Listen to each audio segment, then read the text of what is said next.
Kennedy Space Center in Florida as we await the launch of NASA and SpaceX's Crew-10. Hey, it's March 14th, Pi Day, and we are ready to fly away. I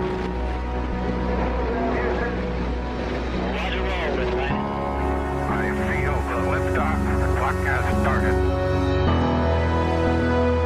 Roger, 0G, and I feel fine. Godspeed, John Glenn. Tranquility Base here. The Eagle has landed. Rocket Tranquility, we copy you on the ground.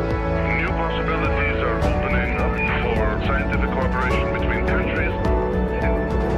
1-0. Liftoff. American return to space as Discovery clears the tower. Discovery, go and throttle up. Discovery, Roger. Go for deploy. Everybody in the shuttle program, the crew is go for launch. Roger. Nice to be in orbit. We have followed in their footsteps to get us where we are today.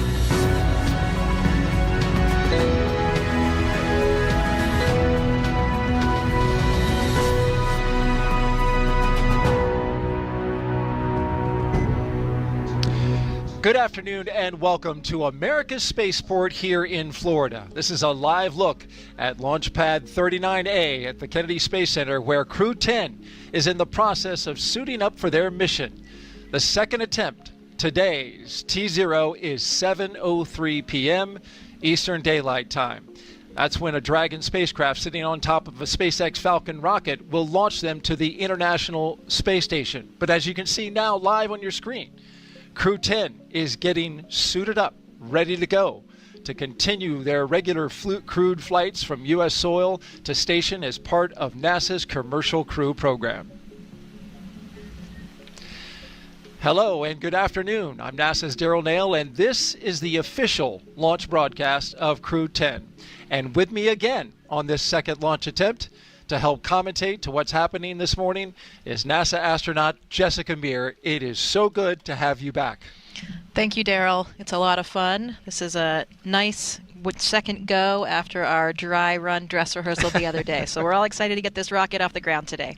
Crew-10 got practice, we got practice, the production team got practice, and we're going to be even better than we were before, right? Absolutely. Well, the mission today, we are flying NASA astronaut commander Anne McClain, NASA astronaut pilot Nichole Ayers, JAXA astronaut mission specialist Takuya Onishi, and Roscosmos cosmonaut mission specialist Kirill Peskov.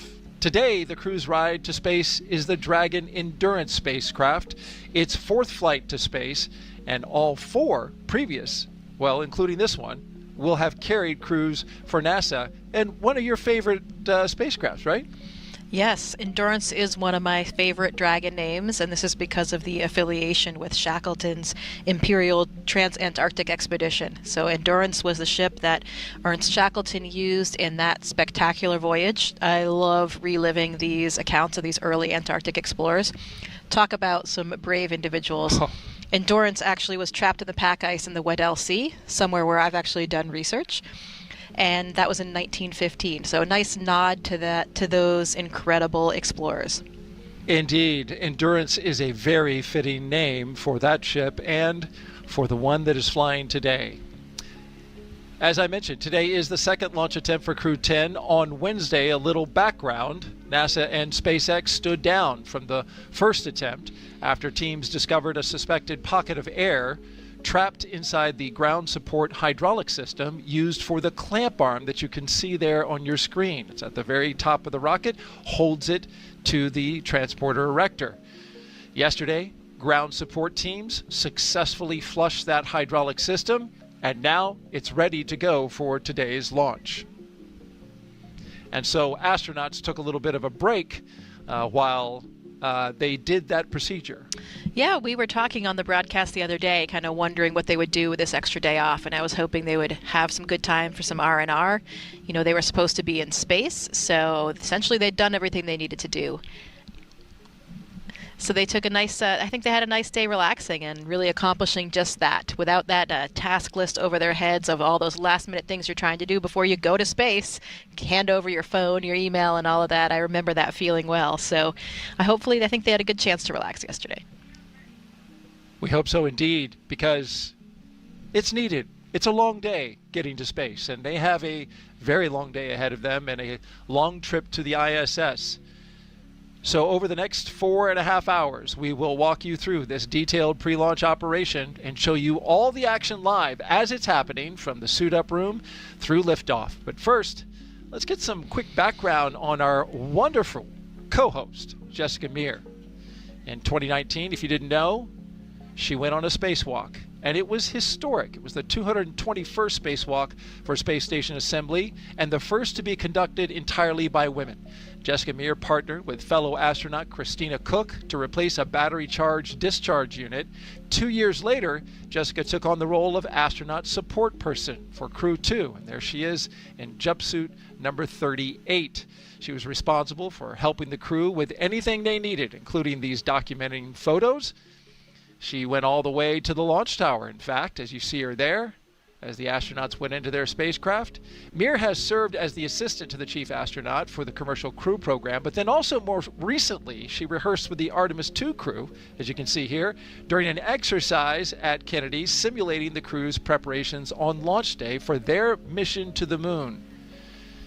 You had served at that time as the chief astronaut for the Human Landing System, the program that's facilitating the build of a lunar lander to return humans to the surface of the moon, and having a good time there with the commander of that mission.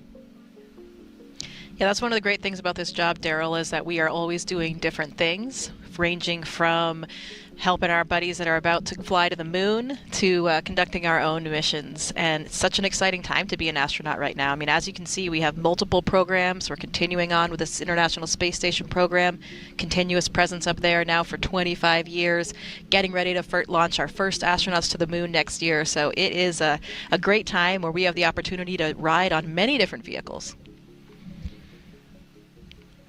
There's a view of Anne McClain. She is in her SpaceX suit. You can see the chair she's in. That's identical to the seats that they have in the SpaceX Dragon capsule.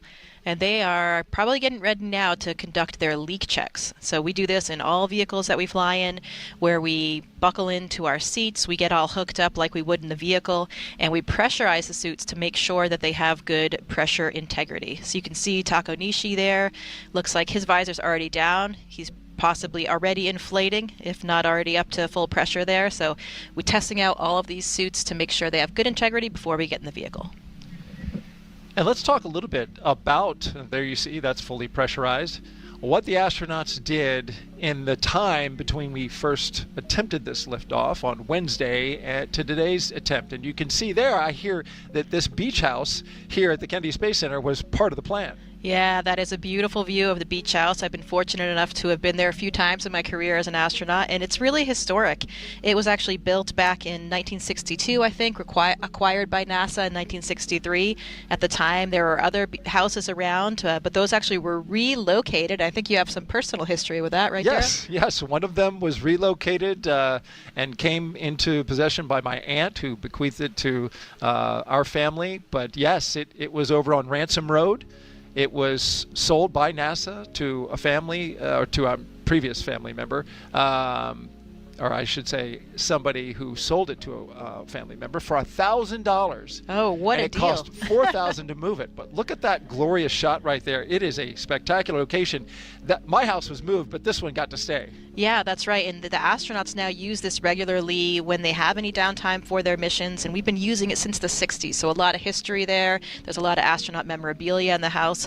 But the number one thing I think that is so amazing about it is just the tranquility that it provides. I mean, you can see there is nothing else around. You have the power of the Atlantic Ocean, this gorgeous beach, the sea oats in between. It is really just a great place for astronauts to relax and enjoy planet Earth before they leave it. And with their extra day yesterday, the crew actually got to use the beach house. They had some downtime there. I know Anne went for a run on the beach, which is the one thing that she really wanted to do. Oh, nice. All the crew members were there, like with their families and loved ones, and just enjoying that special downtime. And the weather has simply been perfect the past few days. It's perfect for launch today, but as you can see from this shot, and props to our Kennedy Flight Operations team for getting it, it is gorgeous out there on the beach. The water is turquoise, the sun is out. We have a few more clouds today, but you know, that isn't going to cause too much of a problem. So let's talk launch weather since we're on the topic. And for launch today, it couldn't be any better. 95% go for liftoff. The only concern that we have is cumulus clouds, and that's with the introduction of some moisture that came into the area that we didn't have on Wednesday.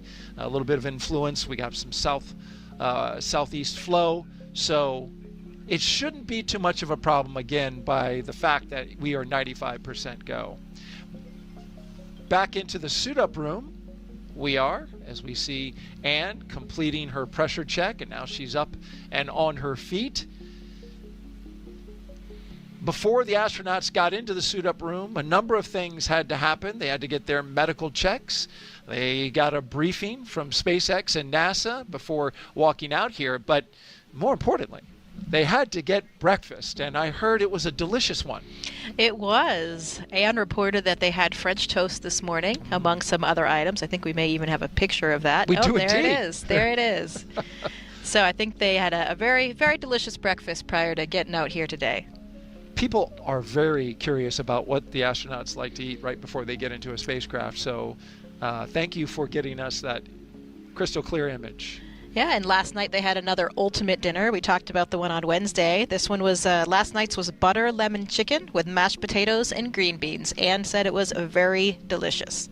This is the food segment of our program, folks. We appreciate you listening in. I'm just fully hungry after listening to all that. And it's pie day. I mean, dessert. Pie day, I'm talking absolutely. about it all. So this suit room where they are conducting their leak checks right now is actually pretty historic. I think you could have seen in the previous view there's a picture of an Apollo astronaut doing a pressure check or getting ready to do one as well. So that's one of the nice things about this quarantine facility. The suit room is located right in that same building. It's so historic and so inspiring for us as astronauts as we get ready to embark on our mission, especially when it's your first mission and you see the faces of all of these astronauts going back decades and then knowing the things that they accomplished, the barriers that they broke. It's really inspiring to be kind of part of that lineage. And I love that sort of tradition that we keep going. You know, it makes it so much more special when you can connect it to the decades of explorers that have come before you. You know, as we always say, completely true, we are riding on the shoulders of giants. And you can see that throughout this room, throughout the whole quarantine facility. With a T-minus 4-hour situation awareness briefing. We're currently counting down to a T0 of 23:03:48 UTC, 19:03:48 local time. The crew are currently getting suited up with leak checks completed at O&C. The advanced team is at the pad, opening the side hatch to prepare for crew arrival. Vehicle gases are MEOP, FTS checkouts are complete, and Dragon prop tanks are pressed. Falcon 9 has not working any issues this time. Weather looks great across the board for launch site and sent weather. In the event of a scrub, the next available launch opportunity will be tomorrow, March 15th. Procedure 5209 is open in the event of crew contingency from crew ingress through launch. As a reminder, the launch escape system will be armed prior to propel mode today. Hangar racks go on lockdown at T-minus 45 minutes and last until spacecraft separation, or after the launch escape system is disarmed. All personnel are required to stay in their locations until lockdown is complete.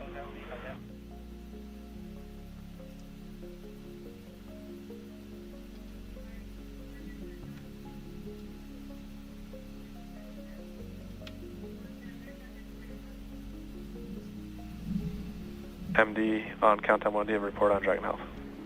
And there's Dragon is healthy, tracking no issues. There's one of the photos I was talking about, Daryl. You can see the historic suit room. Falcon 9 Health. Falcon 9 is healthy, not tracking any issues. Alright, this will conclude the T-minus 4-hour situation awareness briefing unless there are any other questions. And Daryl, just over Talk's head, you can see one of those photos that I was talking about. Countdown, suit donning and checkouts complete, on schedule. The chairs have changed a little bit. You see some really comfortable lazy boy type chairs, though, in that photo. And it looks like Bob Crippen and John Young. Maybe their first shuttle flight. I mean, it would have to be. Yep, looks like a shuttle suit. And I think we saw there was an Apollo image over the other side of the room. And before it runs out, it is 3:14 p.m. Eastern Daylight Time, and it's Pi time and Pi Day at the same time. Just want to note that for all of our Pi fans out there. Happy Pi Day, everybody. 3:14. Well, it's kind of perfect.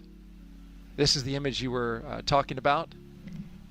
Looks like Neil Armstrong. Yeah, I think it's Neil Armstrong in that one. So another iconic image, and those are the kinds of things that really inspire you when you're in there getting suited up yourself. Absolutely. Holding that spherical helmet, which, Pi plays a role in, right? Everything that's circular, big role in aerospace. Absolutely. If we're talking about fuel tanks, or you're talking about cylindrical rockets. Oh, I'm sure that all the NASA geeks watching right now know exactly what Pi entails. Do you count yourself among that crew? I guess by default, right? So we got a good report from the launch director there that you heard not too long ago. Everything is running on time. They got the advanced team out at the pad. They're opening up the side hatch to get that ready for astronauts to ingress. The weather, as he mentioned, just perfect for launch.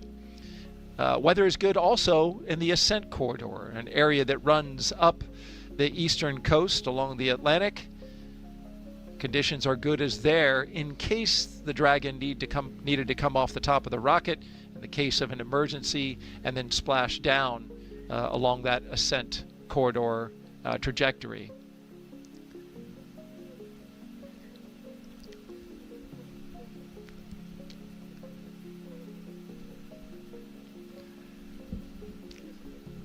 And as we look at our Crew-10 astronauts taking their photo op inside of astronaut crew quarters, I want to remind you that we would like you to participate in the show again today. And if you want to do so, just ask your question over the next 4.5 hours, and you can get it in on X, Facebook, YouTube, or Twitch.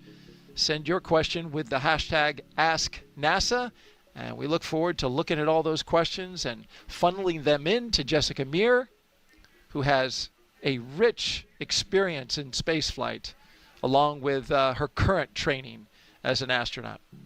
Okay, time now for the traditional card game. It's a tradition to try and get rid of any bad luck. Yesterday, they played what appeared to me to look like high-low, just a simple card game dealt out to the astronauts, and the chief astronaut, Joe Acaba, on the left, plays it with the crew. Yeah, I believe it was high card that they played last time. I haven't heard that they were going to change the game, but we're never quite sure because they do change it for different crews. And the history here, there are a few different versions of it, but the one that I think is probably most correct is that they play until the commander loses. That way we make sure that this crew gets all their bad luck out of the way. You can see Joe Acaba is dealing out the cards here to the crew. There's another version that the commander is supposed to win, I guess, to ensure more good luck, but I think it's the first version. And this is nice, just like we were talking about earlier, the traditions that we keep up in the astronaut office to make it a little bit more special, provide that real human touch that we can all connect to, and you can see lots of smiles going on right now. The shuttle astronauts used to play these games all the time, and I'm assuming this tradition maybe goes back even to the Apollo times, but I'm not certain about that one, at least shuttle. Fist bumps all around from the chief. My guess would be that Anne had a 4 of hearts. And she gave that up, and that's a pretty low card, so sounds like a loss to me. It sounds like a loss, yeah. Time to go fly. Well, you could really see it in that shot, and seeing all their faces, that moment of levity, a break from, hitting these milestones at specified times. You have a little time that's literally on the schedule to relax a little bit and have a moment of levity with your crew and with the chief. Core 1 countdown, LIO seals removed, and installation complete. On schedule.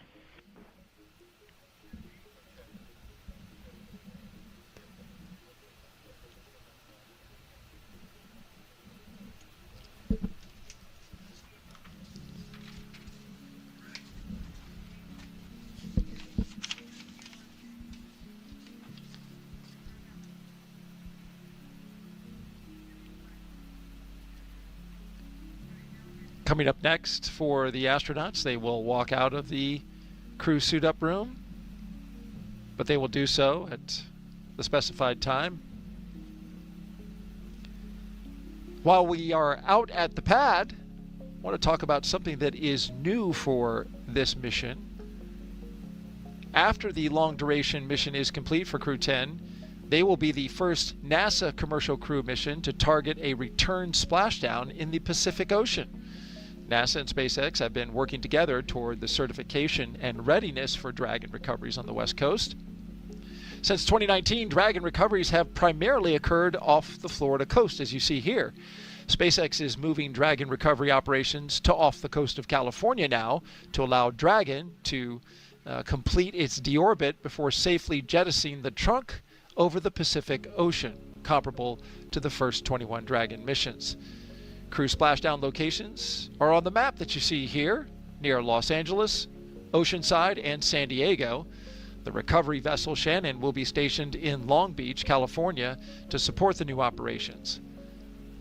To establish this capability, it not only improves public safety, but NASA and SpaceX worked for months establishing new sites to do this, along with a laundry list of other things like obtaining regulatory approvals, performing engine assessments, and updating flight rules.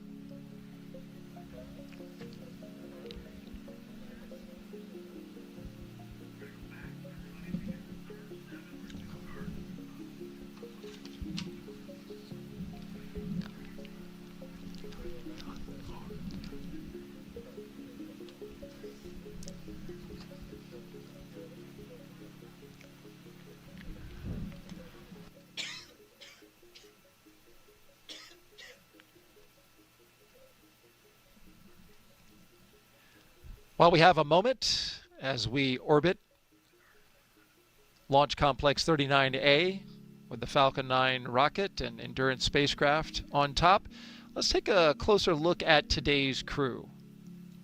And let's start with NASA astronaut Anne McClain. She is your Crew-10 commander. Born and raised in Spokane, Washington, NASA selected Anne as an astronaut candidate in 2013.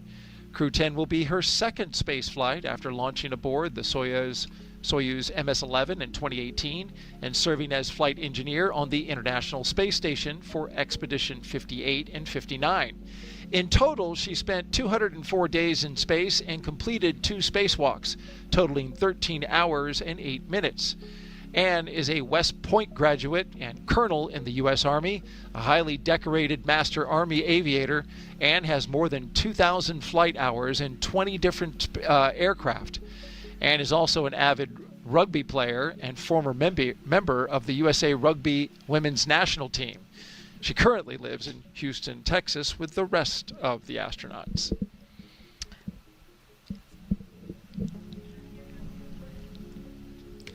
The pilot for Crew-10 is NASA astronaut Nichole Ayers. Crew-10 mission will be the first spaceflight for Nichole Ayers, a major in the U.S. Air Force and the first member of NASA's 2021 astronaut class named to a crew. A graduate of the U.S. Air Force Academy in Colorado Springs, Colorado, Nichole served as an instructor pilot and mission commander in the T-38 and the F-22 Raptor, leading multinational and multi-service missions worldwide. She has more than 1,400 total flight hours, including more than 200 in combat. Nichole has a twin and was born in San Diego, California. To the mission specialist now. This will be the second mission to the space station for JAXA astronaut Takuya Onishi.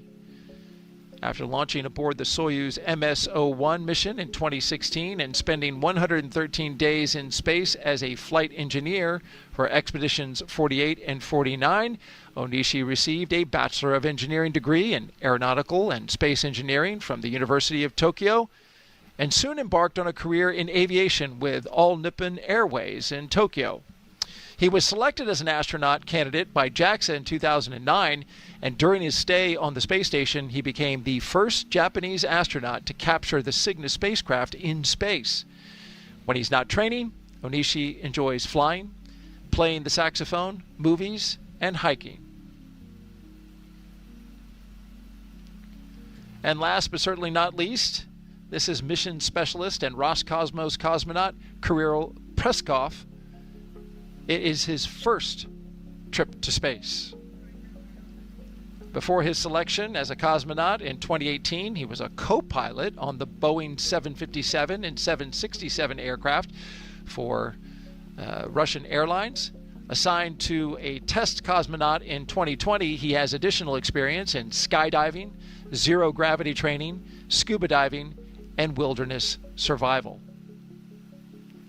And as you probably noted by me reading their bios there, that all four, we mentioned this on Wednesday, are certified pilots, military pilots, and pilots in private aviation. And that is impressive for a crew these days.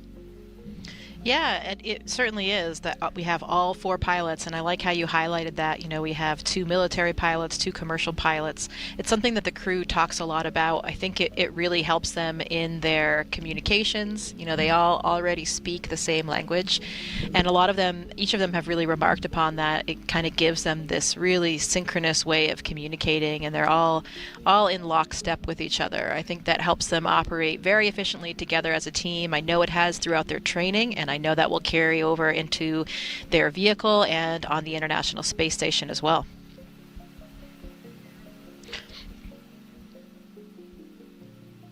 Gives them even more of a kind of shared language, you know, to relate to each other.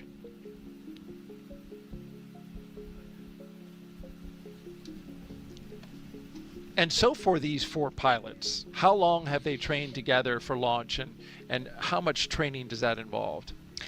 Well, typically we get assigned about 1.5 to 2 years before the mission. Sometimes that's a little bit variable. Sometimes the commander and pilot will get assigned first and start a little bit earlier because they have a little bit of additional training for the vehicle.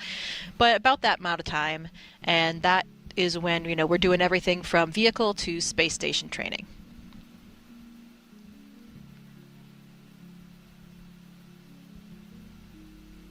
And Anne McClain was talking the other day about being a pilot and how pilots like to go over the entire aircraft before they fly, tip to tail, walk around it, take a look at it, inspect it, kick the tires, pull open the compartments, review the log, go over maintenance.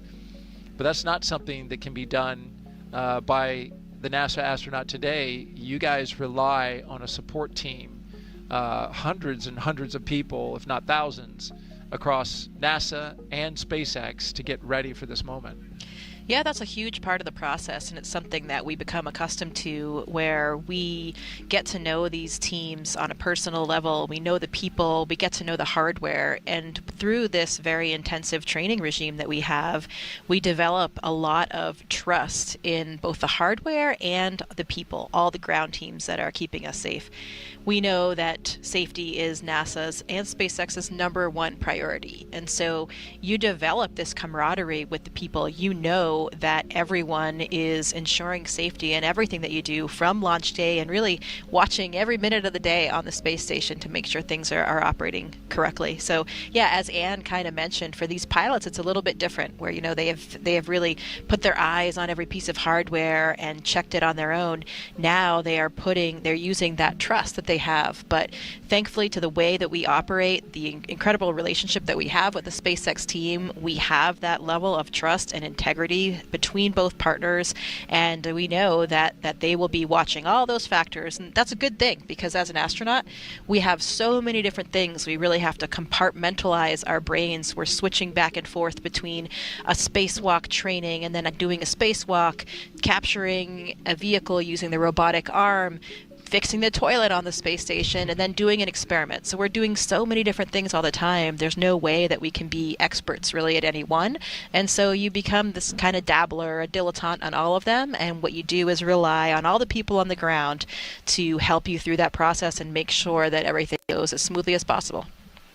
And we appreciate all of those people who have really spent a lot of time, long hours, weekends, nights, working to prepare this mission for launch. We move you now to looking live outside astronaut crew quarters, where family, friends, and some media have gathered to document Crew-10 as they walk out of their living quarters and then into their vehicles. 3 Teslas all lined up with that license plate. Yeah, I really like this tradition where the SpaceX crews actually change the license plates for every mission. And so it adds a little bit of levity, a little bit of something original to each one. You can see this one, the Liftoff with the 10 in the middle, lift 10 off. So that's a very appropriate message for what we're here for today. And I think we have some history about what all the other license plates are here too, don't we, Daryl? We do indeed. As you can see here, what's in a name? These are all of the previous crew missions that flew on SpaceX and the license plates that they chose for their vehicles. And as you can see, many of them worked in the number into the phrase, which is quite clever. But you had Demo 2 with ISS Bound, Crew-1, later Earth, Crew-2. Each vehicle had one, and it was reuse, reduce, and recycle for the 3 vehicles. Crew-3, I like Crew-3. Send it with the 3 and the E. Go for launch was Crew-4. Blast off with the number 5 for Crew-5. Crew Dragon for Crew-6. You and I did this launch. Bye. Yeah. That's one of my personal favorites. You had actually corrected me during the show. I didn't say it long enough, but you did it just there, so I appreciate that. Crew-8, yay space. Crew-9, ready for it. And of course, Crew-10, liftoff. I enjoyed that. Which one's your favorite?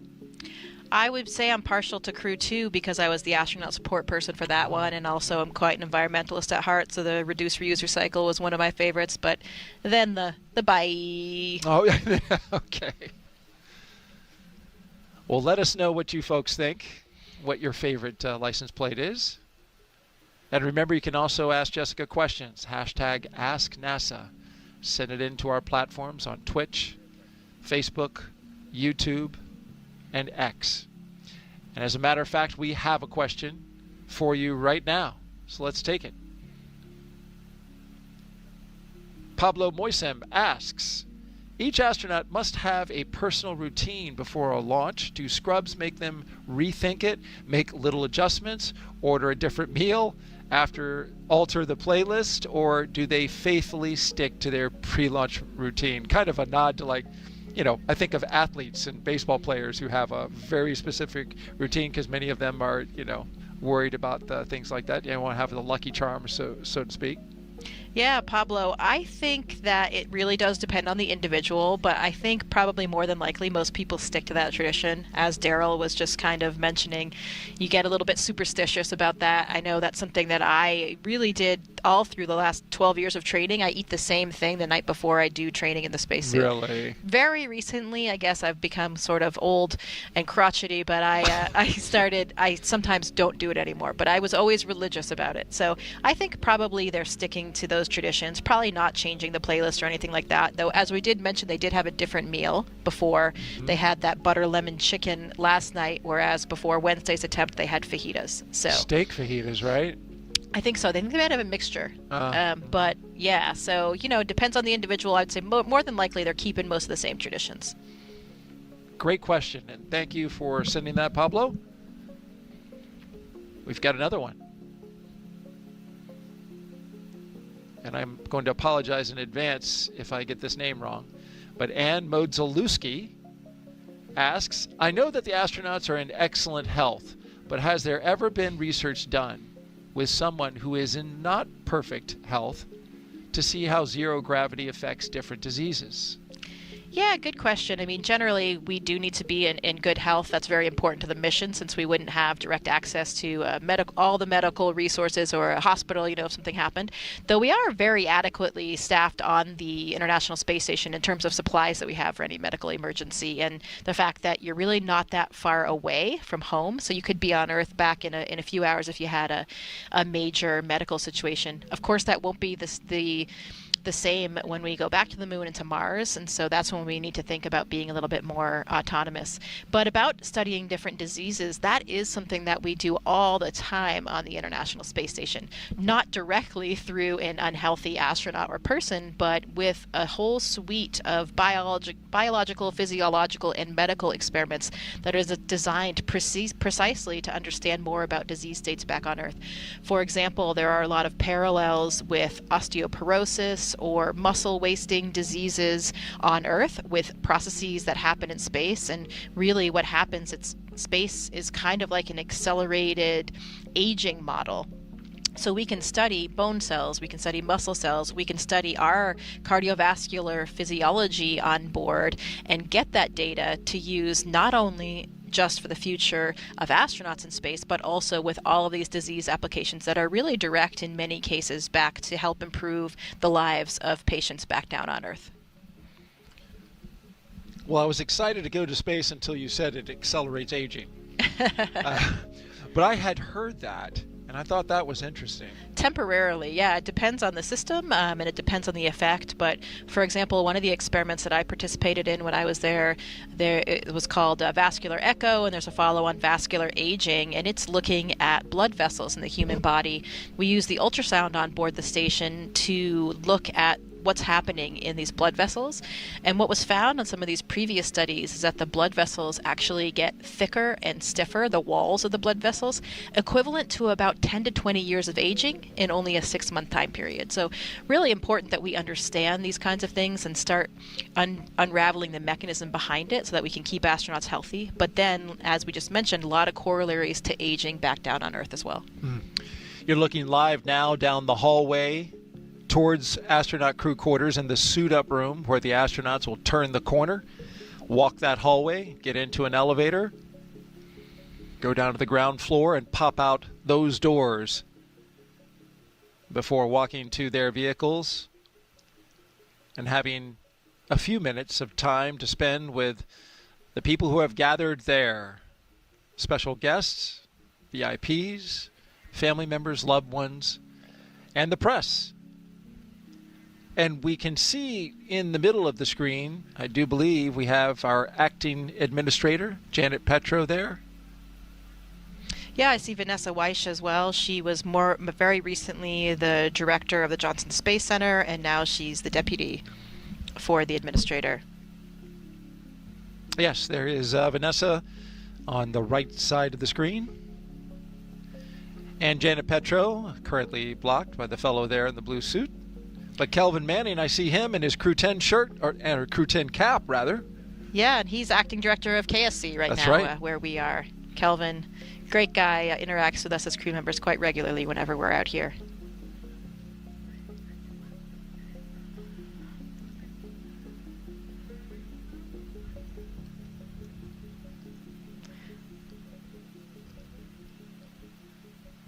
I think we saw Casey Swales there as well. She's a NASA Deputy Associate Administrator. And they are all right down there. That's a wider view outside the U-shaped ONC, as we call it, Operations and Checkout Building. The caravan departs from this location. You can see towards the back and at the top of your screen the SWAT vehicles, the 3 astronaut vehicles, and then at the front, security gives them an escort across the Kennedy Space Center. It's about a 20-minute drive to the launch pad. We've got some folks also here visiting as part of NASA's social program. And there they are waving. I think they turned around and waved. But a great group of folks here who are social influencers who have come to document what's Core happening. countdown, advanced team work complete, ready for crew arrival. Commencing crew walkout and ONC departure. And here they On come, schedule. walking down the hallway. Crew-10, leaving the astronaut crew quarters, going into the elevator amidst some applause and revelry. That was astronaut Kjell Lindgren just on the other side of the elevator door. He is the acting director of the Flight Operations Directorate. So that's the directorate that resides above the astronaut office, the flight director office, all the flight controllers. And Kjell actually flew on Dragon as well himself back on Crew-4. He did indeed. And he and his fellow crewmates all came out to Kennedy sometime after their launch and did a meet and greet with everybody who works out here, and it was really a special time to get close to the astronauts, ask them questions, take pictures. For the people who support the launch operations here at the Kennedy Space Center, I know that meant a lot to the people who went out and saw Crew-4 when they visited here. As you look here at the doors and see all the patches around the frame there from the various missions that have most recently been done, we have the mission signing for Crew-10. That was Anne McClain, and here's Nichole Ayers, Takuya Onishi, and Kirill Peskov. Yeah, I think that happened last Friday, and from that image you saw outside, the Crew-10 patch was actually the bottom left in that image. You'll see when they come through the doors. That sticker was placed on Tuesday evening by Anne and Nichole. You can see the bottom left over there. But another great tradition, because you can see all the stickers there, is there's certainly way more mission stickers than we've had Dragon missions, and that's because we see all the historical ones as well. Loads of shuttle mission patches there, and another one of these strong traditions that really bond us as astronauts and really add another element of what makes the things that we do unique and makes us all connected. Jessica, when you eventually fly, I dare you to put one right there smack dab in the middle of the NASA meatball. Okay, challenge accepted, Daryl. Challenge accepted. All right. There you can see Haley Esparza and Katie O'Neill walking out. They gave a little fist bump. They're getting ready to pump up the crowd. They are SpaceX employees that really are the key liaison for SpaceX with all of the things that astronauts do. So two incredible women that we know very, very well in the astronaut office that are really essential to all of the SpaceX operations.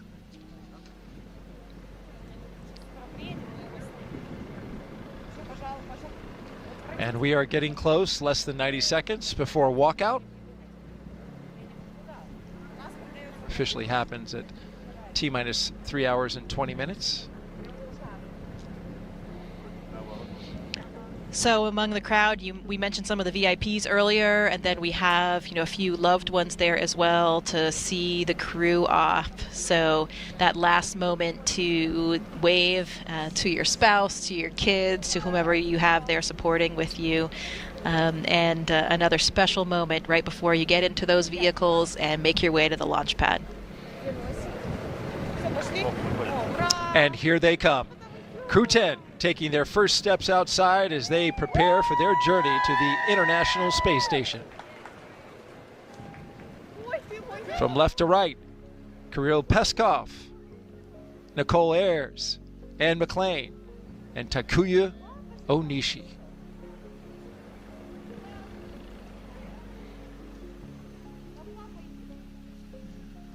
Well, this is the second time they've done this, so when you do something a second time, does it have the same feeling? Yeah, I think it's actually probably a little bit better for them because some of those nerves are gone. They've kind of gone through it already the first time, and so I think they're probably a little bit more relaxed, but still feeling all of that excitement and exhilaration for launch day. So I'd say it's probably the best of all worlds to, really combine those things. Once you've been through something before, you have a little bit less anxiety about it, right? Like you know what to expect, and it just makes you a little bit more calm and at ease. So my guess is that's what they're feeling today. Well, a relaxed crew is the kind of crew you want to have on launch day. Absolutely. You can see the big smiles on all of their faces as they're looking out toward their loved ones, their families, friends, colleagues. I imagine the conversation is a little different than it was on Wednesday, right? Because you said your favorite goodbye words, and now goodbye again. Yeah. There. Yeah, so you probably had a pretty good view of the crew there when they came out, and I don't know if you noticed the height distinction between the crew, but Anne McClain is actually certainly not a short woman. She's taller than an average female. I think she's 5'7", maybe a little bit more than that. But in her crew, she's actually the short one. If you noticed, her crew is exceptionally tall. So they actually made an unofficial logo, which I love, and it has all the 3 crew members as giraffes and the 4th crew member of Anne as the panda on the crew. Here's a picture of that shirt, actually modeled by my husband. With your daughter watching and observing. Yeah, she was observing. I think her favorite's the panda as well, because that's a childhood favorite of mine. Perfect for my classmate, Anne. Oh, there it is. The 4 crew members and Anne there, the panda, with her call sign Animal. Animal. Yeah, that call sign was bestowed on her from her old rugby team, the Atlanta Harlequins. She played with them when she was in flight school. Doors are closing. Getting ready to blast their playlists, I assume. It's one of the cool aspects. I remember when I was the astronaut support person, actually riding in the car with the crew back on Crew-10. Get to participate in that. They're blasting their personally designed playlists with some, real pump-up music for them. The lights are blaring on the escort cars, and it's a really exhilarating time. Did you rock out? Oh, yeah, certainly. Got to get pumped up. That launch was actually at night, which I think allows you to get even more pumped up with the lights and the music in the darkness, but beautiful weather day for what we're doing today. Can't complain. Speaking of the weather, Daryl, I'm glad we have such a sunny day, because on that walkout, not sure if you knew about this, but Nichole Ayers, call sign Vapor, she is actually very anti-umbrella, stemming back to her days in the Air Force. I guess it's an Air Force flight, an Air Force jet pilot thing, where they're too tough for umbrellas, so they have to really stick it out no matter what the conditions are. And apparently Vapor is very religious about this. Even, no matter where she is, even if she's off duty, she will not use an umbrella. Some people say that this also carries over to all the military branches, but I talked to some Navy pilots last night, and they say, no way, certainly not. They use umbrellas, and even Anne told me today that she wasn't even aware at all about this thing about umbrellas. So, I think it's really just Vapor, at least on this crew, and definitely an Air Force thing. Which is interesting, because the closeout technicians have umbrellas with them when there is a little bit of rain or mist in the air. Right. And so their job is to immediately cover and keep those suits dry. So I would be curious to see what Nichole would do. You got to protect that suit, and that's exactly what I mean. A good thing we have no rain today, because I don't know what Vapor would have done. Right. Well, this was a nice moment here where the family and loved ones got to come up close to the open window of the vehicles as they are just minutes away from leaving and departing the ONC.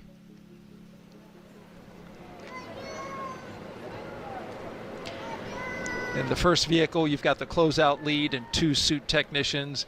In the second one, the commander and pilot, along with a flight surgeon.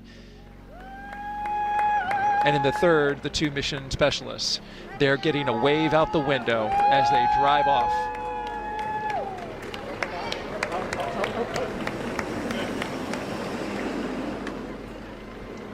Here they go. Core on countdown. Crew have left the ONC on the way to the pad. We're on schedule. And we are off. The crew on their way to Space Launch Pad 39A. Driving away from the Neil A. Armstrong Operations and Checkout Building. This begins the 20-minute drive with a full security escort across NASA's Kennedy Space Center, including, they'll get ready to do a drive-by the VAB, as we all know. I think once we see them get going on the other road here, they're going to get up to 65 miles per hour or so, which I think they're cruising along and in pretty close proximity of each other. That's more than the posted speed limit. I just want to let you know. Special day, absolutely. I know we don't really speed when we drive here at KSC, right? You're too afraid of getting pulled over, but this is a special day for it. You'll see that guy on your tail. I'm sure Anne loves the helicopter escort as well. She's a helicopter pilot, so sweet sounds of home. And as they get up to speed here, I bet she's really jamming out. Anne's mom told me that back in high school, Anne accumulated so many speeding tickets that she almost had to do some defensive driving courses. So she has a need for speed. Spilling the tea on the commander. I like it. Speaking of Anne, let's find out more about her in her own words. Here now, Commander Anne McClain.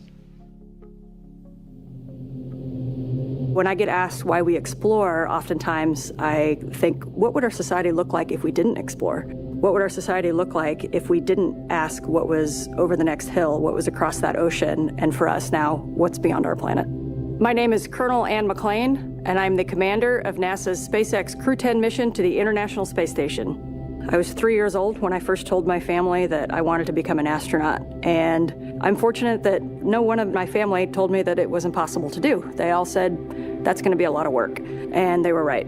But they were ready to support me every step of the way. They reminded me of my dreams if I started to get discouraged, because it is a long and challenging road. One thing I knew about becoming an astronaut is that not a lot of people get to do it. It was important to me to choose a career that I was going to love and be fulfilled in, regardless of my selection to becoming an astronaut. So I chose to serve my country as a helicopter pilot and an officer in the United States Army.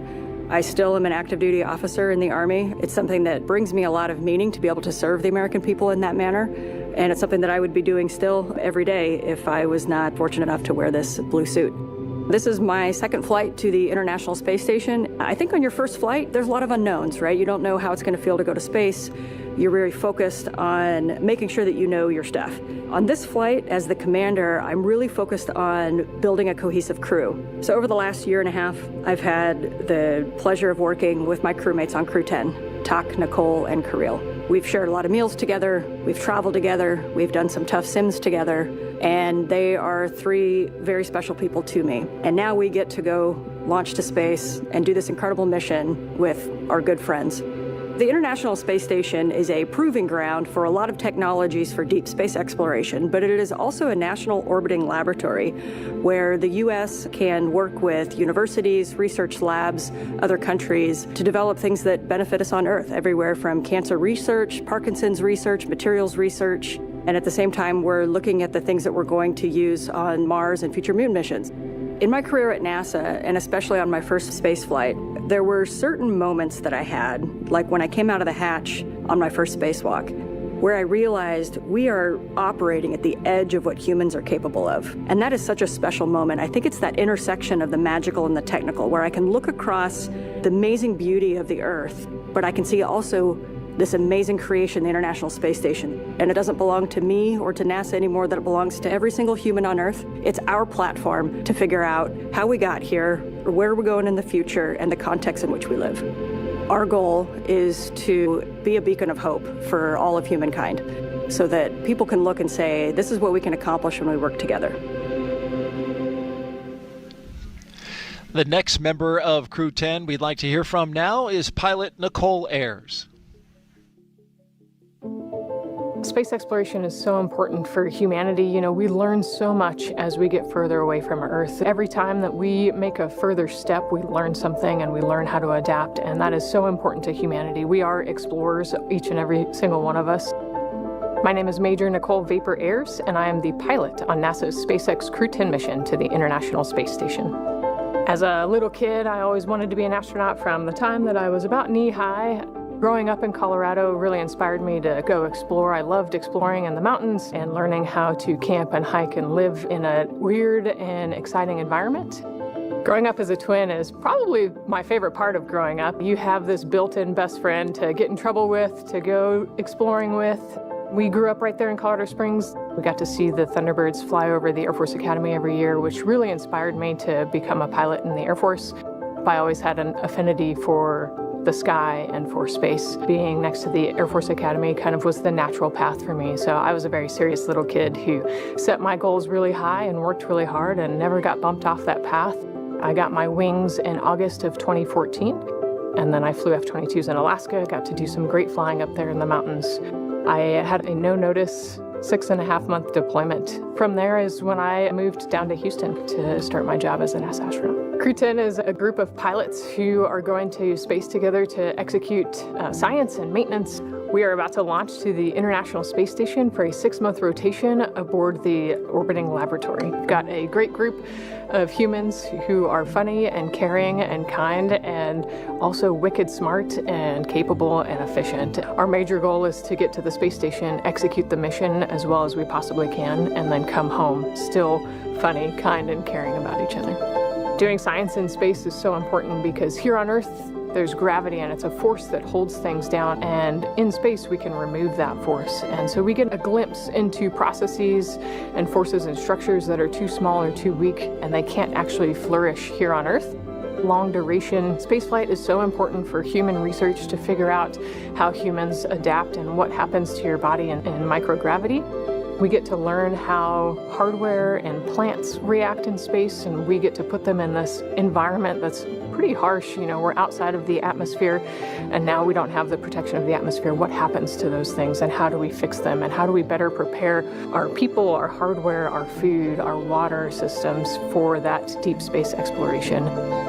Throughout all of our training, it's been apparent to me that there is a massive humanity that gets us to space. It takes a village to get us there. The International Space Station wouldn't be where it is today without the international cooperation, and it's just blown me away with how many people it takes to get to space.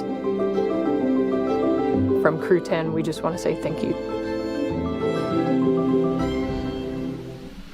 And you see them passing the VAB now, where we just had a big major milestone in the NASA Artemis program. Engineers finished stacking the twin solid rocket boosters on the inside of that very building that you see there for Artemis 2. The big rocket doors there. And there you have the view of those twin solid rocket boosters, 177 foot tall. They provide most of the 8.8 million pounds of thrust needed to launch 4 astronauts on a 10-day lunar journey. Since November, crews have used a massive crane to lift and assemble 10 booster segments, each packed with avionics and motors that will safely detach after launch. With the boosters now complete, the focus shifts to integrating the SLS core stage in the coming weeks.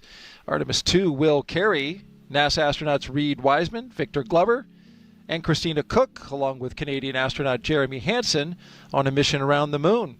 And now here is Jeremy, there in the back, with an update about a recent training mission for him and his fellow Artemis 2 crewmates.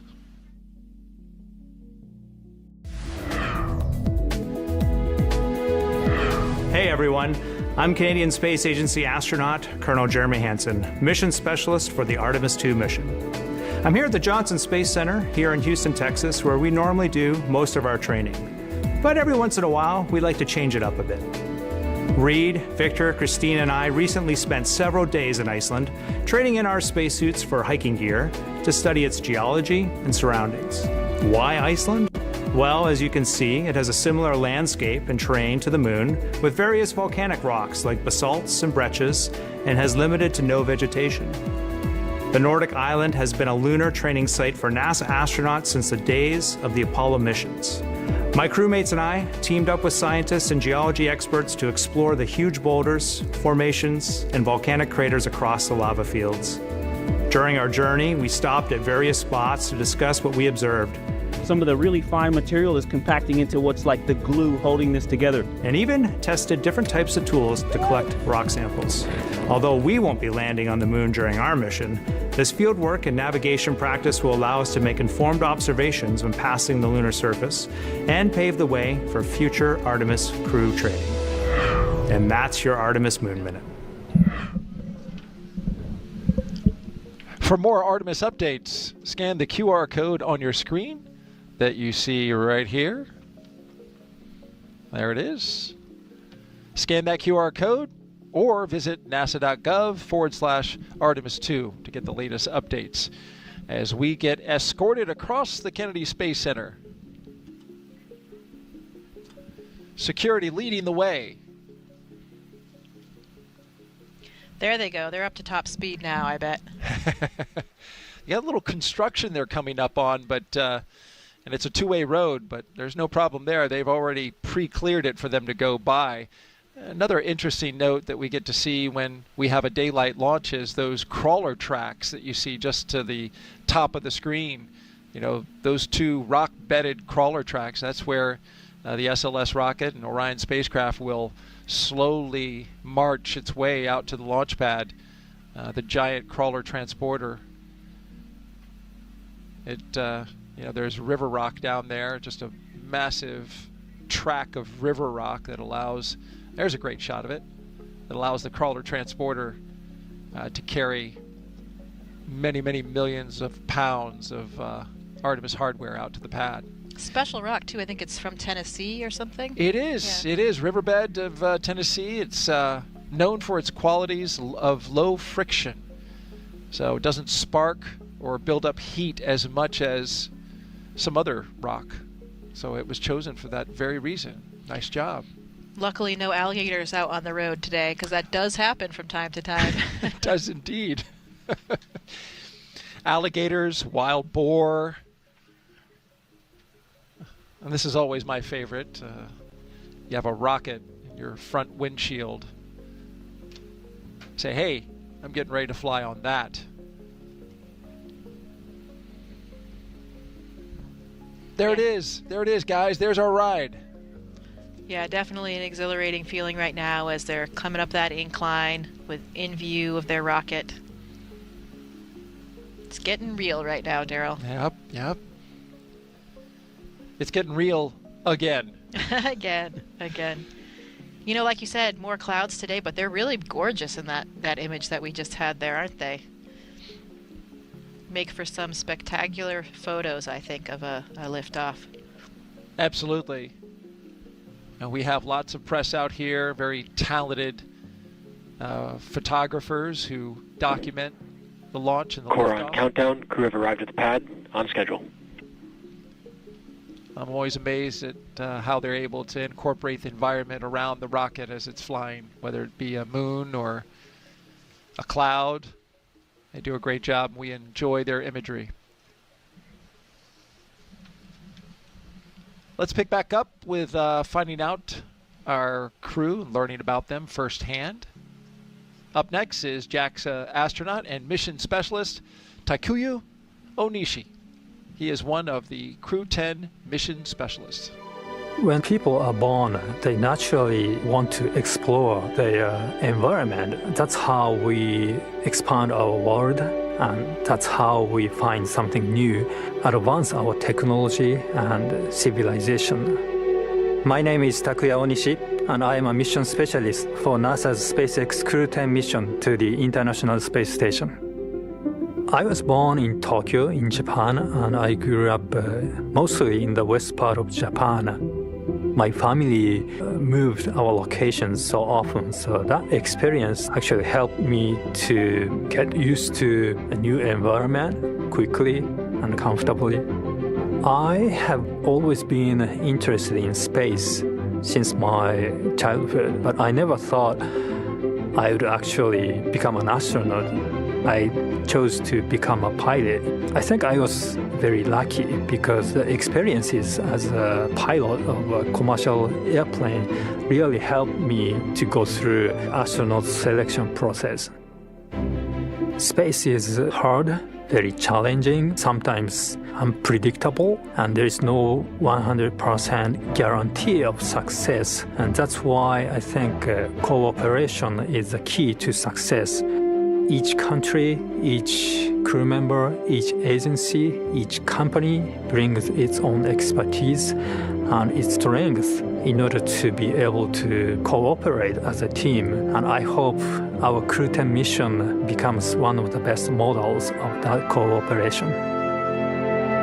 We've been training together more than a year. I believe we can be very successful in our goals and build a closer friendship among all of us. And of course, most importantly, have a lot of fun together. While we are on board the ISS, we are going to perform a lot of scientific experiments, including some medical experiments to better understand our bodies and for future space exploration. Our ultimate goal is to go to Mars, but it's not an easy journey, and when we face a new challenge, we must solve it step by step. Continue pushing the boundary of possibility makes us gain new skills and also enhance our experiences. What I like about the International Station program is each country brings its own strengths. It's like a patchwork quilt. Each country is just one patch. Putting all the patches together creates one beautiful quilt that is ISS. And now our other mission specialist, Roscosmos cosmonaut Kirill Peskov. I think that we explore because it's a really deep part of our nature. This is one of my things that makes us humans. My name is Kirill Peskov. I am a mission specialist for NASA's SpaceX Crew-10 mission to the International Space Station. I grew up in a Siberian town called Nazarovo. It's in the middle of Russia, in the middle of Siberia. I decided to be a pilot. Actually, this was my dream during my childhood. And after becoming a pilot, I realized that it's not a limit and we can go higher and further. So I started to work towards becoming a cosmonaut, and now I'm standing here. Our crew is great. I love the fact about our crew that all four of us are pilots. I think that it helps us to understand each other really well, sometimes even without saying a word. Every day we learn something new about each other. The training itself, this is the thing which brings us closer. We do science in space because it's an environment that cannot be created on the ground, and it helps us to develop all kinds of materials, medicines. It helps us to push our knowledge forward. I think doing research is not only on station, but everywhere is somewhere deep inside in human nature. And this hunger for exploration, this is one of the main things which drives us forward and helps us to survive as a species. I think it's hard to overestimate the value of international cooperation in space exploration because it takes much time and effort represented by how much money spent to space exploration.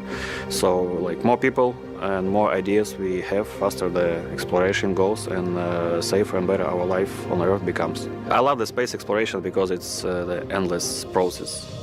When I became a cosmonaut, I was surprised how big this team is. The team who makes these flights possible. It is like thousands and millions of people, and what I would say is to say thank you, not only for aerospace industry agencies, but also for all the people who are involved in creating something and in different kinds of research. You are making the world better.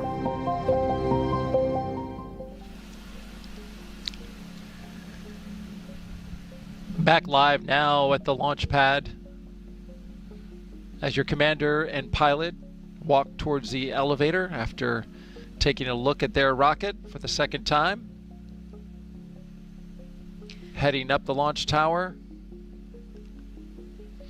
Getting into that special elevator, and I'm not sure, I'm guessing maybe Anne will get to push that button, but it's the best button in the elevator because it says space. No floor number, just space. And today, she means it. Yeah. I always love that image of the crew members leaning back and looking up at their rocket, really appreciating the gravity of what they're about to do and how tremendously powerful that rocket is there in front of them. The elevator will take them almost several hundred feet up the launch tower, and they'll pop out right there.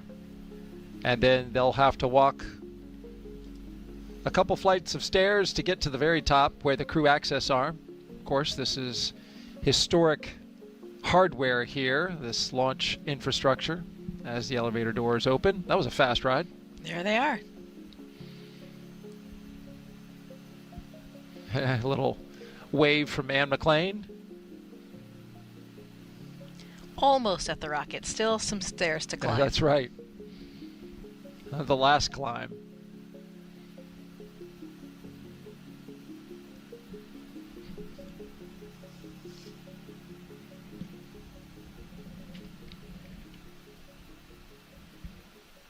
And we talk about how this, is a launch tower that went all the way back to Apollo and through shuttle. So that's why this, slight modification where the elevator doesn't quite go to the spot of this taller rocket where the spacecraft is and where the door and the hatch are. But a lot of history at these pads, both 39A and 39B, kicking off in the 70s with a historic launch, Apollo-Soyuz, that led to cooperation for the very place where they're going today, the International Space Station. International cooperation. Yeah, that's right. Apollo-Soyuz, the 50th anniversary for Apollo-Soyuz will be this July when Crew-10 is on board the International Space Station as part of Expedition 73. Apollo-Soyuz was, of course, a 9-day mission, and it was testing the compatibility of the docking and rendezvous systems and the capacity for international space rescue, which I would say is incredibly impressive at that time because, of course, it was the Cold War, the Soviet Union, and they still were able to demonstrate that countries can work together in a peaceful way for a greater good of exploration and science, and even demonstrating that rescue capability if we had to help each other out in space. I always love that bit of history that, it depends on where you're from. Some people call it Apollo-Soyuz, and in Russia they call it Soyuz-Apollo. Of course they do. Well, beautiful shots here on the left-hand side of your screen. You can see our helo shot of the launch tower and tiny little astronaut there on the balcony. Yeah, that's Kirill and Tak, and we just heard in Kirill's package that he's from Siberia. And I love this fact that his fellow colleagues told me. Even though he grew up in Siberia, he never saw a bear until he came to California for training. So that was his first bear, being from Russia and from Siberia. I thought that was a very fun fact. And speaking of animals, here comes Animal, Anne McClain on the right, and to the left, Nichole Ayers making their way into their Dragon spacecraft Endurance. They signed the patch yesterday, so no need Core on to countdown, sign it crew in again. the white room.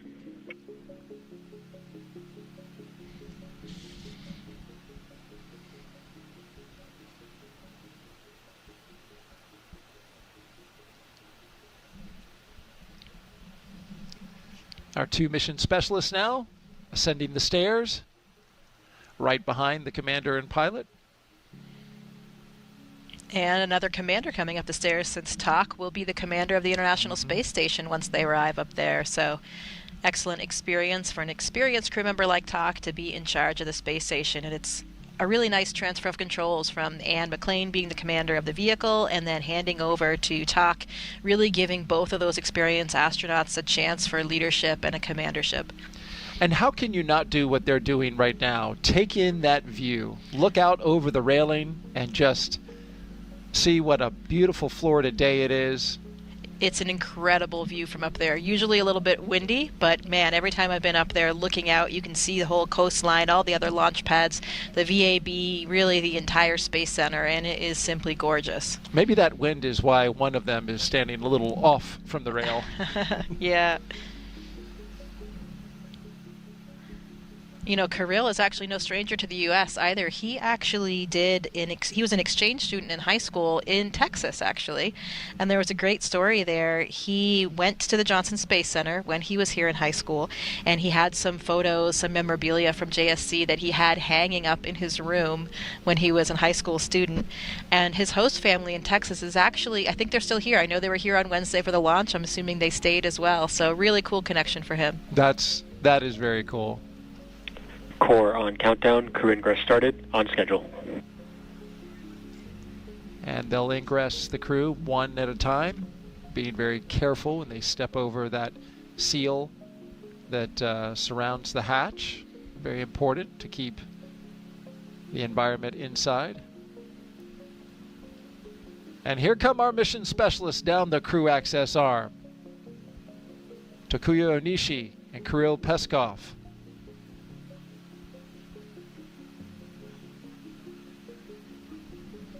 We can see them on both sides of your screen there, from the outside and the inside. Love that shot. Yeah, that seal that you were talking about, of course, incredibly important to the integrity of the vehicle. And, there have been instances where even a hair or something can get in the seal and prevent the pressure integrity. But luckily, they will do a pressure check to make sure it's all situated before liftoff. They can control for that. And this hatch actually won't be opened again until splashdown and recovery of the crew. So it'll remain closed for their entire mission. Yeah, that's a great note there, because it's such a big deal when they close that hatch to know that door is going to be shut for months before it's opened again. While our commander and pilot are getting buckled in, why don't we take a social question? We've been taking them throughout the show. We thank you for submitting them. Chloe Bukeli asks, Jessica, what is your favorite part about the ride up to the International Space Station?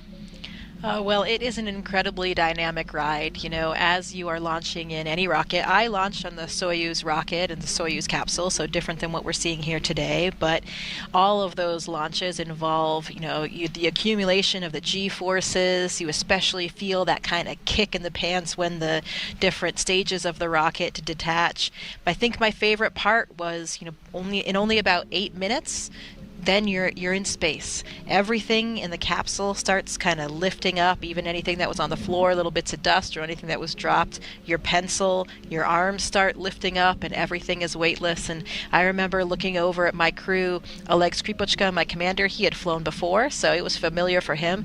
But Hazza Ali Al-Mansouri, the very first astronaut from the United Arab Emirates, it was his first flight, just like mine. And I remember looking at him, and his eyes were enormous, and both of us were just thinking, wow, this is it. We made it to space. Wow. My journey to space was only 6 hours, or to the space station was only 6 hours. Now the Soyuz actually often does what's called a 2-orbit rendezvous, and they're there in only 3 hours. Today, these astronauts will actually be in this capsule for 28 and a half hours, so much different, considerably longer than the flight profile if they had launched on Wednesday. And that's just simply orbital mechanics. Depends on the time that you're launching, where the space station is relative to you, and all of these factors. So it could be a very short flight and could be longer.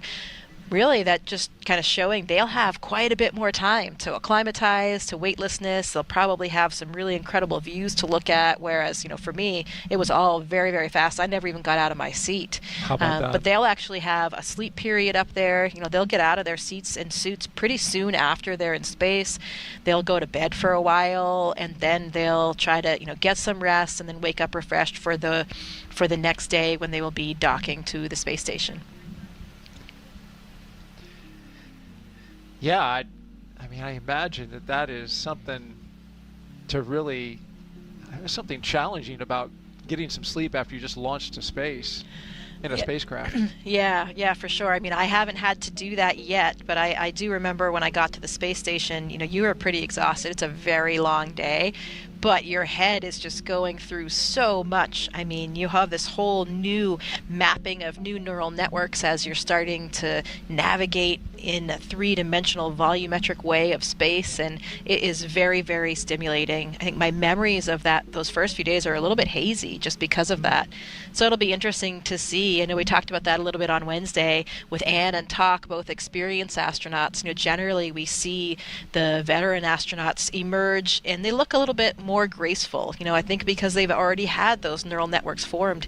Even if they haven't used them in many years, they're already there. Whereas the rookie astronauts, Nichole and Kirill, they'll probably be a little bit less graceful as they kind of navigate and all of those mechanisms start coming into fruition. That 28.5-hour transit to the International Space Station will put this crew on course to arrive at the International Space Station at 11:30 p.m. Eastern Daylight Time tomorrow, Saturday, March 15th.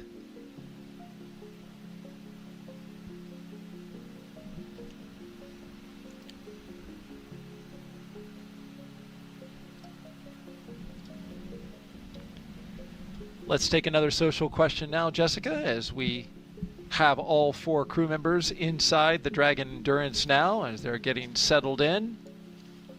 Joe asks, what happens if the astronauts get direct sunlight through a window in the space capsule or on the ISS when they don't have spacesuits on?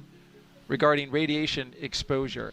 This is a curious question because I was wondering that. You don't have the atmosphere, filtering the sun in any way. Yeah, so some of the windows on the space station actually do have like a UV protection built into the window, just like, in your car or other types of windows, but some of them do not. So that's actually, my crew, I remember from training in Russia for the Russian segment, there are 2 of their windows that actually don't have that UV protection, and in training they really emphasize that to you so that you remember that, and you take some precautions if you do use those windows. We do have different types of sunglasses on board so we can help protect our eyes. We don't actually have sunscreen though, so you can put clothes on to have cover your skin with clothes, but you can get a sunburn through the windows. As far as radiation exposure, that is something that we have higher levels of radiation when we're on board the space station, and that's actually something that limits our careers as astronauts. We have radiation dosimeters on us at all times, and we're tracking those levels because we want to make sure that we don't go too far beyond a very high radiation limit that would, of course, then increase your chances of getting diseases like cancer.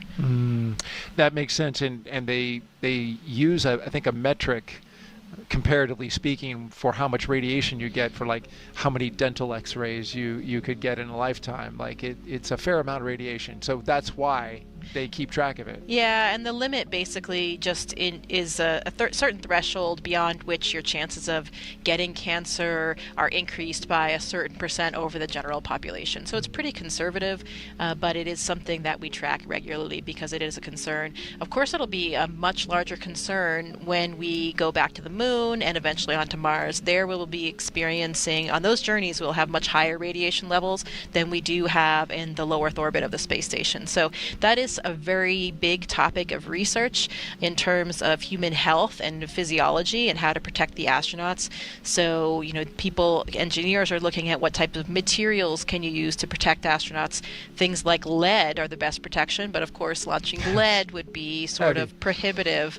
But you can use things like water, for example. So engineers have been pretty creative in thinking, can you line a spacecraft with water that will then be consumed throughout the mission and then replace it with any human waste instead to get that same level of protection.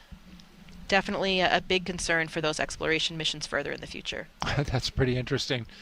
Thank you for that answer, Jessica. Really, really interesting. We got another question here queued up.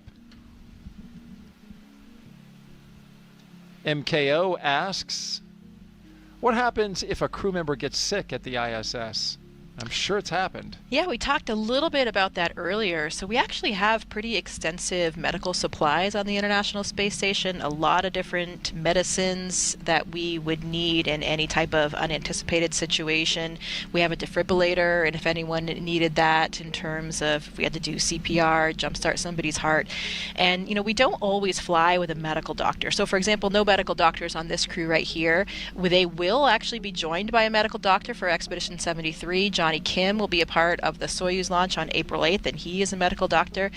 During my mission, I had Drew Morgan, so I had a medical doctor on board throughout my mission, but that's certainly not a requirement. It was something that made my mom happy to know that I was flying with a doctor, but not a requirement for us at NASA. And so what we do is we have pretty extensive medical training.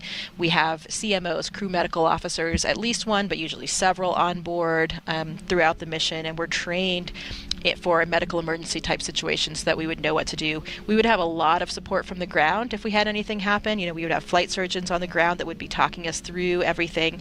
And if we had a major emergency that we couldn't really take care of ourselves on the space station and was really urgent, we would just deorbit the person. We would be able to put them in the vehicle. This Dragon will remain docked for the entire mission. It's their lifeboat if anything happened, whether it be an emergency on the space station or a medical emergency. We could bring a crew member home and they would be back on Earth in a few hours. So that is a kind of luxury that the space station affords. But again, when we talk about going back to the moon and to Mars, we will need to be a lot more autonomous in terms of how we take care of things, because we won't have that option of being back on Earth and being back in a hospital setting within a few hours. So a lot of stuff to think about there. As astronauts, we even do something now called field medical training, which is an incredible opportunity. I did this a couple years ago. We actually go into the active emergency rooms and operating rooms of some of the major hospitals in downtown Houston, and we get to ride along with the team and actually help participate in some of these medical procedures so that it gives us more of that real hands-on training where we're doing blood draws, possibly even intubating a patient, catheterizing a patient. So it's a really exceptional opportunity for us to get those hands-on training skills, because sometimes, you know, in order to really have that confidence that you can do something like that, you have to do it. You have to have that muscle memory and that exposure. So just a testament to some of the different unique kinds of training that we receive as astronauts that can really help us throughout the mission. I can imagine when you're getting ready to, you know, do one of these procedures and say, hey, trust me, I can do this. I'm an astronaut. Yeah, I mean, it's pretty shocking sometimes. We're like, they're going to let us do this? Right. You know, for me, I was a physiologist in my former life. I did a lot of medical procedures on animals for my research, so it's something that I'm pretty familiar with as a physiologist, and I love it. I really appreciate those types of opportunities. But then, you know, sometimes the test pilots that we fly with, for example, some of them have very little exposure to that world and, you know, might not be so fond of it. So it's nice to be able to expose everybody to that. You know, when I did my field medical training, I did it along with Matt Dominic, who is a pilot, of course. And so it was a really nice juxtaposition of our very different skill sets from our former lives, and it was a great opportunity for us to work together and to learn a lot from that experience. If I were going to Mars, I would certainly want Dr. Kim or Dr. Morgan going with me. I mean, that would be comforting for sure. Great answer, Jessica. Thank you very much for that. As we look at Crew-10, now seated in their capsule. Up next for them, we'll be rotating those seats up. I should say articulating their seats upwards so they can get into a heads-up position. A fist bump from the closeout crew to the flight crew as they make their way out of the capsule to begin evaluating the seal around the hatch. You know, we had a beautiful shot outside during the daytime as we look at the crew there huddled. We've been showing you the beautiful shots outside during the daytime, but there was a really cool shot last night during the blood moon. Check this out. Now this is time lapse, as you can see the shutter capturing the moon as it went by the Falcon 9 rocket and the Dragon spacecraft. So you can see in the middle there where it was a total eclipse, a total lunar eclipse. You know, this is where the sun, the moon, and the Earth are all aligned, and the moon gets into the darkest part of Earth's shadow, and it gets that reddish look. And look at that! Like, what a shot that was. Yeah, that is absolutely gorgeous. And we haven't had a total lunar eclipse visible here since 2022. How about that? So really a beautiful view that we had here throughout the U.S. and other places of this blood moon. Okay. Dragon, Crew-10, good afternoon. We're in 4 knot 100. We're complete through 1.3 and 1.4. We're ready for comm checks. SpaceX copies, Anne. Stand by for umbilical comm checks.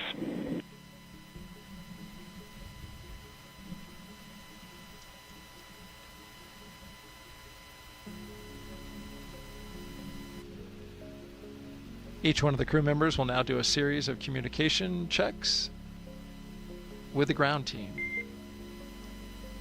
Commander, pilot, MS-1, MS-2, comm check. Loud and clear. Clear. Loud and clear. Loud and clear. And core, loud and clear. Umbilical comm check is complete. Report when ready for seat rotation. Okay.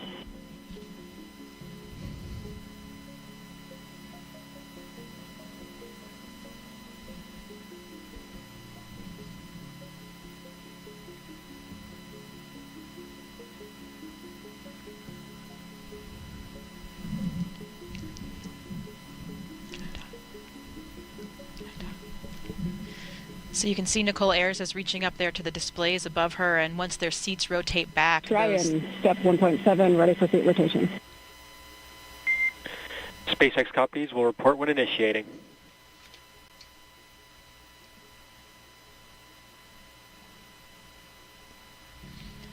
So once they rotate back, they'll have Anne and Nichole will have a direct view of those control panels that will be right in front of their faces. We can just kind of see the top of it there. That's where Nichole was reaching up.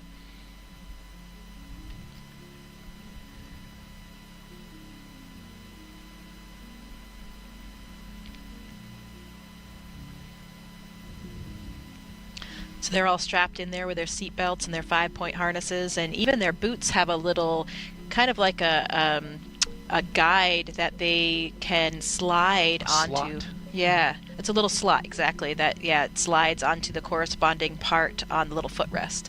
So that helps keep their feet in place.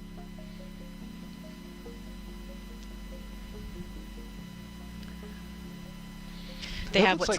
Is that a paper checklist of some sort up there in the upper Yeah, left? they've got some different checklists, and then they have on their left knees, they have what's called the satchel. So they have a few different things that they might need in those early phases of the mission in there, and they also have their crew tablets so they can be following along with procedures and different phases of the mission. Just like a pilot to have a paper backup, though. Always. Always. Redundancy is key. Yeah. I think that's... Dragon, SpaceX, initiating seat rotation. Copy. I think with that cue card that we see there is probably their launch cue card, which has kind of their key trajectory and the key phases of that, the different corresponding abort sites if they would need to abort anywhere along there. And we'll actually hear them call out those different phases as they initiate the launch profile. And there they are rotating back to that position. You have a better view there of that display panel.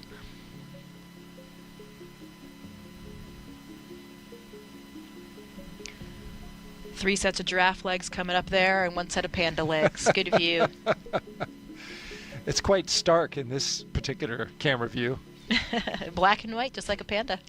There you go. Dragon, SpaceX, seats are in the launch position. And the two mission specialists, they have a better view of their window, looks like to me.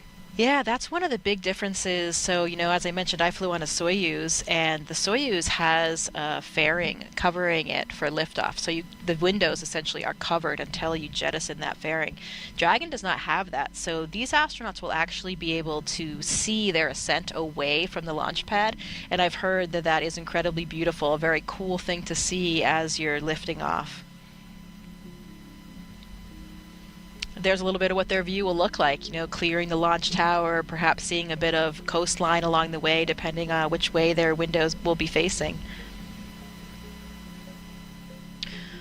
One of the things when you don't have that fairing like we have in Soyuz, apparently other astronauts have told me that it makes the Dragon much louder in those first few minutes because you don't have that additional layer of protection like you do on Soyuz. That makes sense. A window much thinner than the rest of the capsule.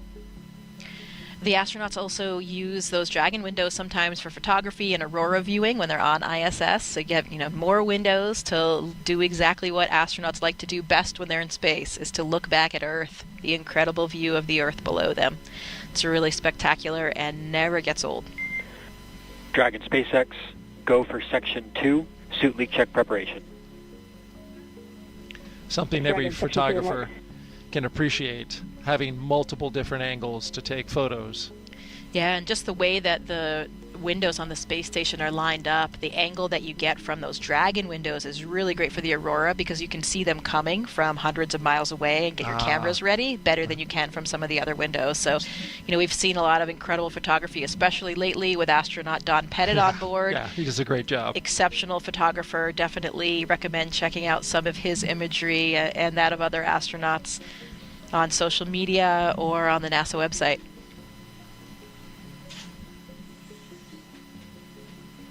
The cupola, does that look straight down?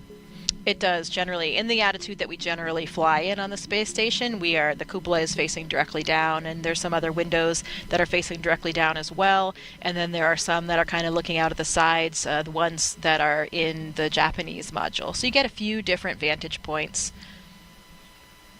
You also have some windows in some of the Russian modules that are not facing directly down as well.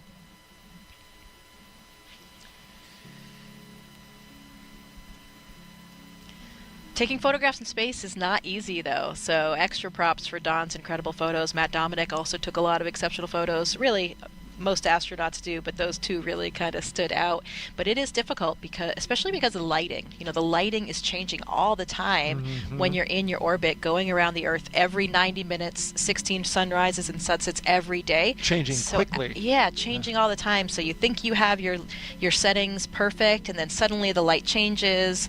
Suddenly there's some different shading from a cloud on the subject. There's all kinds of things that are changing all of the time, and that makes it really difficult to get that perfect photo or video.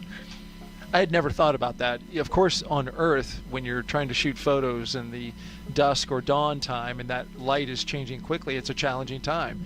But when you're going around the Earth every 90 minutes and the sun's zipping around... Dragon, set 2.9, care complete, ready for leak checks.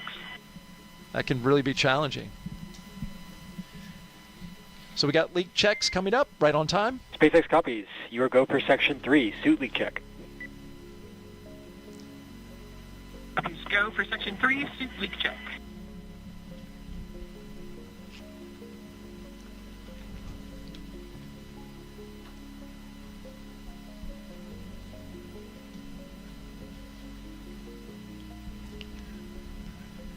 So we saw those leak checks earlier. Now one more round just to make sure things are good, their integrity is good now that they're strapped into their seats, because of course these suits are the things that will protect us if we had any depressurization of the vehicle for any reason.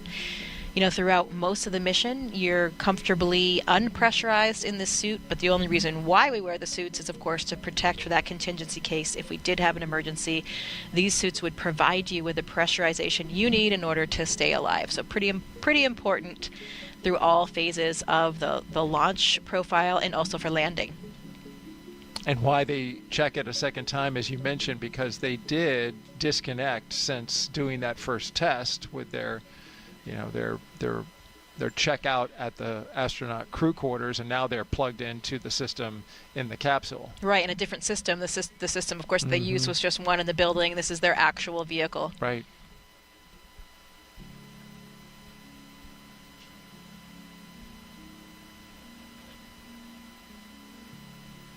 If you're just joining us, it is T-minus 2 hours and 27 minutes and counting until Crew-10 launches to the International Space Station as part of NASA's Commercial Crew program.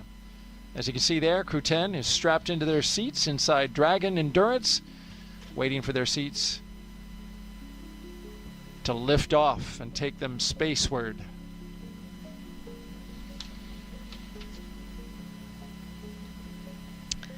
Yeah, so these vehicles actually don't have a ton of cargo space when we have the astronauts on board. Most of our cargo comes up on the cargo vehicles. There is a Dragon cargo vehicle version, and we also have the Northrop Grumman Cygnus, and we have the Russian Progress vehicle. And that's how we get most of our supplies up there. We, in the past, have had a Russian vehicle called HTV, and now there's actually a new one during this mission that TAK will be able to capture, and it's called HTVX. So that'll be the first flight of that new cargo vehicle. But interestingly, not a ton of other room on this vehicle with the crew. So their personal belongings are actually already up there. They've been up there for months. All of the clothes that they need, most of the food that they need, and that kind of thing. Personal things will already be up there. There's a small amount of items in this vehicle with them, maybe some more food, a few, very small amount of personal belongings. But really, the cargo comes up on those cargo vehicles. And Anne McClain had written me in response to some questions that I had and mentioned that some of their personal gear will come up on SpaceX 32 in April, because this spacecraft is packed. One of the heavier spacecrafts recently in the history of the Commercial Crew program, packed with lots of food. One thing that's very important, needed up on the ISS, is food and water. And so they had to make room for some extra food. And so some of those things will come a little bit later. She mentioned that some of those things were like personal gear. Suit leak check complete for nominal suits. SpaceX copies and concurs. Closeout team will now perform final closeout steps next to the capsule. Proceed to Section 4, side hatch close, and report when ready to close the hat. Copies will proceed to Section 4 and report ready for side hatch closure.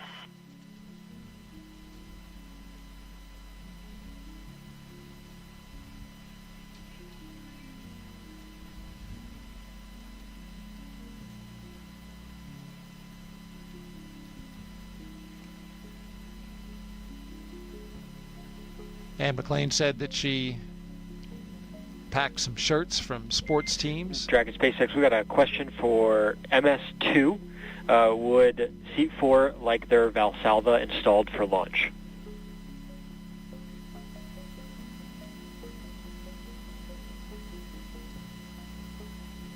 Dragon, affirmative. We would like that Valsalva, thanks.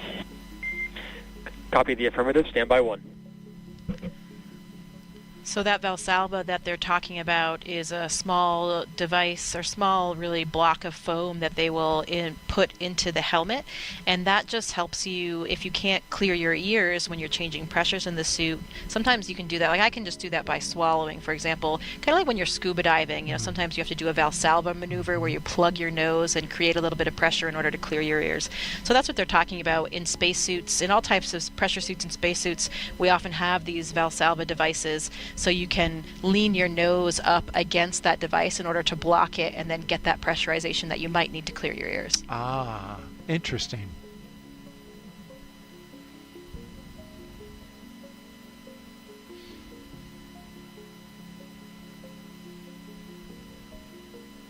I can, you know, when I'm diving, just kind of do it. I guess some people can do it, just kind of open up that, you feel it open up and the pressure releases. Of course, pressure's built up, so it'll easier to get it out. For some people, swallowing or kind of massaging your eustachian tubes in your neck. And when I'm diving, I actually do have to physically hold my nose to do it. But when I'm not in a water environment, if I'm in a spacesuit, I actually don't need to use a Valsalva at all. I can just swallow or even kind of move my jaw. So I think it depends a lot on your physiology. Everybody's a little bit different. But for me, with the air interface versus the water interface, I think that makes a pretty big difference. Right. So it's more like when you fly on a plane, right? And you get up 33,000 feet. Exactly. You feel your ears clear. That is complete. Crew is ready for Section 4.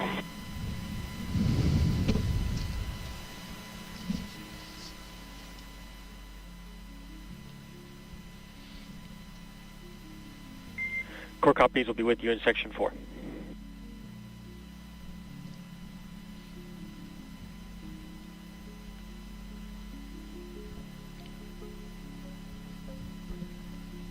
A look outside from the press site. A historic site itself for the fact that countdown clock. And Dragon SpaceX, for one more ask following that install for Valsalva, we'll look for affirmation that crew is go for hatch closure.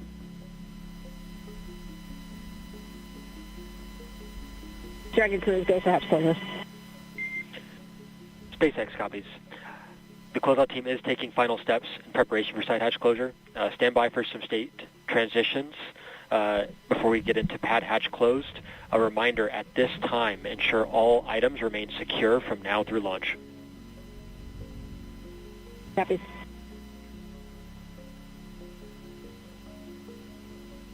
And there they are removing the protective cover for that seal, so they're now ready to do an inspection of it and then get the hatch closed. This is the second launch attempt for Crew-10.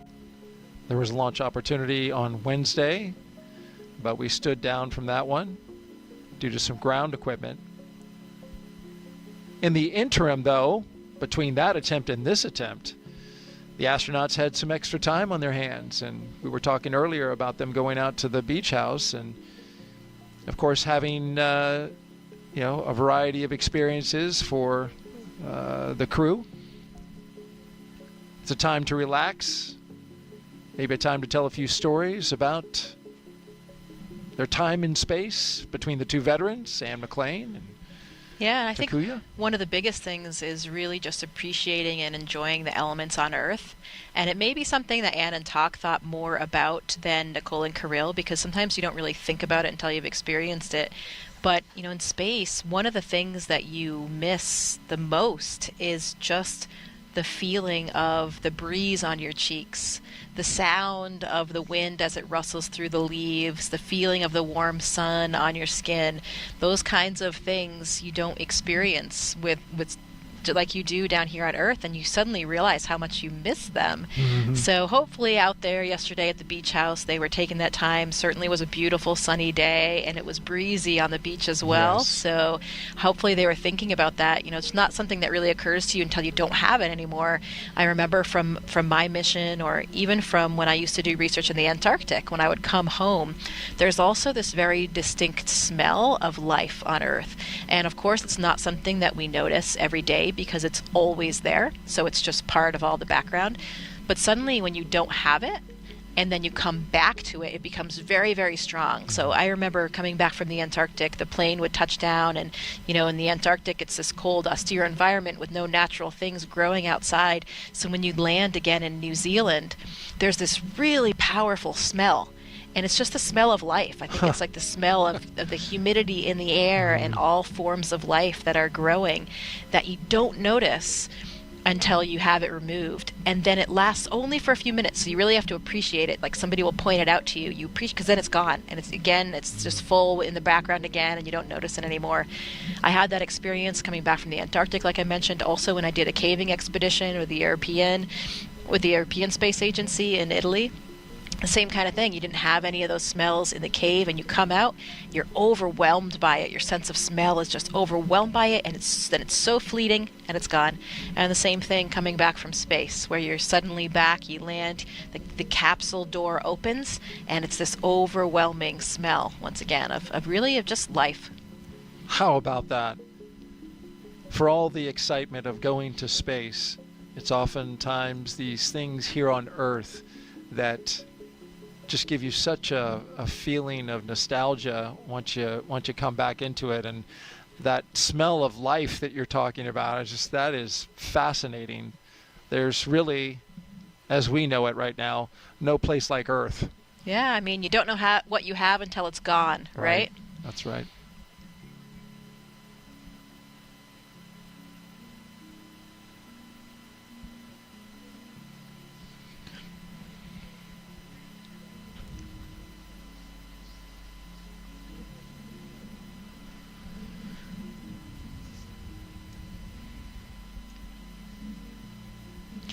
You know, I'm thinking about the crew in there and what are they thinking about right now? And maybe they're taking some time to think about their family members and loved ones that are friends and family that are here today for the launch. And there's a lot of special people here today that I know for all of these crew members.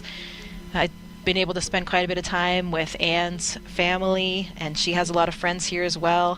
The Axiom 4 crew, who will be joining them on the International Space Station hopefully during this mission. They were here for the first launch attempt, but unfortunately they had to go back to training. Peggy Whitson, the commander of that mission, is a close friend of Anne's, and all 4 of those crew members were here as well. Anne's high school friend Steve Gleason is here.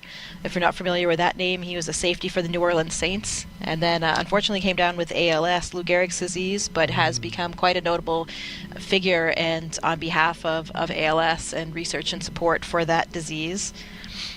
Vapor has an incredible presence here with all of her family and her volleyball team, and I love it. I remember this when Vapor was selected as an astronaut as well. Both Anne McClain and I were actually on the selection board for Nichole Vapor's class, and I remember her family being there to celebrate their announcement. They all had matching t-shirts, and they do again today, her volleyball team as well, so a lot of spirit that they're showing.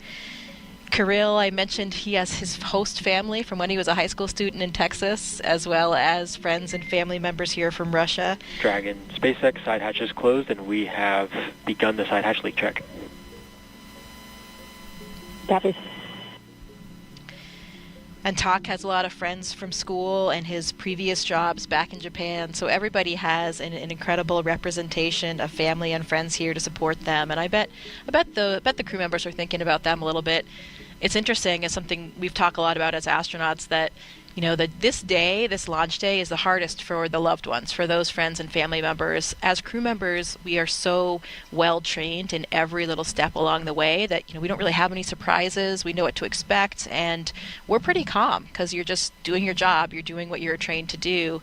But it's the family members that really this is the most difficult on, because they don't have that same level of training. They don't necessarily understand all the nuances, and it's their loved one sitting on the top of that rocket. So it's an interesting dichotomy, though, where I think the astronauts are quite calm, but they're probably more worried about their family members and how they're feeling than they are really about themselves right now.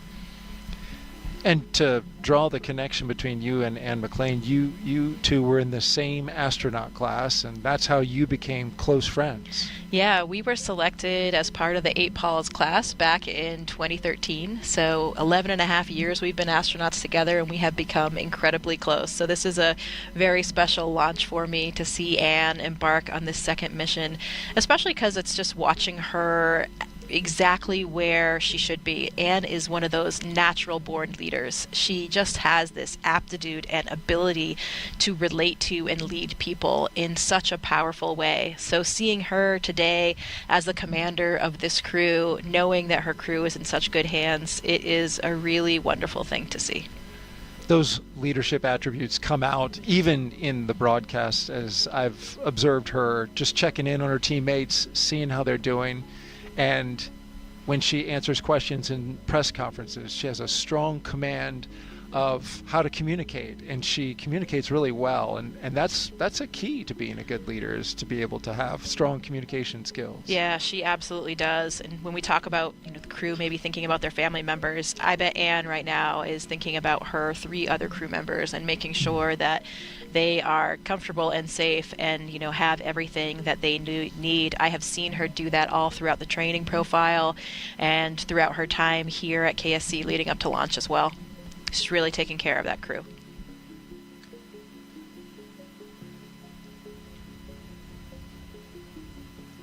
From inside the capsule to outside of it, there at the press site, see the countdown clock, a historic site. It's on the National Historic Register, in fact, with the flagpole blowing and a nice breeze going.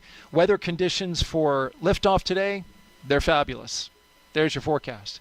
We are 95% go. Winds are coming 7 to 12 miles per hour out of the south-southwest. Temperature is a mild and comfy 70 degrees. The only concern for that 5% resides in the cumulus cloud rule, and that's because we have a little more moisture in the air than we did 2 days ago. But really, as you can see outside, not a lot of cumulus clouds. You've got those high stratus clouds, but there you see some off in the distance over top of the ocean, but those seem to be pretty thin. Not expecting a lot of moisture in those, so that all bodes well. There's a beautiful shot. The sky is open and clear for this liftoff right now. It's green, of course. We'll be looking again at the weather, as in fact even more closely as we get closer to launch. Dragon SpaceX, comm check.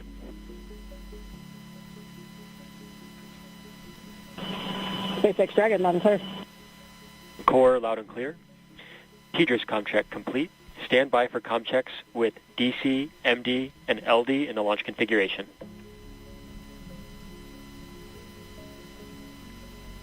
Dragon, DE on countdown 1, comm check.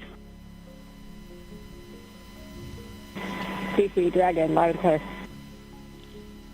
DC loud and clear. Stand by for comm checks with MD. Dragon, MD on countdown 1, comm check. MD Dragon, loud and clear. MD loud and clear. Stand by for comm check over Dragon to ground. Dragon, MD on Dragon to ground, comm check. MD Dragon, loud and clear. MD loud and clear. Stand by for comm checks with LD. Dragon, LD on countdown 1, comm check. LD Dragon has you loud and clear. LD loud and clear. Stand by for comm check over Dragon to ground. Dragon, LD on Dragon to ground, comm check. LD Dragon, loud and clear. LD, loud and clear.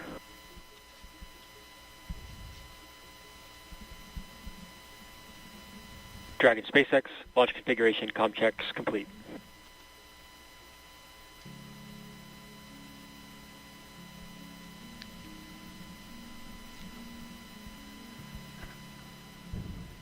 All right, with the communication checks complete, that's a good milestone that we are passing now. Able to communicate with the crew both on the ground and through the air. We're now T-minus 2 hours and 9 minutes from launch.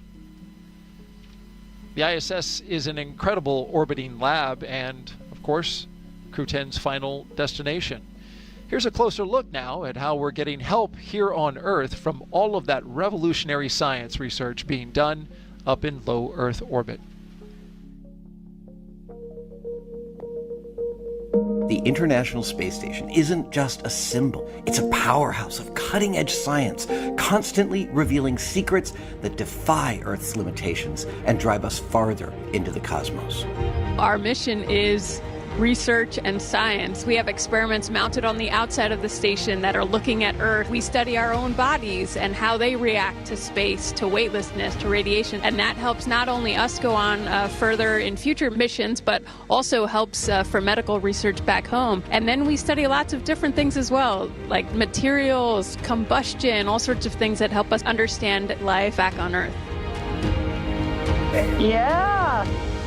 Microgravity doesn't play by the rules. It flips them upside down, transforming how liquids flow, how flames burn, and unraveling biological mysteries before our eyes. I saw some heart tissues beating in space, and it was incredible. Photon, we see that top one beating. Looks like happy heart cells. But we're not just along for the ride. We're explorers, diving headfirst into the challenge and harnessing the power of this unparalleled platform, just as we have been for decades. We're on a relentless quest for answers, seeking to understand the intricate workings of the human body in space and ensuring future crews stay safe on their daring journeys beyond Earth's orbit. The human aspect of human space exploration is always going to be very important for decades to come. And when it comes to technology, we're not waiting around. We're discovering new ways to grow crops in harsh environments and engineering innovations to tackle Earth's greatest challenges. We have amazing technology that allows us to recycle water and create water for us to drink. It's delicious. Microgravity isn't just a curiosity. It's a game changer in the fight against diseases back on Earth, paving the way for breakthroughs that benefit us all and enabling new economic opportunities in space. Welcome, Axiom 3 on board the International Space Station.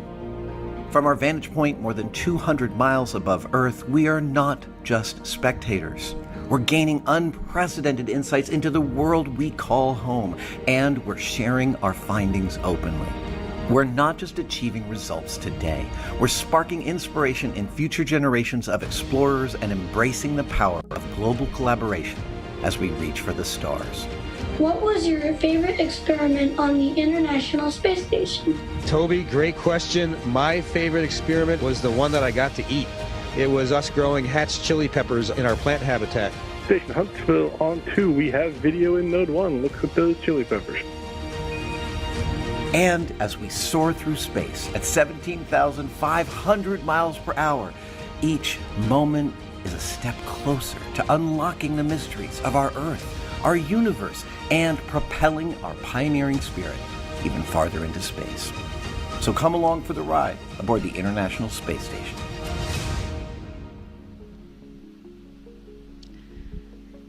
Seeing that video brings a lot back of a lot of fun memories of my mission. We didn't grow peppers, but we actually grew Mizuna lettuce during my mission, and that was something that I very much enjoyed because you had something green and growing that you were taking care of.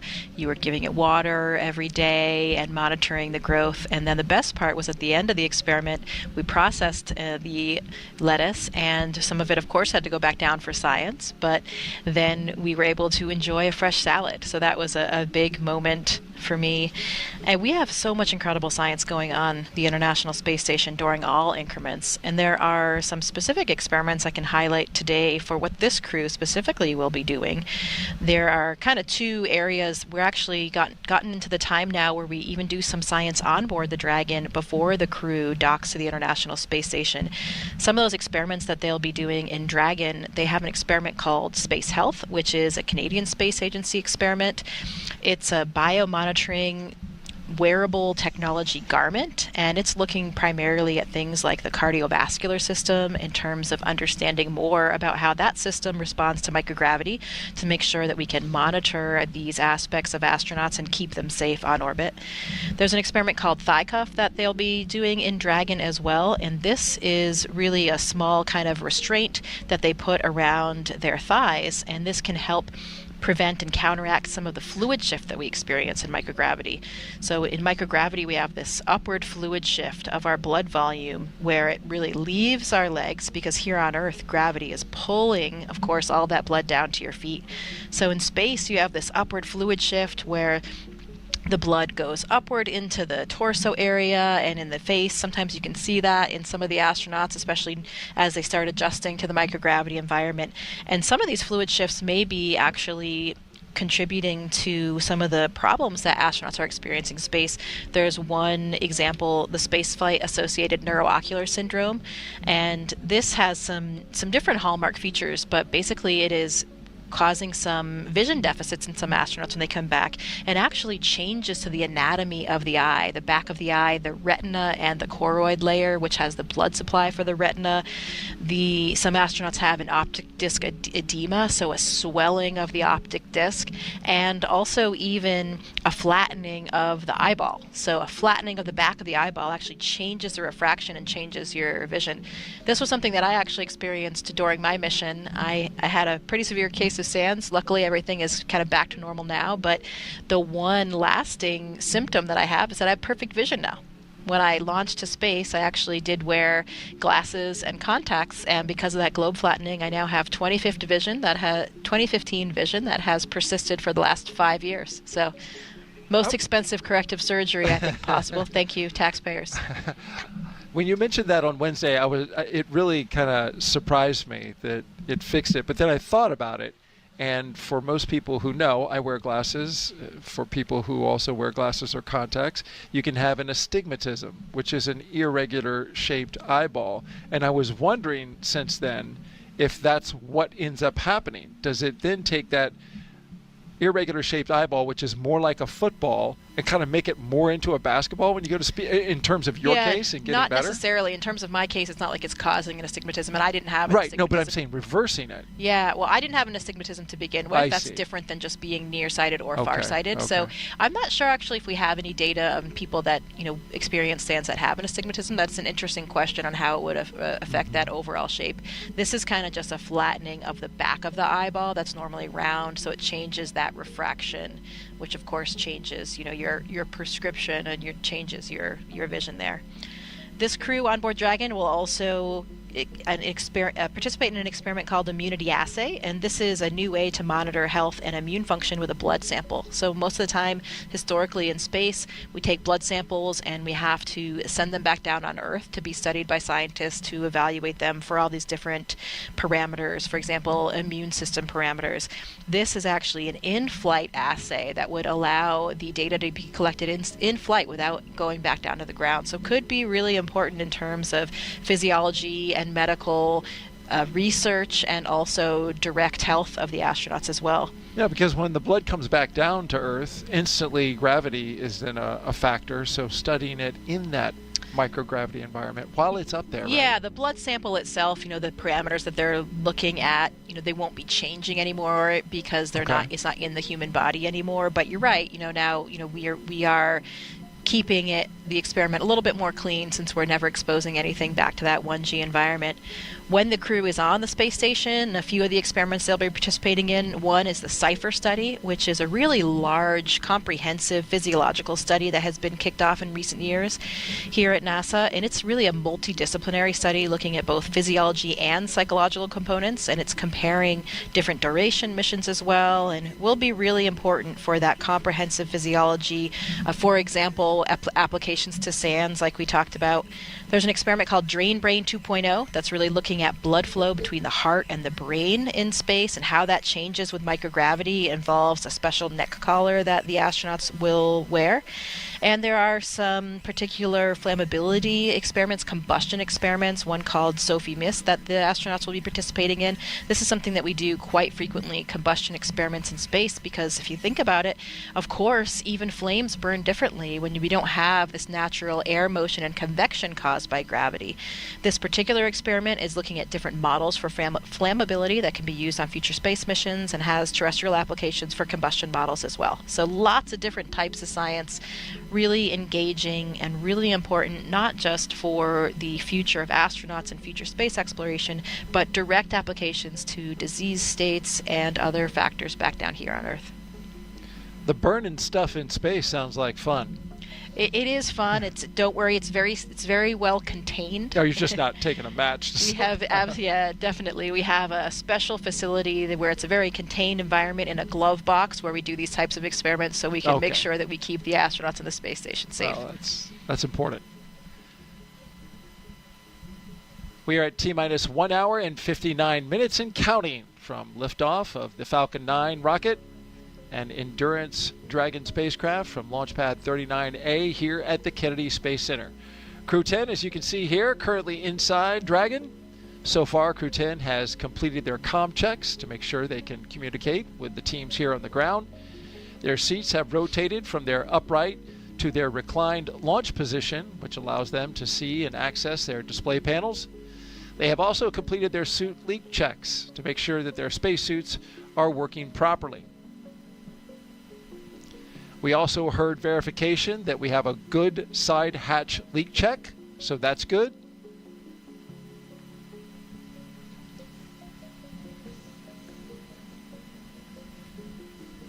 If you've been watching us since we came on the air at 3 p.m. Eastern Time, you know that we've had fantastic commentary from NASA astronaut Jessica Meir. My name's Daryl Nail. I get the pleasure and the honor to sit next to her and help document this journey to the launch pad with all of you.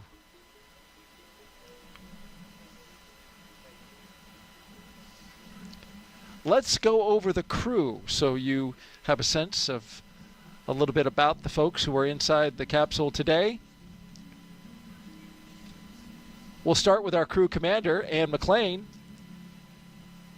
This NASA astronaut is a West Point graduate and U.S. Army colonel who has spent 204 days in space and completed 2 spacewalks. She's a highly decorated Master Army aviator with over 2,000 flight hours. Post-ingress briefing.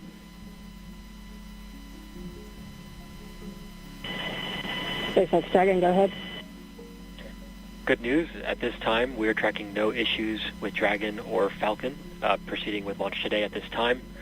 So I have no updates for you, but we'll continue to keep you up to date if anything happens. Otherwise, the closeout team is performing their final steps in the White Room before they depart the pad. How copy? SpaceX Dragon, copy, no issues. Great work to the team.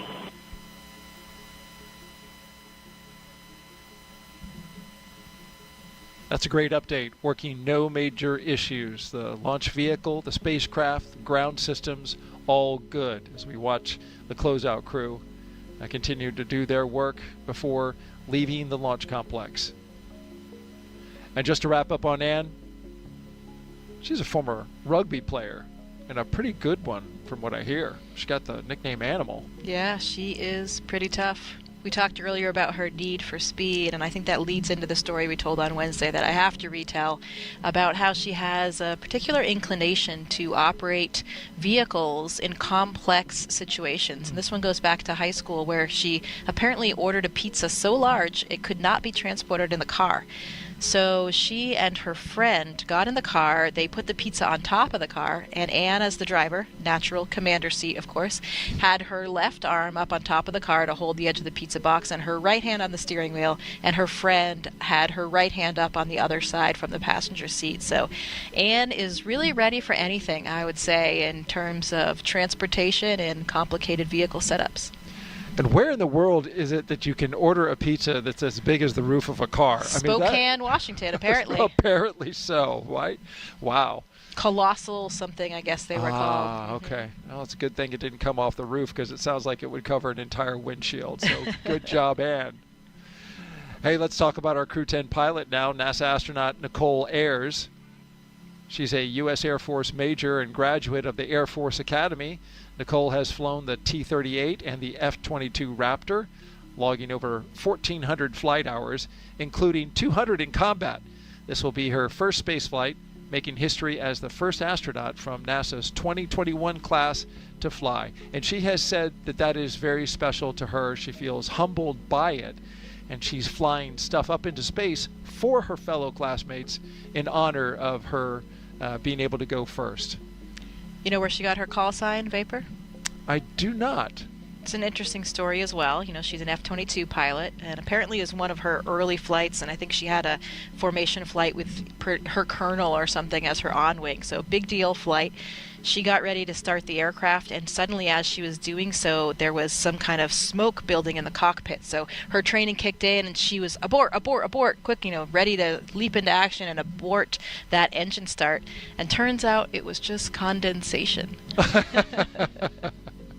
So that's how she became known as Vapor. The vapor that condensated onto her glass inside the cockpit. Well, it's as good a nickname as any. I thought you were going to say that she pulls really hard G's and creates a vapor trail, and that's where I thought you were going. Well, with that too. Oh, that works as well. She is a jet pilot. Yes, she is indeed.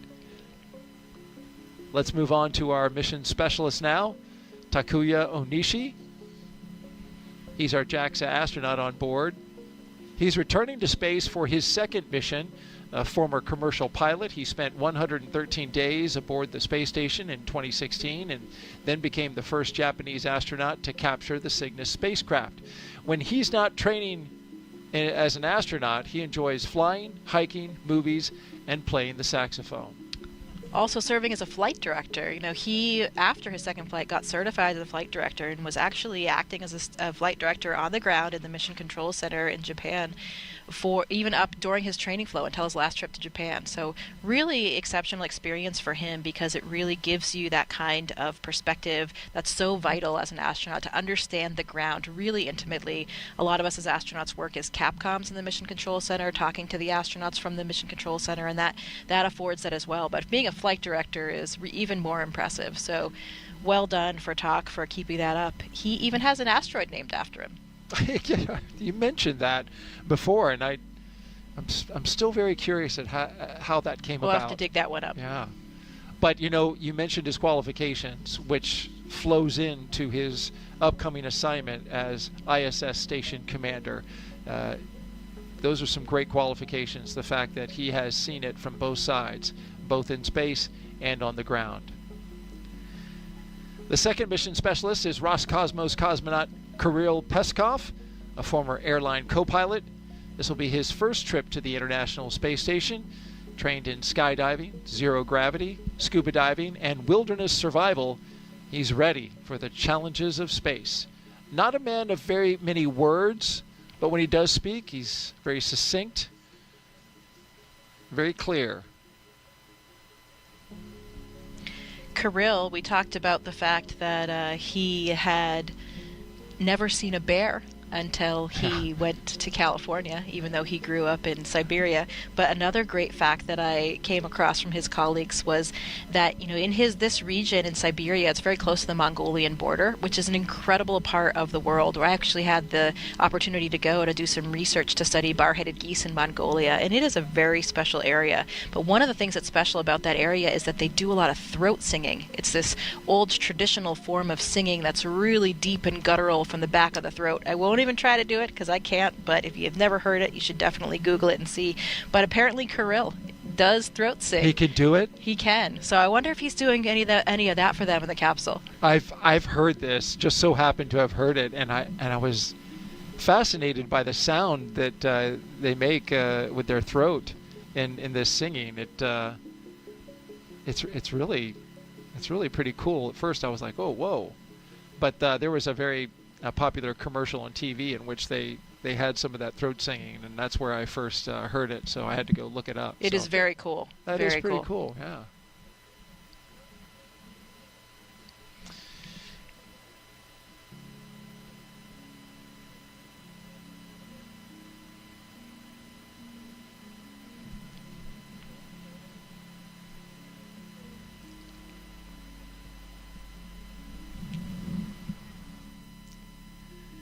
We are T-minus 1 hour and 49 minutes until the liftoff of NASA's SpaceX Crew-10 mission. We have 3 astronauts and 1 cosmonaut inside of Dragon Endurance atop a Falcon 9 rocket. They're at Launch Pad 39A. They are headed to the International Space Station to help maintain the orbiting lab.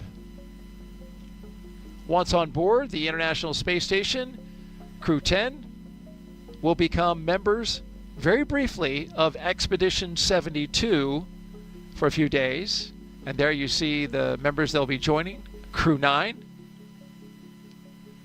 and then they will become part of Expedition 73. They will conduct research to understand material flammability, contributing to the future spacecraft design, and study how spaceflight affects human physiology and psychology, and that's their patch.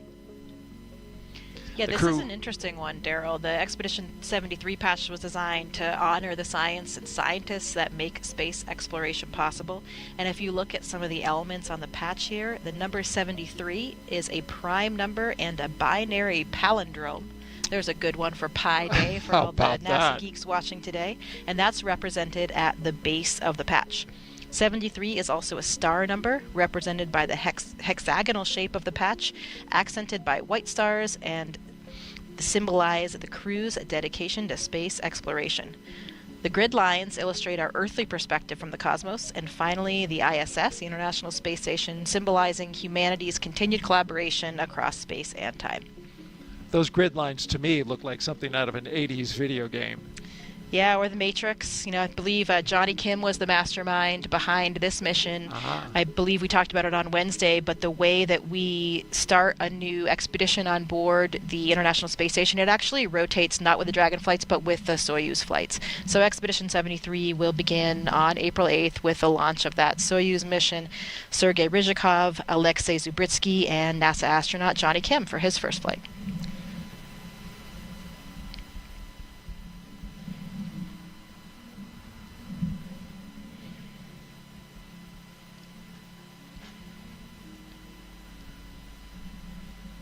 While we have a moment, let's take another social question. Let's see. Landon Davidson asks, how long does it take to readjust to gravity on Earth once you return? Well, Landon, like all things physiology related, there is a bit of individual variation, so different humans experience it a little bit differently. For me, it was interesting when I went to space, I actually adjusted very quickly. Even though, as humans, we've never evolved without gravity, I felt really comfortable and like I was at home. Some astronauts do experience space motion sickness, though, for those first few days, where they may feel a little bit queasy, even a little bit nauseous, maybe even vomiting a little bit. But that's normal and usually resolves in the first few days. And most of these effects are really due to your neurovestibular system. So your inner ear, we have these semicircular canals, and some other organs that are actually gravity dependent in terms of how they work for your neurovestibular system, which is of course responsible for spatial awareness and balance and those types of things. So that system goes a little bit haywire when you first experience microgravity, and then once again after you've adapted to that and you come back down to Earth. So when you come back down to Earth, you don't feel great. You literally feel gravity kind of like the bully on the playground that has their hand on your head and is pushing you down. You feel the weight of gravity when you're sitting down, like you just feel heavy. You go to get up from sitting on the couch. I remember having some lower back pain that actually persisted for many months.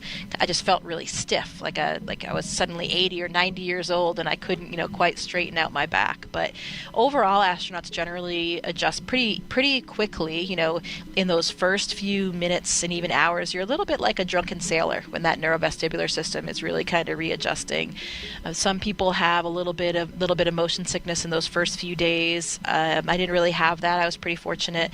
And then you readapt to things like walking kind of quickly because your body just, gets used to it. You'd been doing it for so many years before flight. It takes a little bit longer to adapt to running because it's this more complex motor neuron connection for running than it is walking. And I remember that very well. I was in the gym with my trainer and, she's like, okay, go ahead, run across the gym. And it felt so strange as I took kind of that upstroke of one foot. It felt normal. But then when I landed my foot, I felt like I was an elephant crashing down to the ground. Wow. And, we run in space on the treadmill every day, every other day. And so you're used to running, but you're not really used to running at your full body weight because in weightlessness, we have a harness that we use to hold us down on the treadmill, but we usually only run at about 75% of our body weight. And of course, it's so different when you're not under the full effect of gravity. So running takes a lot longer to kind of get normal again. So depending on what exactly you're talking about, the first days, even weeks, you feel pretty tired, but then you adapt fairly quickly after that, and maybe some lingering effects for some people, back pain and that kind of thing, but really a lot of individual variation there. And you touched on it. It's not like you're not working out on station. Your exercise is part of your daily regimen, and you're staying as fit as you possibly can. So it's really interesting that when you come back down, that neurovestibular system, that's the thing that's not used to it and is throwing everything off. Yeah, because your cardiovascular system, you are running and bicycling every day pretty much up there to maintain your cardiovascular system. But of course, the rest of the time, your cardiovascular system is not acting against the force of gravity like it is here on the ground all the time. So there's some level of deconditioning that just happens where, on the space station, I'm up there, I loved running on the treadmill. You kind of feel like a gazelle since you're a little bit offloaded. I feel fast. And yeah, even your gait changes, your stride changes a little bit because of the mechanics of running are just different up there when you're not under your full body weight and you're kind of, you're being held down by this harness. But I really, really enjoyed it. But you're running for miles, every day. So Sonny Williams did and a few other people have actually done marathons. Dragon SpaceX closeout team has departed the crew arm. SpaceX Dragon copies. So what happens is when you come back down to Earth, you just even though you've been running miles a day, you come back to Earth and you can't even run a mile because you've had this kind of cardiovascular deconditioning. So that takes a little bit longer to come back. Interesting, from a marathon to struggling with a mile just because of the change in coming back from space to Earth. Well, we are now T-minus 1 hour and 42 minutes and counting. Let's take you now inside Mission Control in Houston, where flight controllers are constantly monitoring the International Space Station and the people living on board. NASA's Gary Jordan is there. Good afternoon, Gary. Good afternoon, Daryl and Jessica. Thank you. This is Mission Control Houston, and we're in the International Space Station's flight control room here at NASA's Johnson Space Center in Houston, Texas. The team continues to prepare for launch, led by Flight Director T.J. Creamer.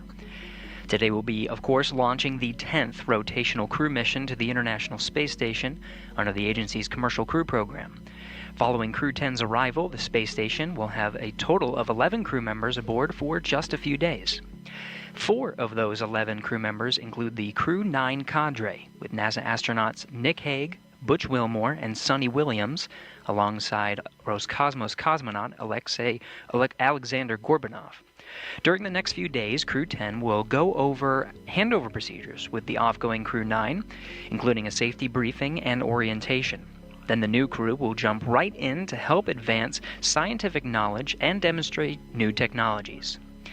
After a few days of handover activities, the members of Crew-9 will prepare for their undocking and return to Earth.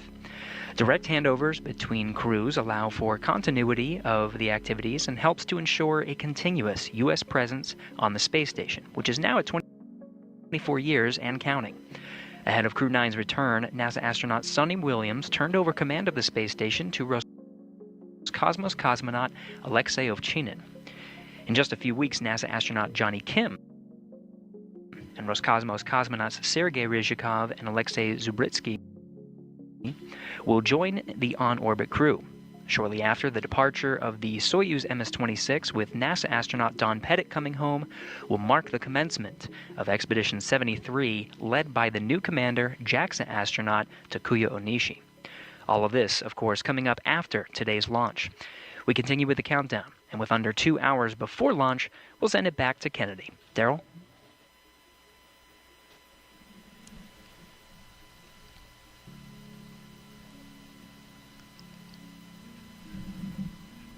If you're just joining us, this is live coverage of NASA and SpaceX's Crew-10 mission to the International Space Station. We're now T-minus 1 hour and 40 minutes until liftoff, and so far we've had a smooth countdown. No issues with the rocket or spacecraft, and ground systems are looking good for launch. You're looking now at the crew inside their capsule, Crew-10. And one of the first tasks Crew-10 did as a team was design and create their mission patch. There it is on your screen. And here's their description. The SpaceX Crew-10 patch was thoughtfully designed by the 4-person crew. They used AI for the initial inspiration, and then a human artist perfected the design. So as you can see, as you're looking at there, it's a 10-sided patch with the Roman numeral X boldly in the center, representing the ascent and descent that they will do. It's also representing the 10th operational flight of the Dragon spacecraft. Notice the Dragon with its wings fully out in full flight. That's a nod to the 4 crew members who are all professional pilots. The stars are red, white, and blue for the flag colors of each crew member's home country, and the brightest stars represent the crew's closest family members and support system. It's a lovely patch.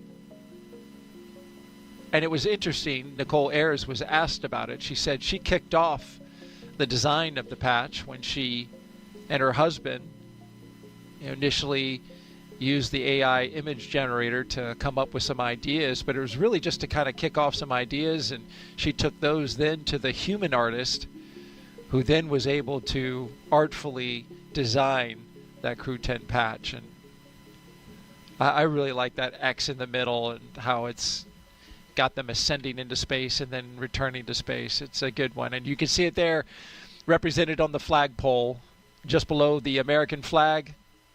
Flies the Crew-10 patch on the CCP flag. CCP standing for Commercial Crew Program. Yeah, it's one of the great things that we do together as a crew. Another one of those traditions like we talked about. You know, I don't know that everybody knows that we really do design those patches by ourselves. So we try to capture the elements that are important to us, special things from our professional and or personal lives, special things about the mission and timing, and just things that mean a lot to all of us as crew members. Oftentimes, you know, we are capturing the international spirit of cooperation and collaboration that's reflected by the makeup of our crew. We talked already about that 50th anniversary of the Apollo-Soyuz mission as well. All of these things really play into our patch design and thinking about what components to put there. Will you have some artistic influence in your patch if you do a patch one day? Oh, absolutely. So yeah, I did help design the patches for my previous mission and for future missions as well.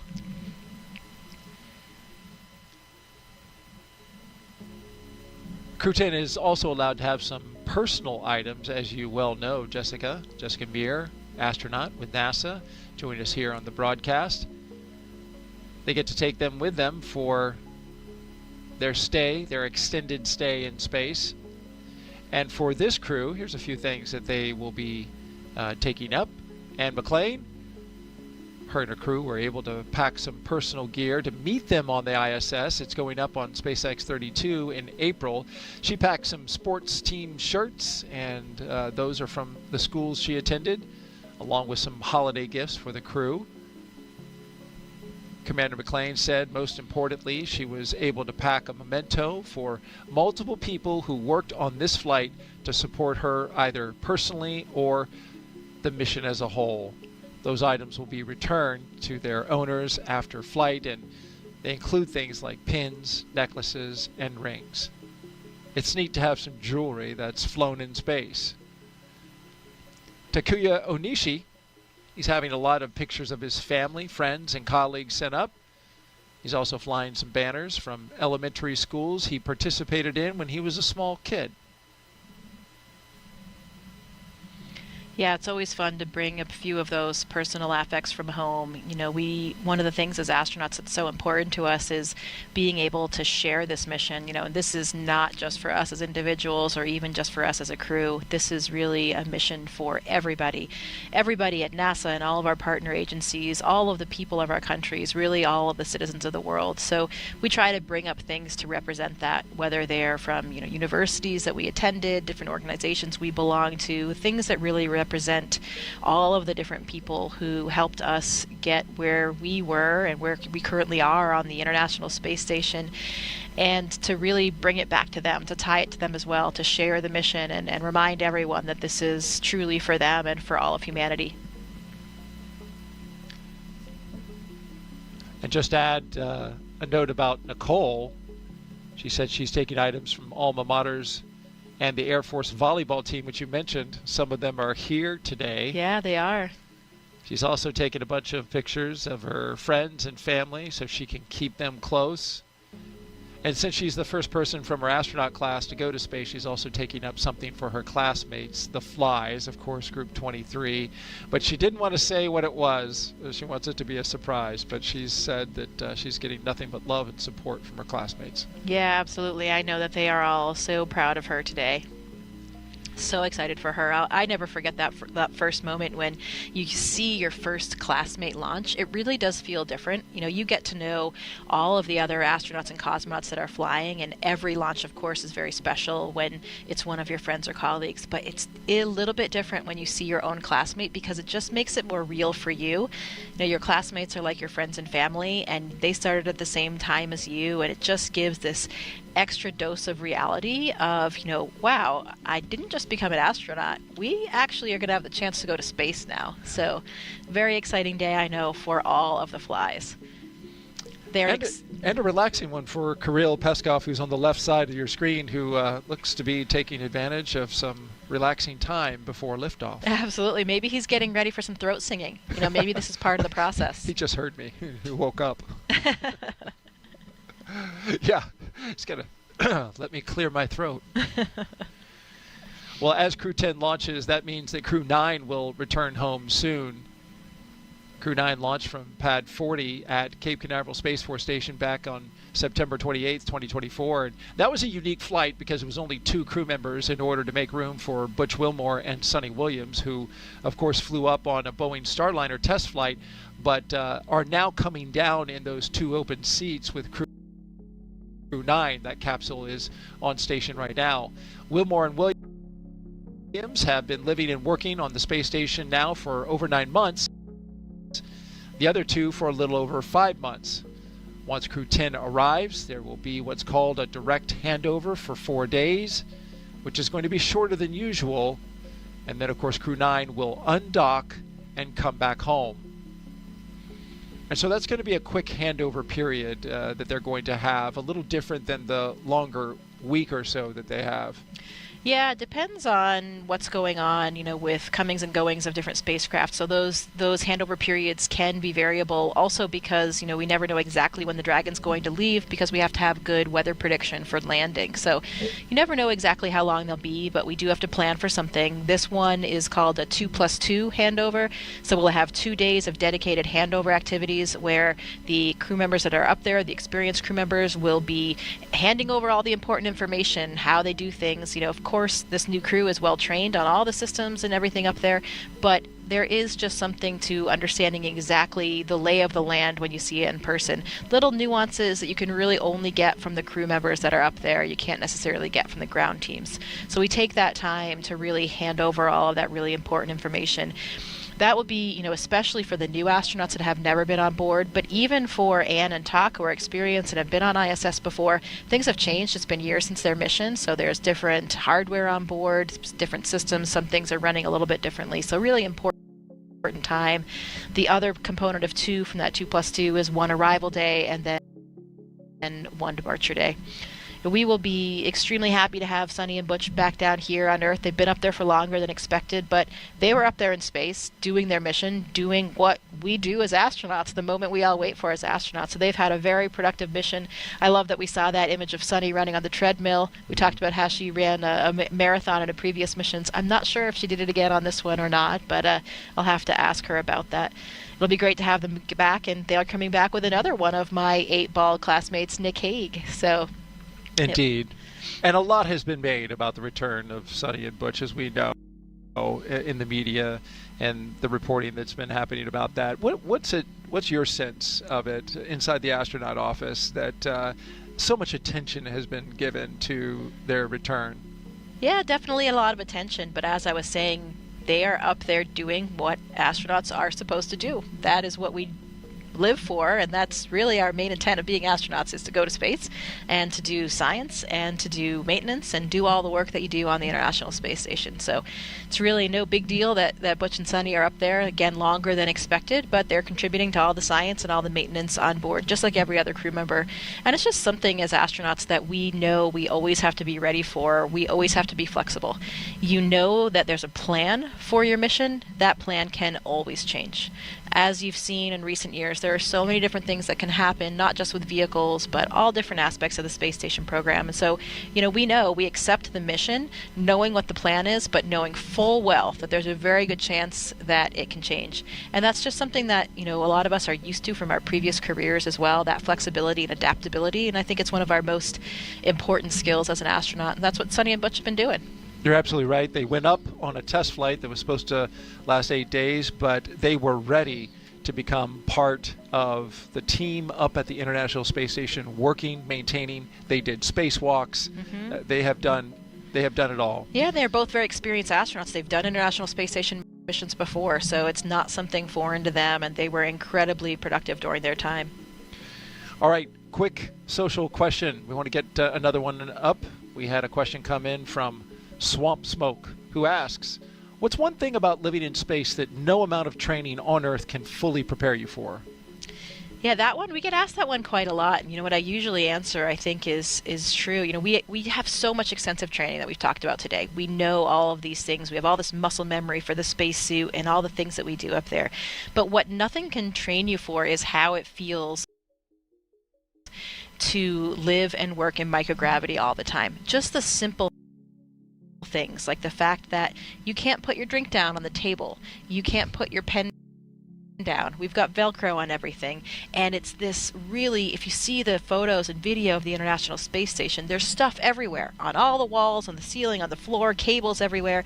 So if you take your drink bag and you Velcro it to a wall because you're up on the ceiling working for one moment, and then you go to a different location, you're on the floor or one of the walls, suddenly you're like, wait a minute, where did I put that drink bag? Because everything blends in this three-dimensional space, and your brain just isn't used to that. Here on Earth, look at us right now. Everything that we're using or looking at is really right down on this desk. We just put everything down, it stays there. We are not using any of this three-dimensional space above our heads or behind us or on the walls. And in space, you utilize all of that. And so it takes your brain some time to really adapt to that, to understand. You lose things a lot in the beginning because you put your drink bag down, you don't know where it went because you've been in all these different orientations and positions, and it's really hard to make those connections on spatial awareness. So I think that's the thing that's really difficult. Nothing can train you for it. You can talk to other astronauts and they can give you tips for dealing with some of these things, but until you experience it yourself, you really can't prepare for it.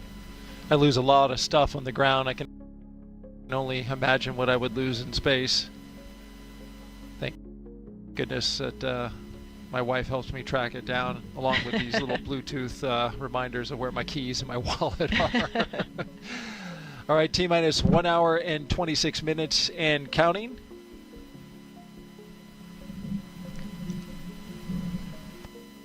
Crew-10 getting ready for their mission to the International Space Station, and there you see them from left to right. We have Roscosmos cosmonaut and mission specialist Kirill Peskov. To his left, our right, the pilot, Nichole Ayers. To her left, going to the right, is the commander, Anne McClain. And then to the far right on the screen, mission specialist and JAXA astronaut Takuya Onishi.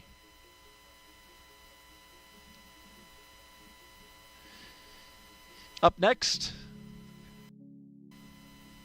we'll be looking for the Launch Escape System Health Check.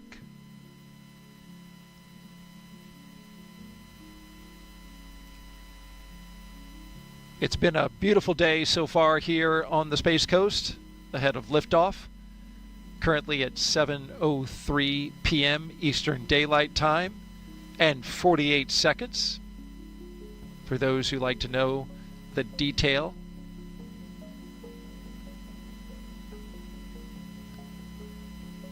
Our journey today began at astronaut crew quarters at T-minus 4 hours when the astronauts began suiting up after a good weather brief,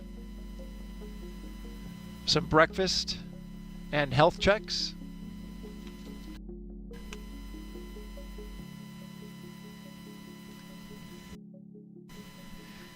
They got into their vehicles and traveled out to the pad. It took about 20 minutes. They ascended the launch tower and then crossed that crew access arm that you see on the right-hand side of the screen. That took them into the white room at the very end of the arm, and they ingressed into the spacecraft where they are now. Got less than 90 minutes until liftoff. They performed this routine exactly as they did today on Wednesday during the first launch attempt. We got down to T-minus 43 minutes until we had an issue with some ground equipment and the hydraulics, where there was a trapped pocket of air inside the system. That was fixed and bled out on Thursday, and now the ground support equipment is good to go. The launch vehicle is go, and so is the spacecraft.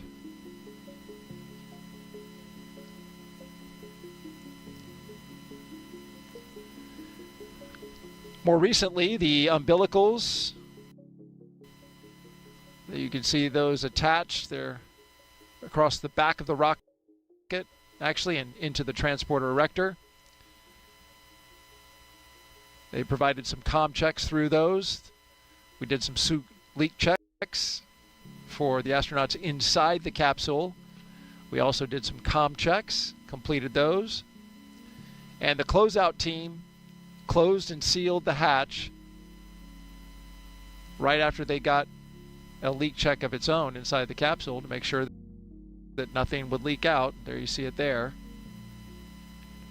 And that side leak hatch check is good. Side hatch leak check, rather. Also a final check for FOD, which is foreign object debris. The closeout team carefully examined the area around the seal for the side hatch, and they have since left. They cleared out of the blast danger area, and now the only 4 people who remain inside the perimeter of Launch Complex 39A are right there on your screen. The crew for Crew-10.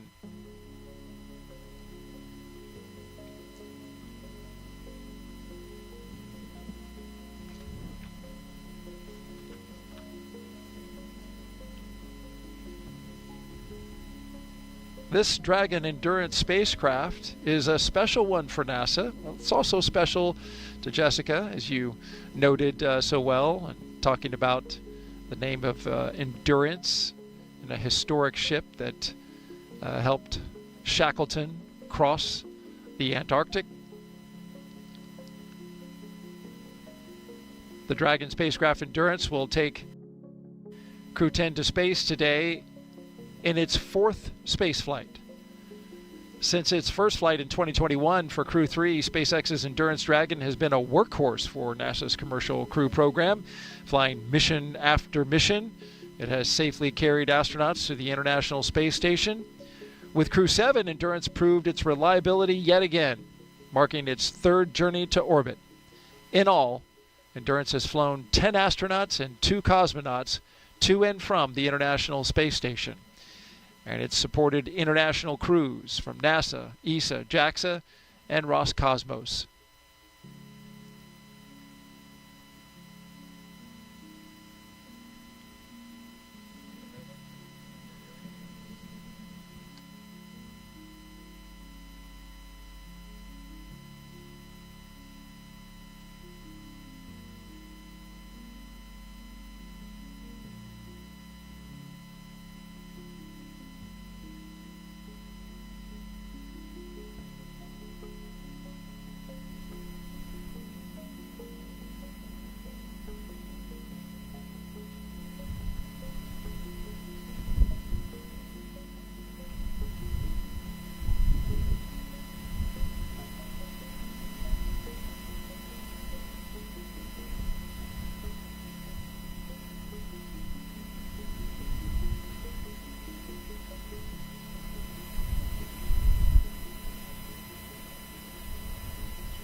Live coverage of NASA and SpaceX's Crew-10 launch to the International Space Station.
We are T-minus 1 hour and 17 minutes and counting until liftoff of Crew-10 on a Falcon 9 rocket to the International Space Station. Crew-10 will be the latest crew to fly as part of NASA's Commercial Crew Program, which uses private companies to transport people to and from the orbiting lab from right here on U.S. soil. We've had a great countdown so far. What a beautiful shot. The Indian River Lagoon in the foreground. In the background, the Falcon 9 rocket and Endurance spacecraft with Crew-10 on board. Weather is 95% go. The only tiny concern is the formation of cumulus clouds, but as you can see from this view, we don't have many of those around here, and that's a good thing.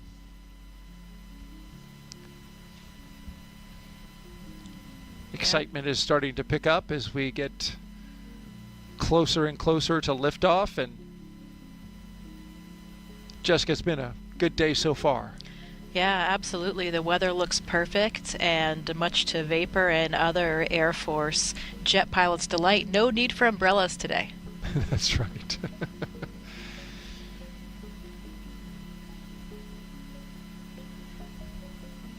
Crew getting comfortable, getting closer and closer. They're getting excited.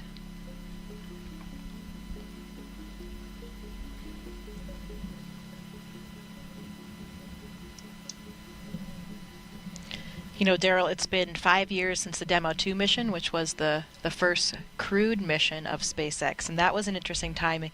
That was actually just after I left the ISS. I left in April of 2020, and Demo 2 occurred in May. And since then, we've had 11 crewed flights. This will be the 11th crewed flight. So this will be the 10th rotational flight for crew members after that Demo 2 flight. So pretty impressive that all of that has happened in that 5-year period. And another fun fact, the Demo 1 mission, which was of course the mission without a crew for that very first test of the Dragon and docking to the space station, that was when Anne McClain was on board for her first mission in 2019. So she played a very crucial role of getting in Dragon and doing all of those checkouts after that vehicle had docked to the space station. So pretty cool full circle story here of Anne being up there for that first uncrewed mission, and now in Crew-10, the 11th crewed mission in the last 5 years. So pretty impressive. How about that? She saw the first Dragon come up, and now she's on board the 11th. And for you too, right there at the beginning, you know, we're on our 10th operational mission, as you mentioned, and now when you look back, you think about just being right there at the beginning of the commercial crew program when that Dragon docked at the ISS. It was really exciting for, you know, the entire country was so thrilled to have the ability to fly to space from American soil again. Yeah, it was really wonderful to resume that aptitude to send rockets and with crew members on board from American soil again from here in Florida, and of course still trading off regularly with our Russian counterparts with Soyuz flights. So we're still continuing to fly American astronauts on the Soyuz, and as you see, we have a Russian cosmonaut on the Dragon today. So really nice that we maintain this spirit of international cooperation on board the International Space Station.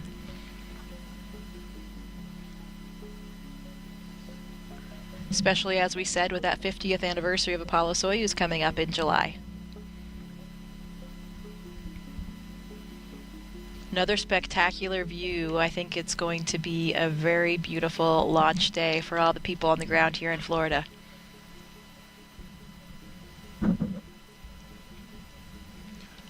Absolutely, we are headed in that direction.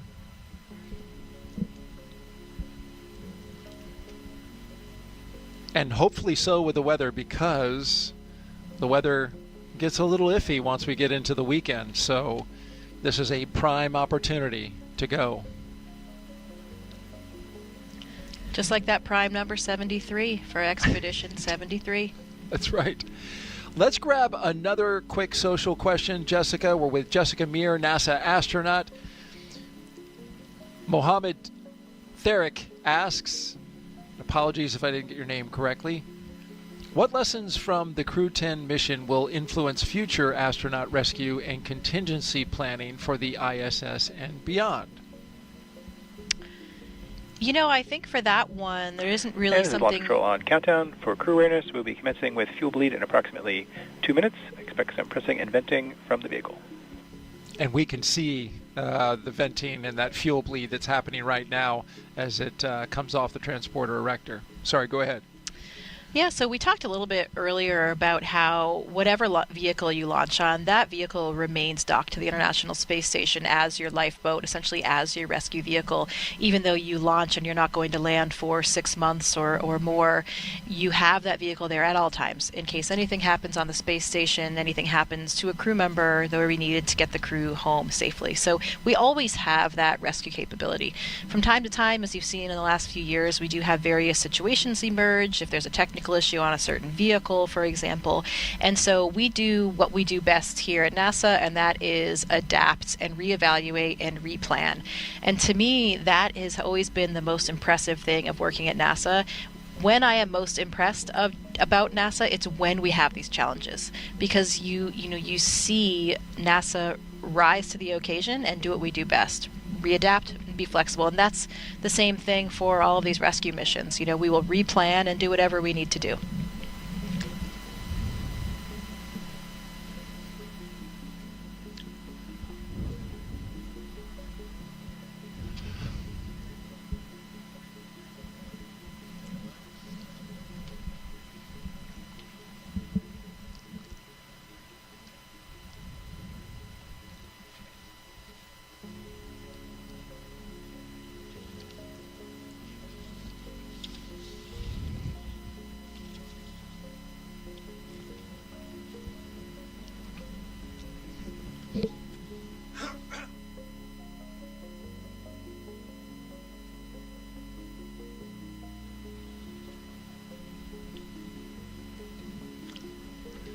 Good afternoon. You're watching live launch coverage of NASA and SpaceX's 10th rotational flight to the International Space Station.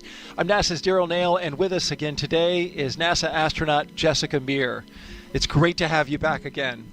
Thanks, Daryl. It is wonderful to be here. Sending your friends and colleagues up to space is always the best thing that you can do as an astronaut here on the ground. So I'm so excited to be here playing a role in all of it. And a big reason that you're here, to see your good friend Anne McClain off to space. Liftoff for her and the rest of the crew is at 7:03 p.m. Eastern Time from here at Launch Pad 39A. But before we continue our coverage, a quick reminder about Jessica's experience in space.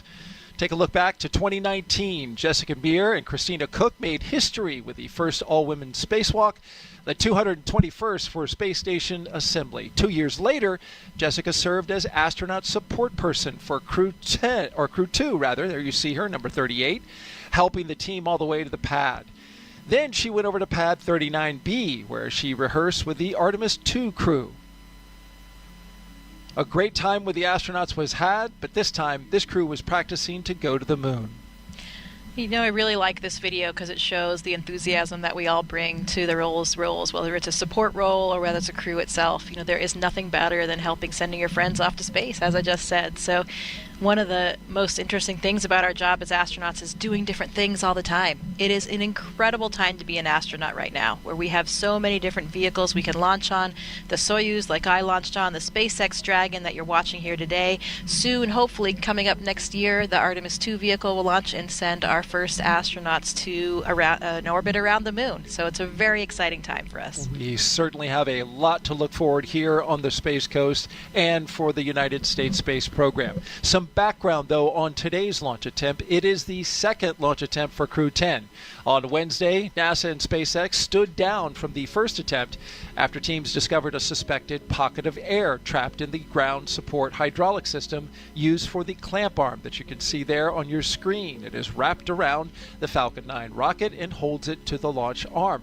Yesterday, ground support teams successfully flushed that hydraulic system, and now it is ready to go for today's launch. The crew had a little bit of break while they worked on that. Yeah, they did. The crew was able to relax yesterday. I think it was a very fortuitous opportunity because, the day before you launch, they're still probably doing all of these things that are giving them a little bit of stress, dealing with last-minute issues. And then yesterday, they had already done all those things for the previous launch. So they had yesterday to really relax and had just a chance to be outside at the beach house and just take it all in, appreciate some of the sights and sounds and feels of the Earth before they go to their new home on the ISS. Crew-10 will be launching from pad 39A that you see there. Big props to our flight operations crew right here at the Kennedy Space Center for those beautiful views. You see the helicopter on the left part of your screen orbiting around the pad, going in circles, and appropriately so, here on Pi Day. Once the crew... Sorry? I'm sure making Anne McClain feel right at home, too, the sweet sounds of the helicopter in the distance. Absolutely. A helicopter pilot herself, and all of them pilots inside the capsule today. In a little over an hour, this spacecraft and rocket will lift off. So let's take you through the rest of their launch day previously leading up to this moment. After waking up and having a bite to eat, SpaceX helped Crew-10 into their suits, as you can see here inside the historic crew quarters suit-up room. They also played a card game, a tradition to use to get their bad luck out of there, losing for the commander and the chief winning. Then we saw them walk out, Crew-10 waving, taking the same footsteps as every NASA astronaut since Apollo 7 in 1968, walking out, greeting the crowd, getting into their vehicles, and then joining a security escorted caravan for a 20-minute ride to launch pad 39A. And then there they are, looking up and looking out as they walk down the crew access arm into their spacecraft on top of the rocket. And now they are locked and loaded inside the spacecraft. And we are watching them live while they await the next big milestones, the fueling of the Falcon 9 rocket and the arming of the launch escape system. Throughout this broadcast, we've been taking your questions from social media, so keep sending them. Hashtag AskNASA on NASA's YouTube, Facebook, X, and Twitch platforms. Also, for those of you watching on NASA's YouTube channel right now, a reminder to make sure you refresh your player or browser to join our live chat. Now, at this time, we are expanding our coverage and would like to welcome SpaceX and NASA commentators joining us live from Hawthorne, California, where the SpaceX mission team is located. And a great good afternoon and welcome to both of you.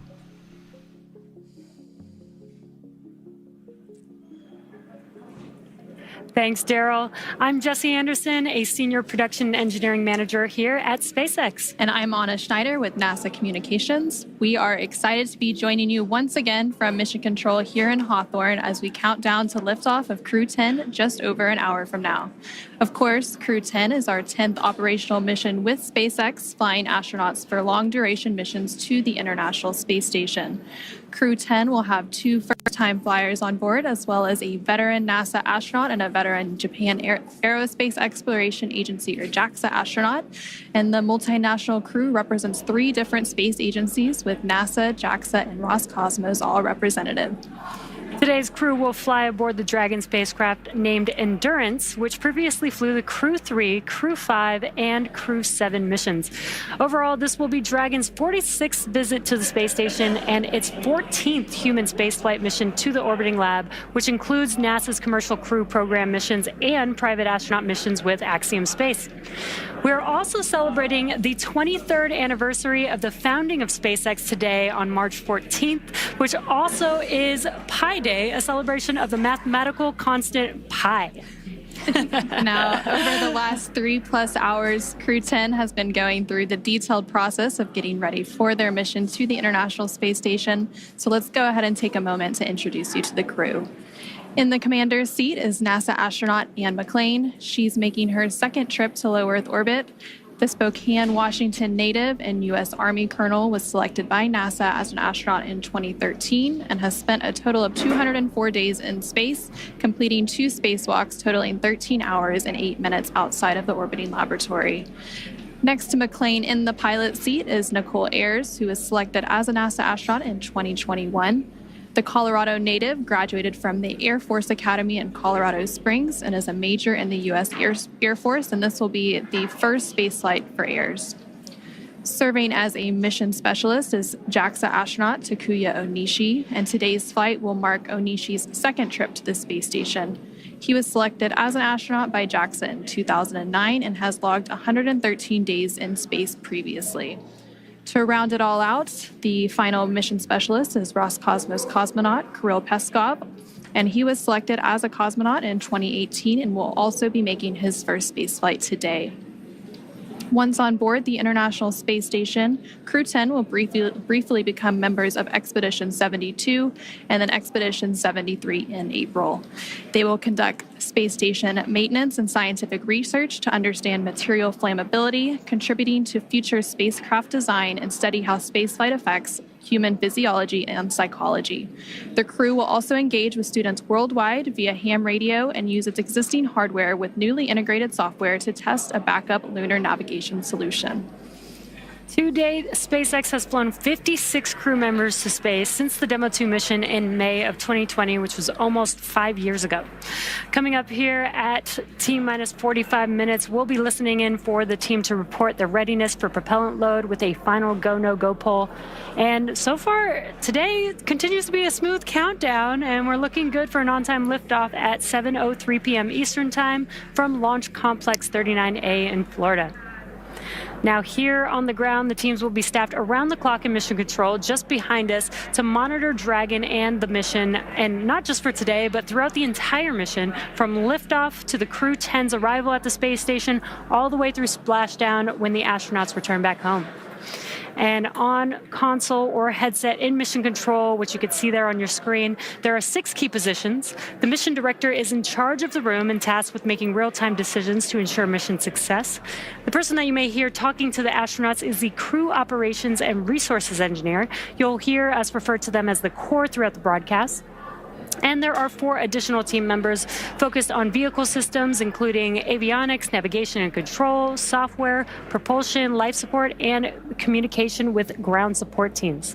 Now, apart from mission control, our Falcon 9 team... Dragon SpaceX, cycling orbit tank isolation valves to equalize low flow pressure.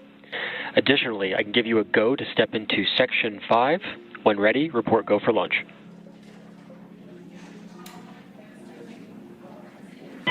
SpaceX Dragon, copy Section 5 and work.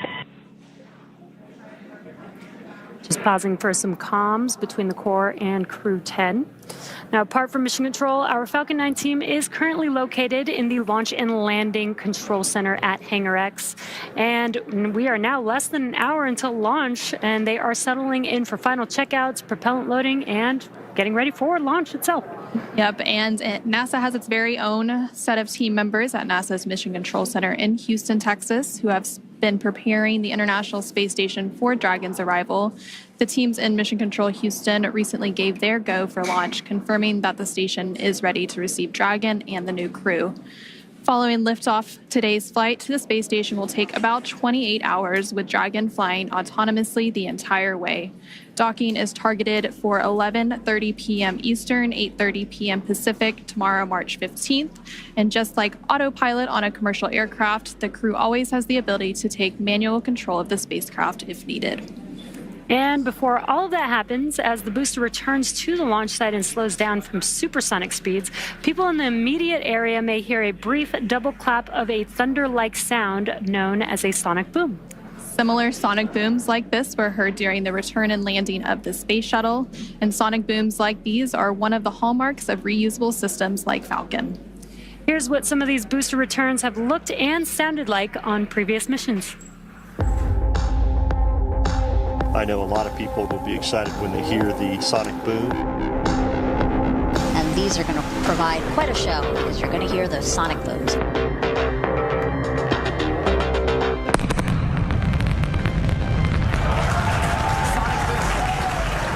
Booster landing leg deployed.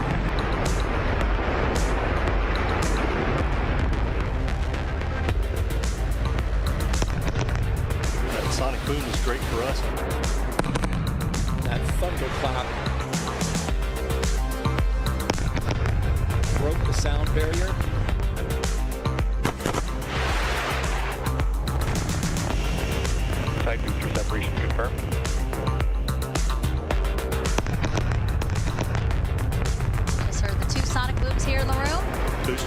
confirmed.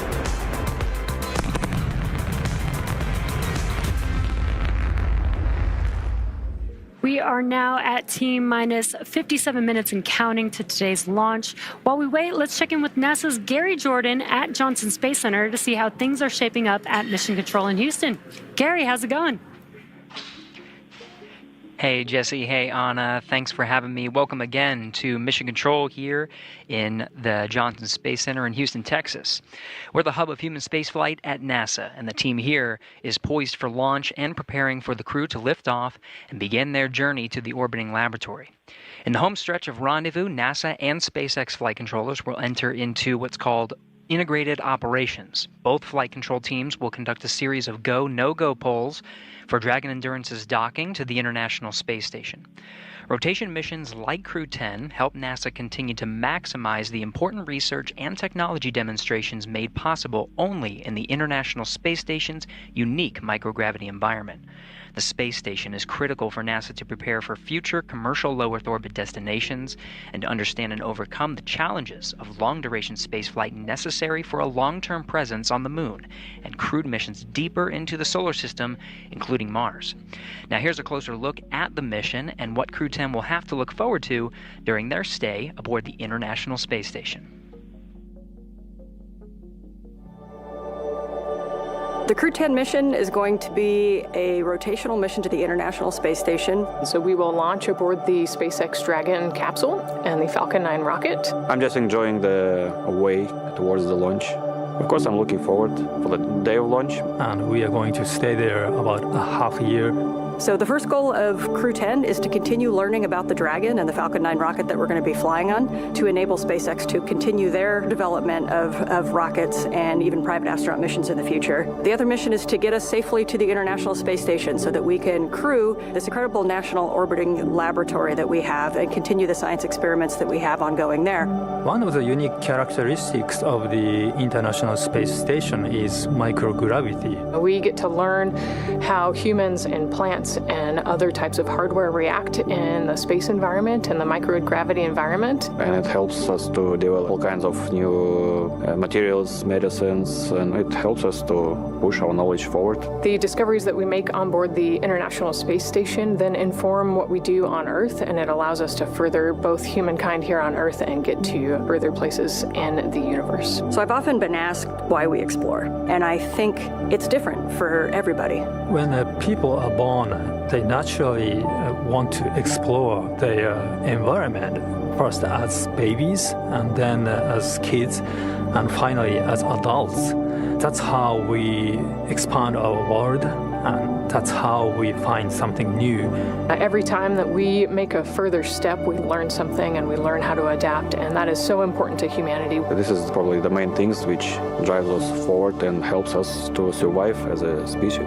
There are so many unknowns in space, and as explorers and as humans, we want to find out what's in that unknown. For me, it's the fact that I get to be a small piece of figuring out what the unknown is and taking that next step to get to the Moon and to Mars and the Artemis program. Our ultimate goal is to go to Mars, but it's not an easy journey, and when we face a new challenge, we must solve it step by step. I think that's one of the biggest benefits of the International Space Station. We're outside of the atmosphere, and now we don't have the protection of the atmosphere. What happens, and how do we better prepare our people, our hardware, our food, our water systems for that deep space exploration? It's really important on the space station that we learn those lessons now when we're in low Earth orbit. That way we know what we need to bring with us when we go onto the Moon with the Artemis program. One of the things that we do on the International Space Station is work with our international partners all across the world. I think it's hard to overestimate the value of international cooperation in space exploration because we all know that it takes much time and effort.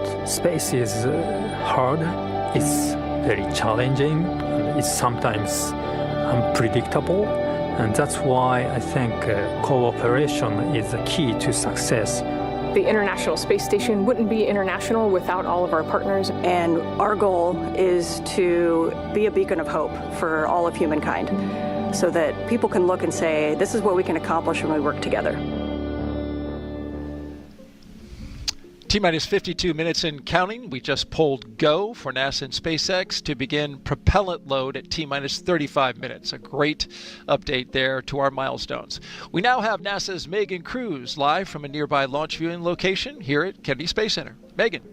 Hey, yeah, back here again today, and the weather is as beautiful as it was Wednesday, and the crowd as excited as ever to see liftoff in less than an hour. Now, we again want to bring in Mike Ravenscroft with NASA's Commercial Crew program. He's on console working the launch today over at Cape Canaveral Space Force Station. Mike, great to have you back. Hi, Megan. Happy to be here. All right, so again, thanks for stepping off console. When we spoke during Wednesday's launch attempt, there was a ground hydraulics issue. What was done to resolve that to get us to launch today? Yeah, Megan. So the team worked really hard on Wednesday during that first attempt to resolve the issue. Unfortunately, we weren't able to get there. So the teams, the SpaceX and NASA team, met Wednesday evening, Wednesday night, and developed a troubleshooting plan to go ahead and restore this system back to operational. So we went ahead and met, and Thursday they went off and executed that plan. They went ahead and opened up some of the valves, did some inspections, opened up some of the valves, and went ahead and bled the system.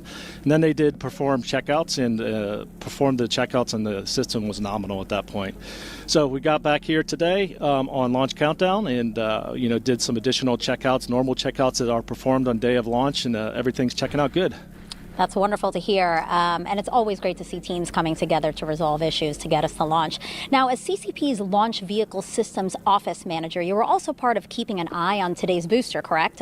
Which is flying for its second time. Yeah, Megan. So we watched that booster from the beginning when it's starting to be built, the whole way through production, the whole way through all the testing that's performed, even before it's getting that first launch, which occurred in December for the Empower-E mission. So we track all that, track all the issues that come out from all that in the first flight, and we review all that data.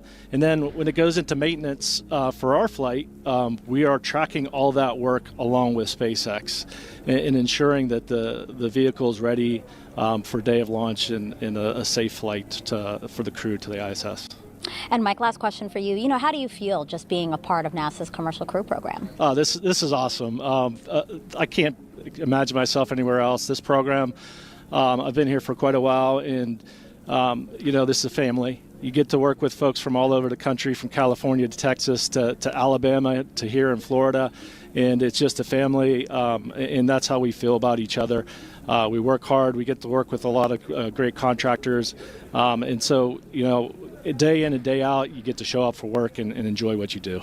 Yeah, and do amazing things together. Mike, thank you so much. We appreciate your time. Thanks, Meg. Appreciate it. All right, let's get back over now to Anna and Jesse in Hawthorne.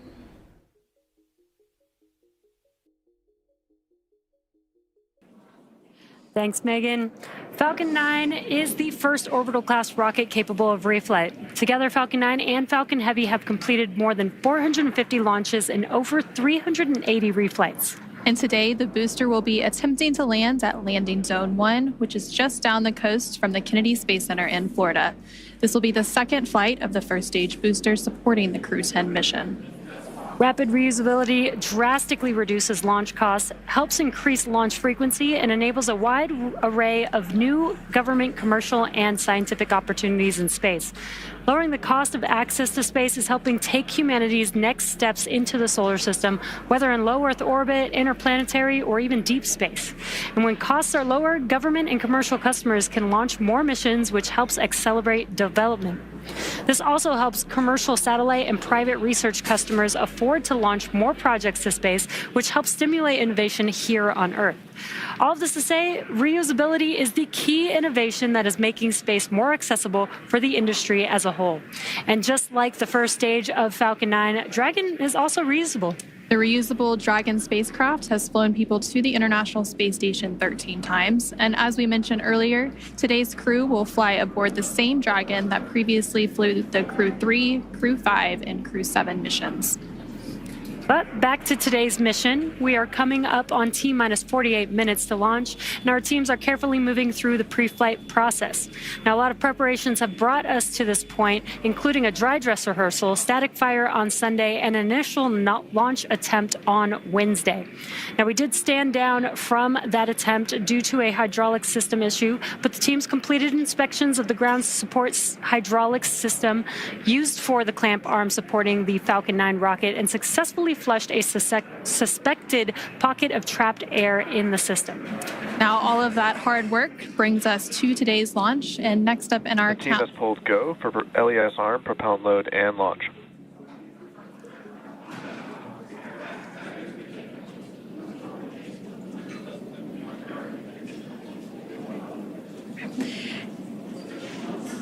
And there, you just heard that the team had pulled go for both prop load and for launch.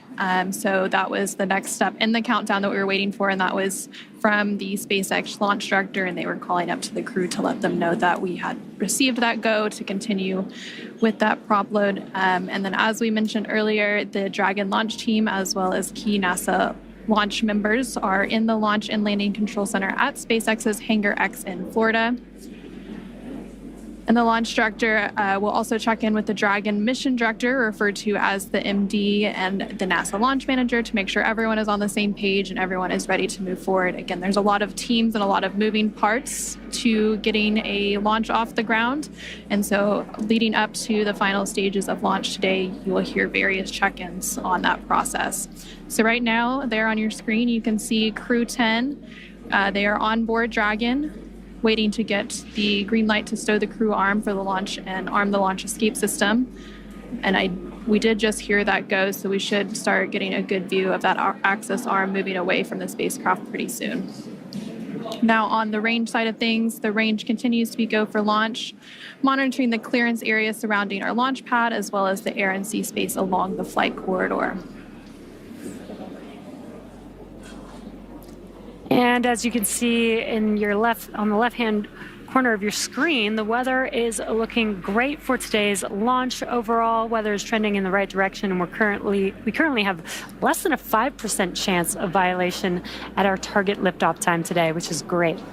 Our teams will continue to keep an eye on the weather, but we'll have a final pre-fueling weather briefing in about 20 seconds from now at the T-minus 45 minute mark. Now, weather is forecasted to be excellent on the Space Coast heading into today's launch opportunity. And again, the current forecast is greater than 95% chance of acceptable conditions at launch. Now, weather along the Atlantic T-minus coast... 45 minutes. Both control rooms go into lockdown and remain in that state until the launch escape system is disarmed. All operators are to remain at their console and maintain a sterile cockpit until MD confirms successful disarming of the launch escape system following orbit insertion or propellant offload in the event of a scrub. For non-urgent no-go conditions, brief the CE or LD and they'll approve boarding the countdown. Per urgent issues affecting the safety of the operation, operators shall call hold, hold, hold on the countdown net. Launch control will abort the launch auto sequence immediately and proceed in the launch abort auto sequence. At T-minus 10 seconds, launch control will be hands-off, relying on automated abort criteria for the remainder of the count. Operators advise the launch director whether structural breakup or fire is imminent or occurring per Dragon manual escape flight rules. Launch control, you may proceed with arming the crew arm for movement. Crew X's arm retraction starting. And that was the launch director performing a briefing with the crew. Sounds like everything is go for launch, and we're going to start seeing that crew access arm moving away from the vehicle here shortly. We should also see propellant load getting underway in just a few minutes as well. Again, our teams are staffed around the clock in Mission Control here in Hawthorne, Mission Control in Houston, as well as the Launch Control Center to monitor Dragon throughout its entire mission from liftoff all the way to Crew-10's arrival at the space station and then on its return home to Earth. And there you're seeing some great shots of the crew access arm pulling away from Dragon. Clear skies as far as the eye can see. Perfect weather for today's launch. Getting exciting over here.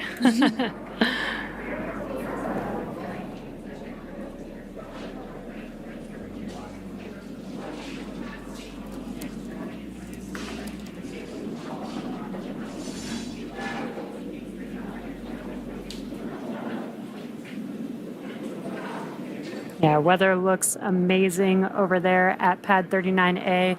You can see that crew access arm still moving. It'll move all the way to that 90 degrees away from the vehicle. Crew access arm retraction complete. And there we just heard confirmation that the crew access arm has been fully retracted. That process is now complete. Again, the next step in our process leading up to today's launch at 7:03 p.m. Eastern, 4:03 p.m. Pacific will be the propellant loading, and that should be getting underway here shortly. In the meantime, let's go ahead and check back in with Daryl at NASA's Kennedy Space Center in Florida. All right, thank you very much, ladies. Back here with NASA astronaut Jessica Meir as we orbit the launch pad, Launch Complex 39A here at the Kennedy Space Center, going in circles on Pi Day. Seems fitting, Jessica.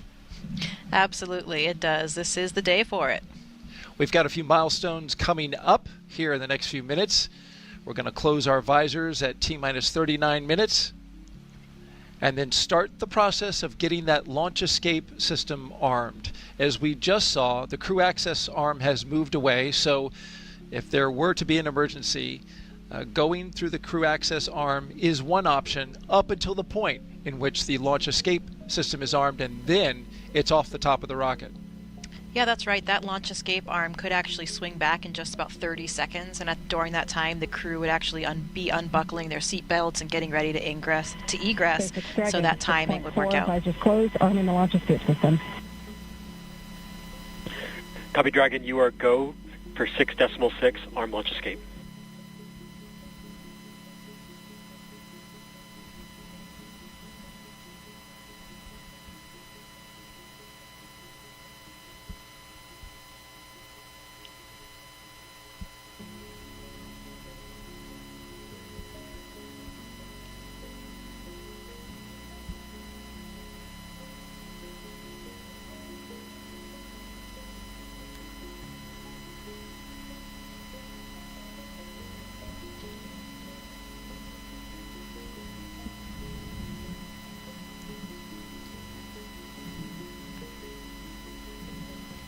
Running these milestones early at this point, which is a good thing. We heard Commander... Launch escape system is verified armed.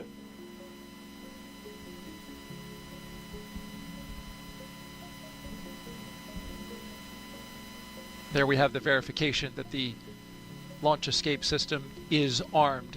A high energy system that could be very much needed in case something were to happen to the rocket. Yeah, that's something that the astronauts on board can actually hear. They can hear it being armed. They get this sort of loud thump that they hear. And of course, that launch escape system, it consists of 8 Super Draco thrusters. It's only used for an abort in this case. And it's armed 2 minutes before the loading of the fuel. And I'm wondering about your thoughts in this moment as you hear Commander Anne McClain get these systems ready. Your friend, your fellow classmate, getting ready to go. Yeah, I think things are getting very real right now. It's really interesting on launch day. You know, I know from my own experience, sometimes you actually have to remind yourself that it's actually launch day because you have been through this whole series of readiness and all of these checks and all the comm checks and all the physical actions so many times in various simulations. I remember on my launch, I really did have to remind myself, I'm looking at my monitor, I'm going through all of these different cues and the procedures, but then I would hear something, maybe the groan of the fuel in the lines or a slight movement of the rocket, and that was what made me realize, oh, wait a minute. At the end of this one, I'm not going to be going home and going to dinner. I will be in space. So perhaps that realization is kind of setting in for these 3 astronauts and cosmonaut. I'm sure it's a little bit different for Anne and Tak, who have gone through a launch before. Totally new for Nichole and Kirill. So a really nice blend of experience in that Dragon capsule today. And a beautiful scene outside as we head towards sunset. We'll be lifting off just before then at 7:03 p.m. Eastern Daylight Time. Sunset right around 7:30. It should make for a beautiful launch for those who are gathered in the area to watch. The sky will become lit up as the sun dances with the exhaust from the Falcon 9 rocket. These launch escape systems that we're talking about are, of course, a vital component of any vehicle that contains astronauts on board. And it's something that we hope, of course, to never have to use. But the few times historically when we have had to use them also provide such a testament, such a great test of that system. I remember very well Nick Hague and Alexei Ovchinin's abort on the Soyuz that happened in 2018. I was in training at the time in Star City, and that abort happened when they were at about 30 miles up, and they ended up going up to about 50 miles and then landing safely due to the very reliable, highly functioning abort system. Search and rescue teams were there to pull them out in about 10 minutes. And a really stressful day, of course, for everybody. And actually venting for propellant load.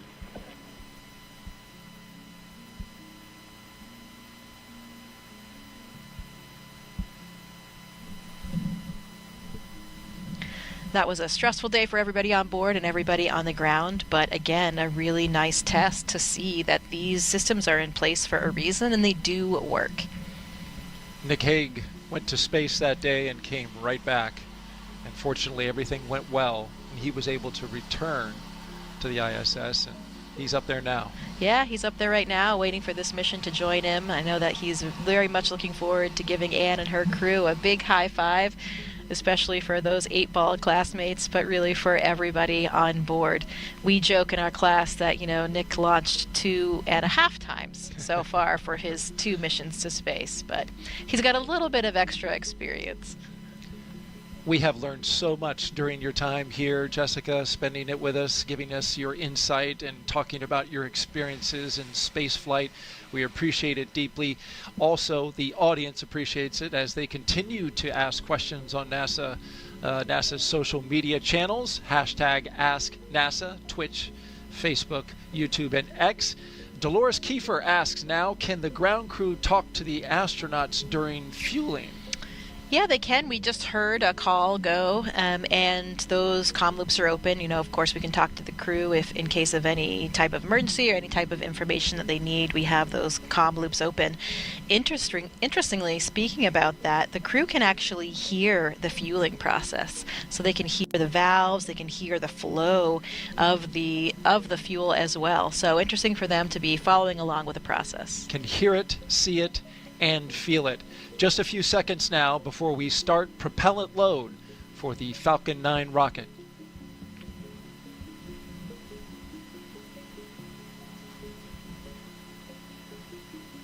The launch auto sequence has started. And here we go. Tanks are being filled. Prop load is underway. A very dynamic time for the astronauts and the ground crews.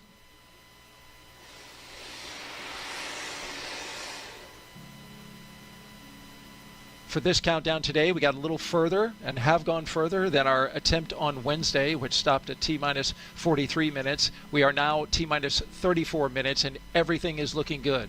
The vehicle is go, spacecraft is go, ground teams are go, and now we are tanking this rocket.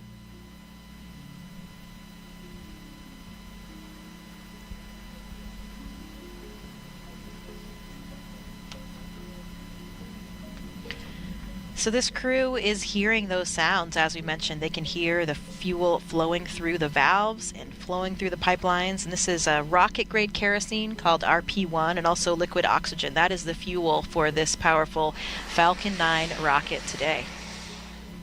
1.8 million pounds of thrust once the rocket takes off. Thanks to our Kennedy Space Center Flight Operations team for these beautiful helicopter shots. Doing a great job. Let's go back now to Hawthorne, California, and join our commentators there.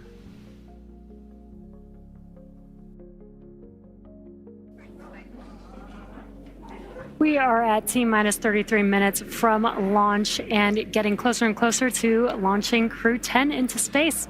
After the long-duration mission is complete, Crew-10 will be the first NASA commercial crew mission to target a return splashdown in the Pacific Ocean. NASA and SpaceX have been working together toward certification and readiness for Dragon recoveries on the West Coast. Since 2019, Dragon recoveries have primarily occurred off the coast of Florida. SpaceX is moving Dragon recovery operations to off the coast of California to allow Dragon to complete its deorbit before safely jettisoning the trunk over the Pacific Ocean, comparable to the first 21 Dragon missions. Crew splashdown locations are near Los Angeles, Oceanside, and San Diego. The recovery vessel Shannon will be stationed in Long Beach, California, to support the new operations. And to establish this capability that improves public safety, NASA and SpaceX worked for months establishing new sites, obtaining regulatory approvals, performing engine assignments and software changes, as well as tabletop exercises and flight rule updates. It'll be really exciting to see Crew-10 come home after they're done with their long-duration mission. But Crew-9, who Crew-10 will be handing over once they get docked to the space station, will, of course, still splash down off the coast of Florida in a few days. But back to today's mission, let's go ahead and learn more from the astronauts flying today. You know, I often get asked why we explore. Some people explore because it's exciting to ride on a rocket. They like the boom, they like the flying, they like the electronics, they like to go fast. Some people want to explore to answer questions about the context in which the Earth exists. How old are we? How many galaxies are there? How big are we? Are we like a speck of dust on somebody's sleeve, or are we the biggest thing going out there in the universe? Curiosity is like the main power that moves us forward. Space exploration is important to satisfy this curiosity. As we go on to the moon and Mars and look at what those planetary bodies are made of, we can learn a lot about the Earth itself and how to better humankind. I think it's important for us as a species to expand our boundaries, because that's how we advance our technologies and civilization. We have to continue to explore, continue to push the boundaries. And I think really throughout the history of humankind, we've always explored. And so when people ask why we explore, I would like to ask back, what type of society would we be if we lost that curiosity? Is that somewhere that we'd want to live? Space Center in Florida, I'm Daryl Nail, joined by NASA astronaut Jessica Meir. So good to have you here. Here's more about the crew that's going into space today. I'm Daryl Nail with NASA. Welcome back to the Kennedy Space Center in Florida, here with NASA astronaut Jessica Meir. Here's more about the crew that's going into space today. NASA astronaut Anne McClain, she is your Crew-10 commander, making her second trip to low Earth orbit. The Spokane, Washington native and U.S. Army colonel was selected by NASA as an astronaut in 2013 and has spent a total of 204 days in space and completed 2 spacewalks totaling 13 hours and 8 minutes. She's very competent and, as you've described, a very excellent leader. Absolutely, a natural leader, and it is so thrilling to be here watching her do what she was born to do and leading this crew to space today. Sitting next to her is the pilot for Crew-10, NASA astronaut Nichole Ayers. She was selected as a NASA astronaut in 2021. The Colorado native graduated from the Air Force Academy in Colorado Springs and is a major in the U.S. Air Force. This is her first space flight, and she's pretty excited about it. Absolutely. Takuya Onishi. He is the JAXA astronaut, serving as a mission specialist. Today's flight will mark Onishi's second trip to the space station. He was selected as an astronaut by Japan Aerospace Exploration Agency in 2009 and has logged 113 days in space, and he will eventually be the station commander. Yeah, that will be a very nice moment to see as Anne hands over those leadership reins over to Tak. transfer of controls from her as the commander of the SpaceX vehicle over to Tak to be commander of the space station. So great opportunity for leadership for both of these experienced crew members. And the second mission specialist is Kirill Peskov. The Roscosmos cosmonaut was selected as a cosmonaut in 2018 and will be also making his first spaceflight today. This is really the ultimate of Kirill's very curious and adventurous nature. I hear he loves to discover all aspects of and areas of Russia and the U.S. now in his SUV, and he is always exploring. So this will be the ultimate of his exploration today for him and for all of his crew. And all 4 of these crew members are pilots. They speak that common language of aviation. That must be comforting to all of them. I think so, and I think it has brought them closer together as a crew. They can almost read each other's minds, they say. Sometimes, they don't even need words, and they have this shared sentiment, this shared language. It makes them a very synchronous, cohesive crew. And for the past year and a half, that crew has been training diligently to be ready to help conduct science investigations aboard station. The crew will perform biomedical research and technology demonstrations over the 4-month expedition. Commander Anne McClain is participating in the Canadian Space Agency space experiment involving heart health. This headband is actually connected to sensors throughout my body, and they are collecting real-time data on my heart rate, oxygen saturation, and my respiratory rate. Imagine the day where you go see your doctor because you're concerned about your heart health, and they give you these sensors to wear, and they get this massive, comprehensive look at your cardiovascular health over multiple days doing multiple activities. Another science investigation on board involves tiny materials inspired by our own DNA that could help be used here on Earth with those people who suffer from arthritis in their knees. With me.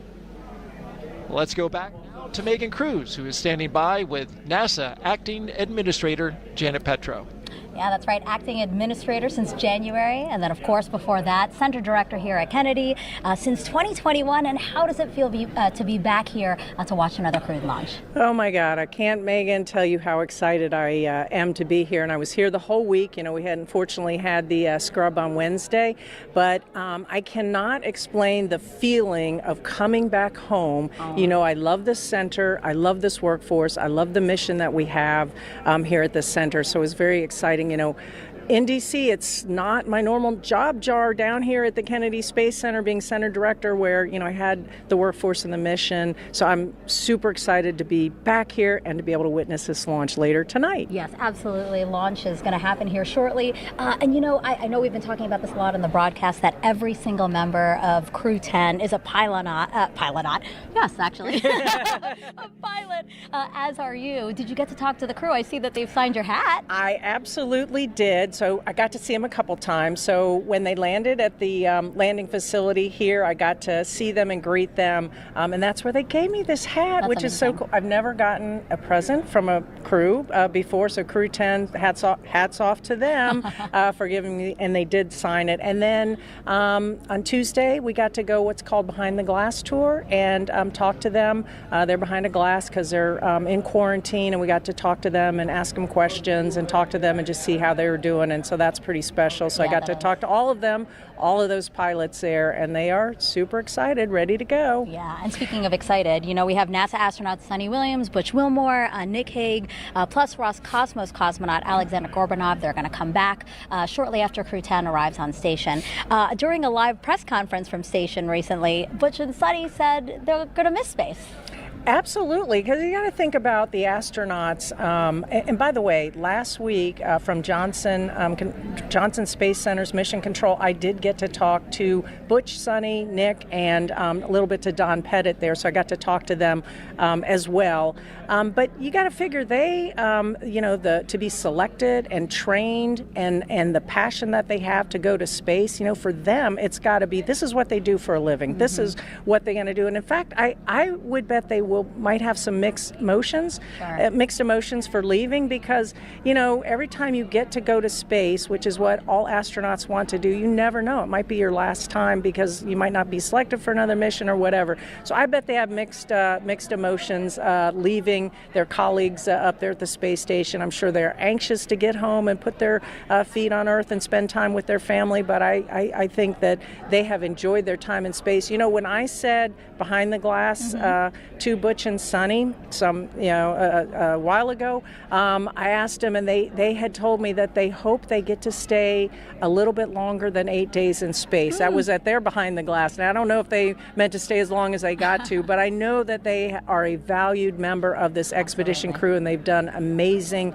research. They've done spacewalks together. I think Sunny now holds a record for the most amount of time in the vacuum of space. So they have to be very, very proud of what they've accomplished. They were very much integrated as a crew and did a lot of work on the station, research and science experiments. And so, I think they're going to miss space. I think so. Well, Janet, no mixed emotions here. It was great seeing you. I'm going to put this in a jar of memories of today because this was wonderful, and we're about to see lunch. All right. Great Thank you, have Megan. All right. Bye-bye. All right. We'll send it back to Daryl and Jessica. All right. Thank you both. And just behind them, as you saw in that shot, was the Vehicle Assembly Building, a very iconic building here at NASA, where we recently reached a major milestone in NASA's Artemis program. That's, of course, preparing for the first crewed mission around the moon in over 50 years.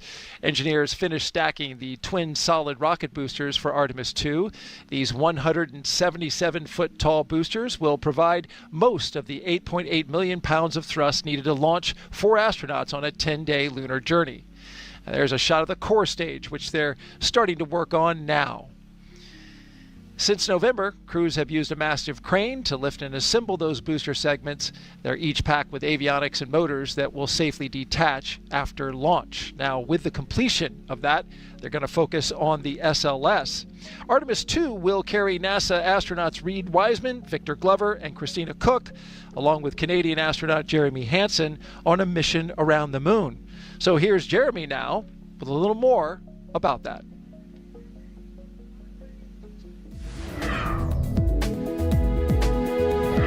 Hey everyone, I'm Canadian Space Agency astronaut Colonel Jeremy Hansen, mission specialist for the Artemis 2 mission. I'm here at the Johnson Space Center here in Houston, Texas, where we normally do most of our training. But every once in a while, we like to change it up a bit. Reed, Victor, Christina, and I recently spent several days in Iceland, trading in our spacesuits for hiking gear to study its geology and surroundings. Why Iceland? Well, as you can see, it has a similar landscape and terrain to the moon, with various volcanic rocks like basalts and breccias, and has limited to no vegetation. The Nordic island has been a lunar training site for NASA astronauts since the days of the Apollo missions. My crewmates and I teamed up with scientists and geology experts to explore the huge boulders, formations, and volcanic craters across the lava fields. During our journey, we stopped at various spots to discuss what we observed. Some of the really fine material is compacting into what's like the glue holding this together. And even tested different types of tools to collect rock samples. Although we won't be landing on the moon during our mission, this field work and navigation practice will allow us to make informed observations when passing the lunar surface and pave the way for future Artemis crew training. And that's your Artemis Moon Minute. For more Artemis updates, scan the QR code on your screen right now. Or visit nasa.gov/Artemis-Roman numeral 2 or II. You don't have to worry about getting updates there, though, because, Jessica, you are friends and former classmates with both Victor Glover and Christina Cook. Yeah, that's right. They are my astronaut classmates, like brothers and sisters, and it has been so exciting to see this Artemis journey.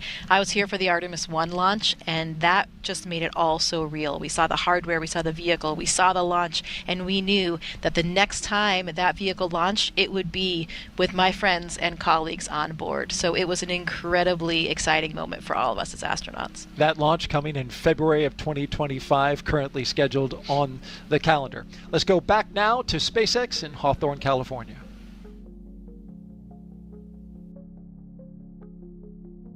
Thanks, Daryl.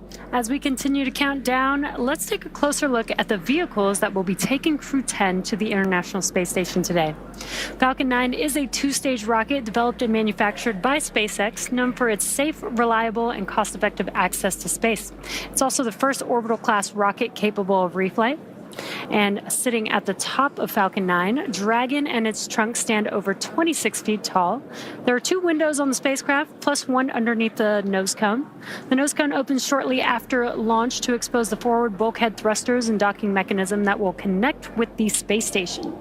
Dragon's trunk holds solar cells, which power Dragon while it's in free flight, and the trunk can also carry unpressurized cargo.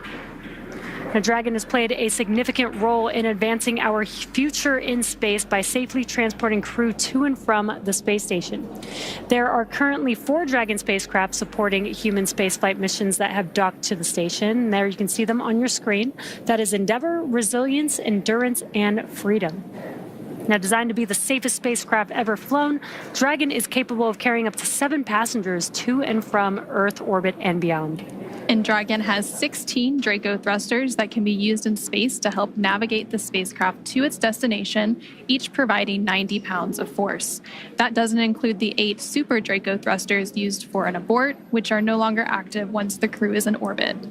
Dragon has flown 49 times with 15 human spaceflight missions since 2020, when Dragon became the first private spacecraft to take humans to the International Space Station. In that time, Dragon has flown over 1,000 experiments to space and 56 crew members representing 14 different countries. Dragon has proven to be a versatile spacecraft. It can autonomously dock to the space station when outfitted with the International Space Station docking adapter, as it is for today's flight. When it's not going to the space station and in free flyer mode, the docking adapter can be swapped out for a cupola. Another option that we have is the Skywalker hardware, which supports extravehicular activities as the crew used during the Polaris Dawn mission. Now, continuing down the vehicle, we do have the second stage. The second stage is powered by a single Merlin vacuum engine, or MVAC engine, which is optimized to perform in the vacuum of space. After stage separation, the MVAC will ignite and carry Dragon to its target orbit. Now, the Falcon 9's first and second stages are connected by the black inner stage, which houses the MVAC engine and the system that decouples the 2 stages during stage separation. And below that is the first stage. Stage 2 LOX load has started. Good call out. Stage 2 LOX loading has begun. Below that is the first stage, which is powered by 9 Merlin engines. These 9 Merlin engines provide the initial thrust to lift. Dragon SpaceX reporting that we continue to track no issues with Dragon or Falcon proceeding to launch. SpaceX Dragon, copy. Great news, just calling out that we're tracking no issues. These 9 Merlin engines provide the initial thrust to lift Falcon 9 off of the ground through the lower, thicker parts of the Earth's atmosphere. Now, each of these Merlin 1D engines delivers about 190,000 pounds of thrust at sea level, which gives Falcon 9 a combined 1.7 million pounds of thrust. And after stage separation, stage 1 will return to Earth for recovery and reuse on a future mission using a combination of the Merlin sea level engines and the 4 titanium grid fins located near the top of the booster, which will guide it during its re-entry and landing. The Falcon 9 first stage is also equipped with 4 landing legs that deploy and allow for vertical landing on a drone ship or landing pad. Now, today we will be attempting to return the booster to land at landing zone 1. The second stage will power Dragon into its initial low Earth orbit before separating, leaving Dragon to continue its journey to the space station using its own thrusters. About 40 seconds after separation, Dragon's nose cone deploy sequence will begin, exposing the guidance navigation controls that help Dragon autonomously fly to the space station. With T0 coming up in just under 15 minutes, our teams are doing a series of system checks to ensure Dragon and Falcon 9 are ready to go. And we are still looking good for an on-time launch today. Both Dragon and Falcon 9 continue to be healthy. As we continue to listen and watch the countdown, our teams are preparing the vehicle for flight.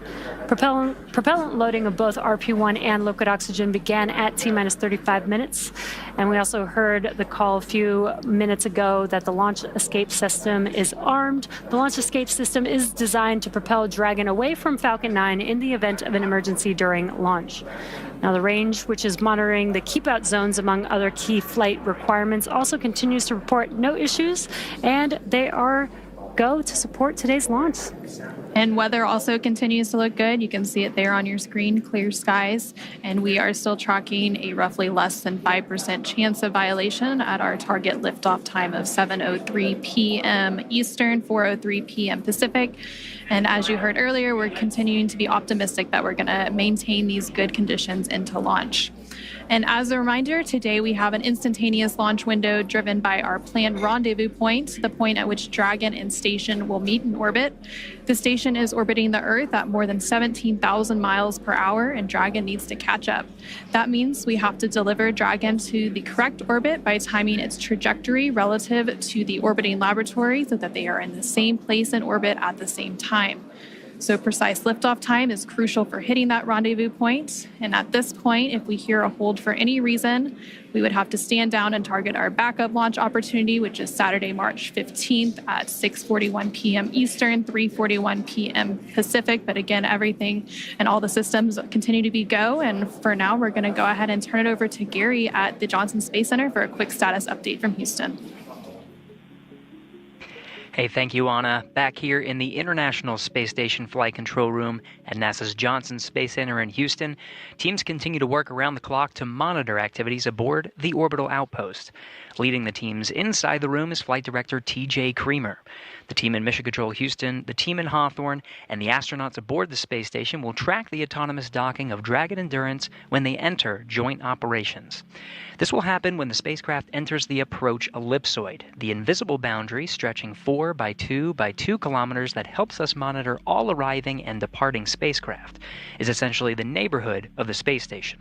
Once docked, crew members in both Dragon and aboard the station will perform a series of leak checks, then work to open the spacecraft's hatch for Crew-10 to float into the station and begin their stay. We anticipate that the hatch will be opened about an hour and a half after the docking.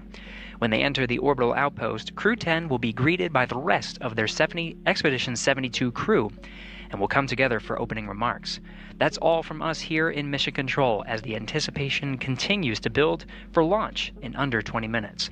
How's it looking on the Space Coast, Daryl? We're looking great, Gary.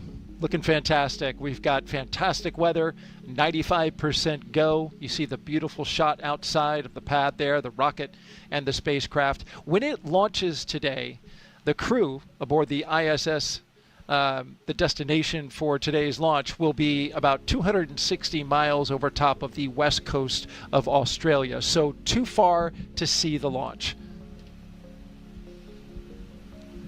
It's nice to see a rocket go off when you're on the ISS, but unfortunately it won't be the case this time. Oh, yeah. It is a wonderful thing to see when your crewmates are heading towards you. I remember a photograph that Christina Cook took of my Soyuz approaching the station, and one of these incredible opportunities that you could see the outline of the trajectory of the Soyuz as it approached, and it's such a beautiful image. It's a shame they won't be able to see it, but they will be so excited to have their crewmates come on board. And we're about to hear from the crew here before launch. We'll hear from them after launch. It'll be special. They have some important things to say. Oh, absolutely. I am very excited to hear these final thoughts coming from the entire crew right before launch. Okay.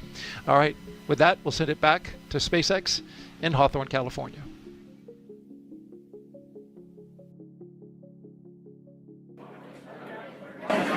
Thanks, Daryl. Our next major milestone on the countdown event will be around the T-minus 10-minute mark, which is just in about 5 seconds, when Falcon 9 launch commit criteria get checked by computers. Dragon, SpaceX, confirm crew displays are configured for launch.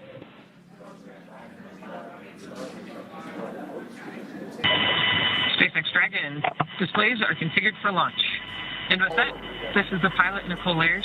And on behalf of Crew-10, we'd like to say that today we celebrate the countless individuals all over the world that have made this journey possible.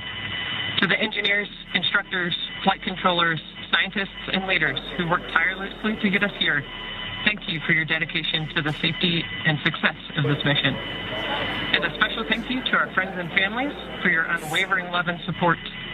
This mission is a testament of what humans can achieve when we work together. Go Crew-10!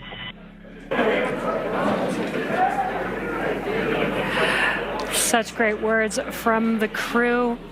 Again, and some cheering going on. You can see that on your screen. SpaceX copies. And from the entire SpaceX team here, it's been a pleasure working together to prepare for this mission. And from all of us, good luck, Godspeed, go Crew-10, and enjoy the ride.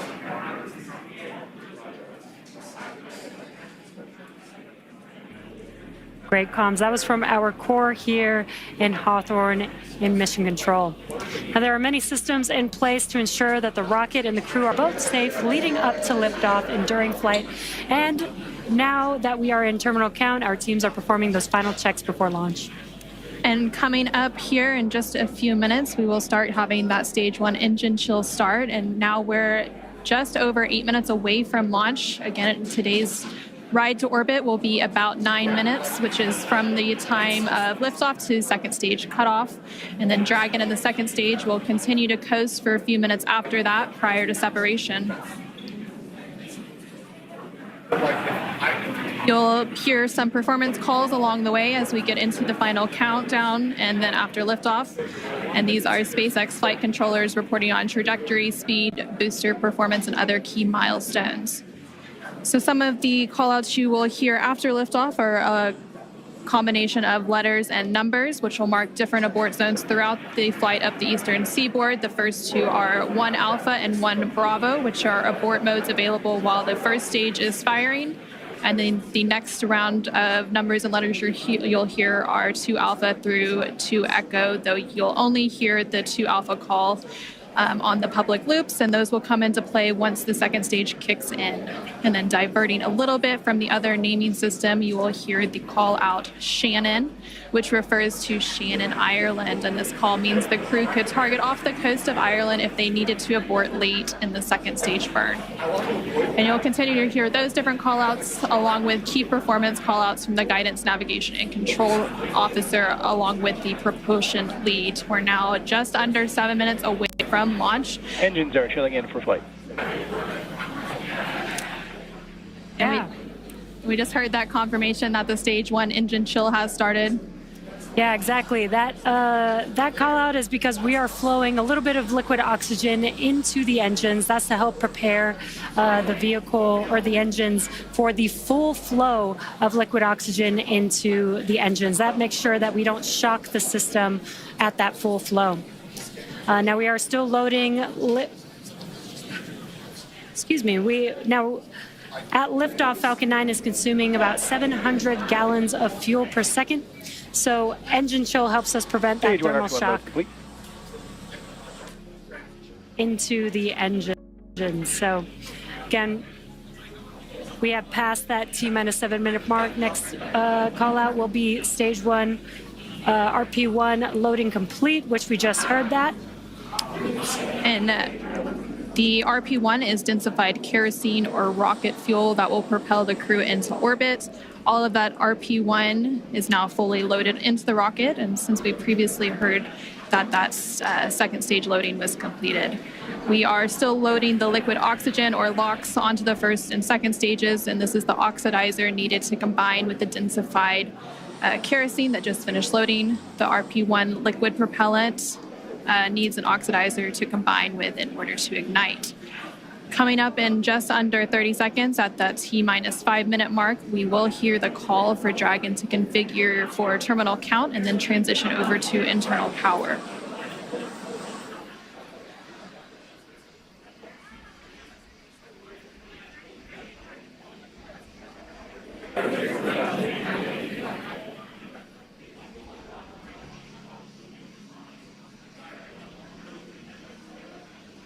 Tanks are pressing for Stromec retrack.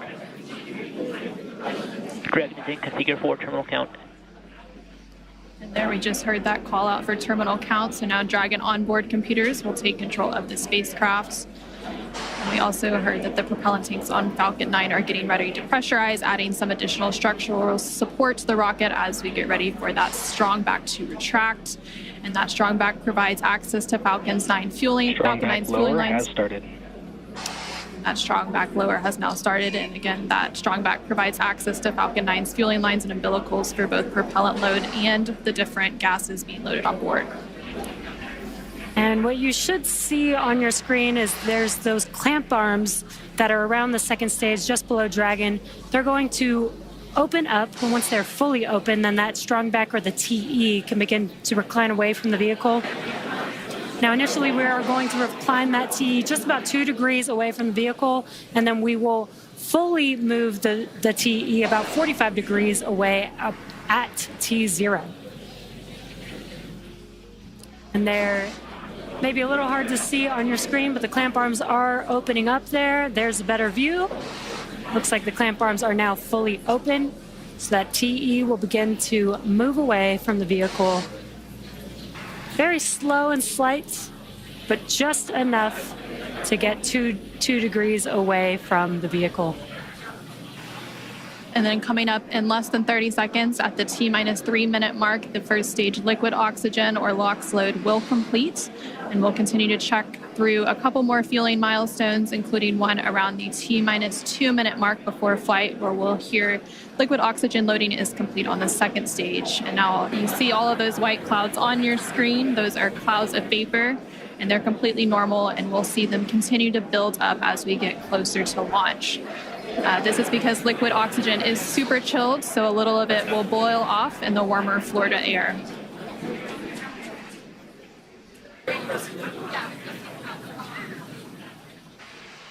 Stage 1, LOX load complete. Great call out there. Stage 1. Count and on. Putting liquid oxygen onto stage 2, and that'll wrap up here at the T-2 minute mark, just about 20 seconds from now.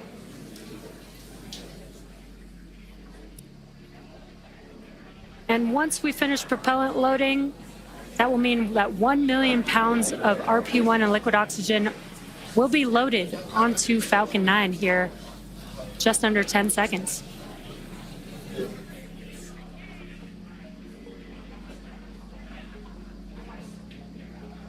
Stage 2, LOX load complete. We just heard confirmation that the stage 2 liquid oxygen loading is now complete. We are under 2 minutes away from launch. Gas closeout has also begun. So we're now isolating all of the feed lines for the different gas systems from the Falcon 9 rocket. And those gases will then get vented overboard through umbilicals and the strong back. And you just heard that call out that Dragon is an Ground gas closeouts, expect loud venting. Well, you can hear that venting now.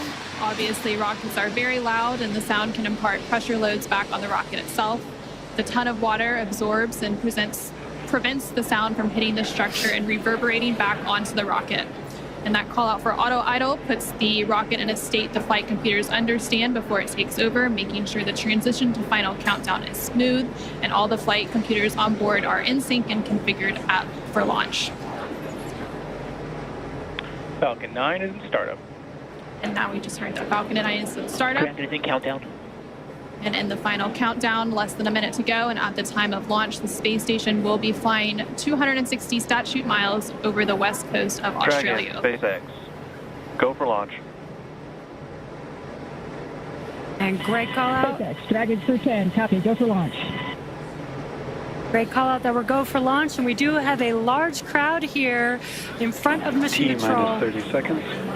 Waiting to watch Crew-10 take off today.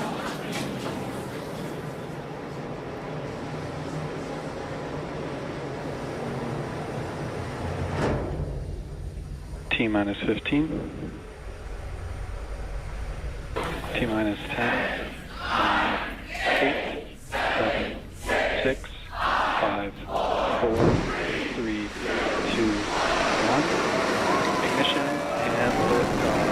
Go SpaceX, go NASA Crew-10. Copy, 1 Alpha. And liftoff of Crew-10 now Vehicles pitching downrange. Space Station. 1.7 million pounds of thrust now propelling Falcon 9 and Crew-10. And we're continuing to get good call-outs on the first stage performance so far.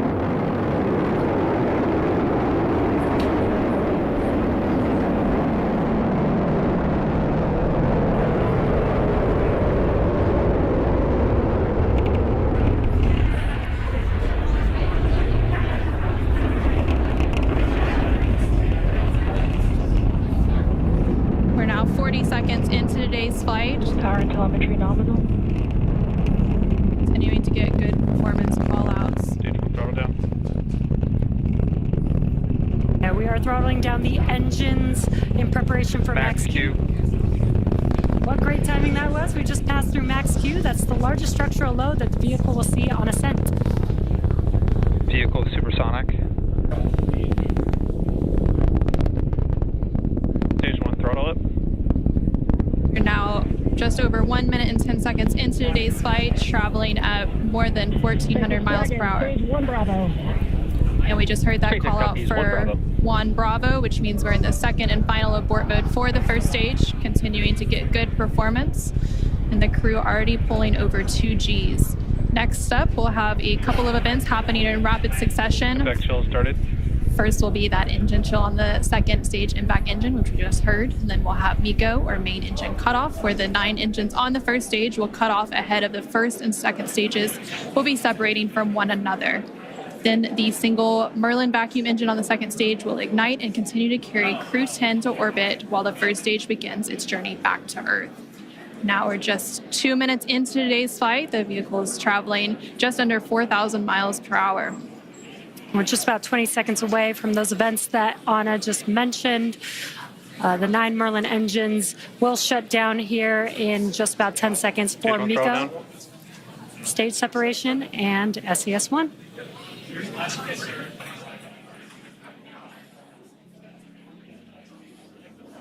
Main engine cutoff. SpaceX Dragon, 2 Alpha.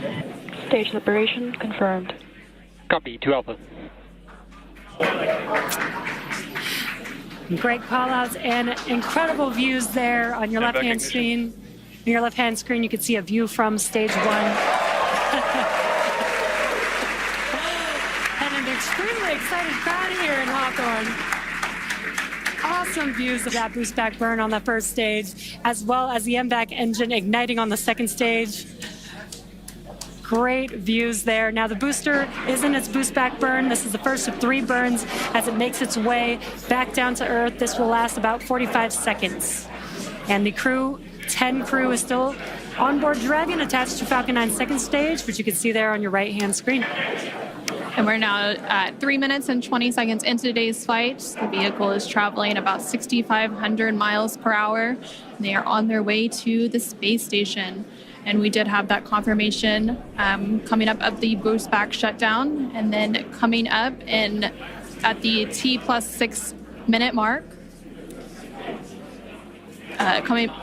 And there we have our first images of the crew inside the Dragon spacecraft as they make their way into orbit. And the crew Dragon, SpaceX, nominal trajectory. Continuing to get good call-outs. SpaceX Dragon, copy nominal. The stage 2 continues to be on power with in its firing until we get to that second stage engine cutoff around the 9-minute mark of flight. It's about 5 minutes of flight to go before Dragon will be flying free.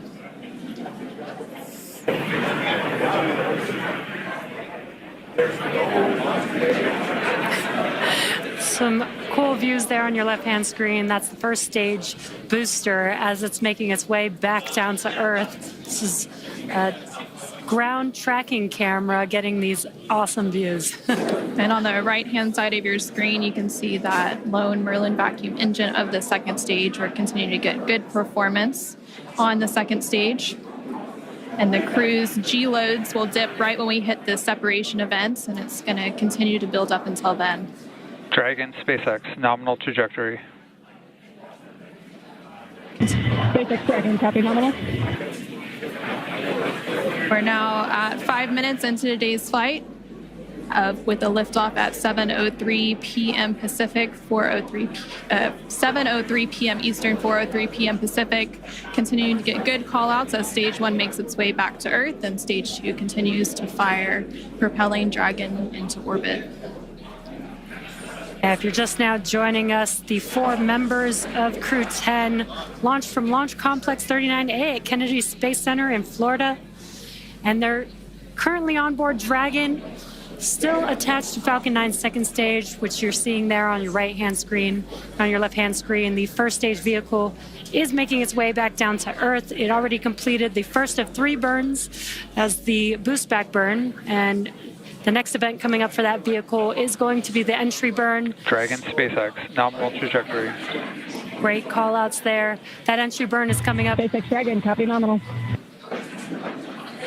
That entry burn is coming up here in just under 20 seconds. We'll reignite 3 of those 9 Merlin 1D engines to help slow the vehicle down as it makes its way back into the Earth's atmosphere. We're now just over 6 minutes into today's flight as Dragon and the second stage continue traveling at over 12,000 miles per hour, making their way into orbit and on the way to the International Space Station.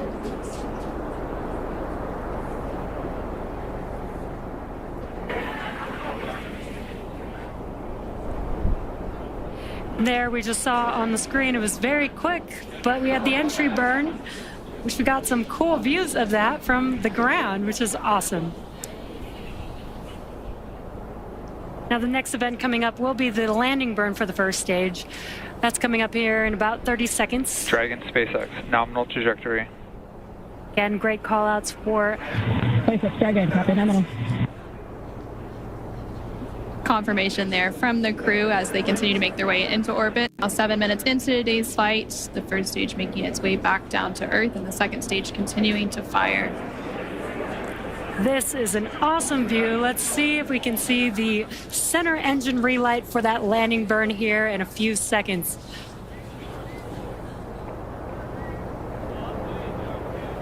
There's that landing burn. Let's watch as Falcon 9 touches down on landing zone 1.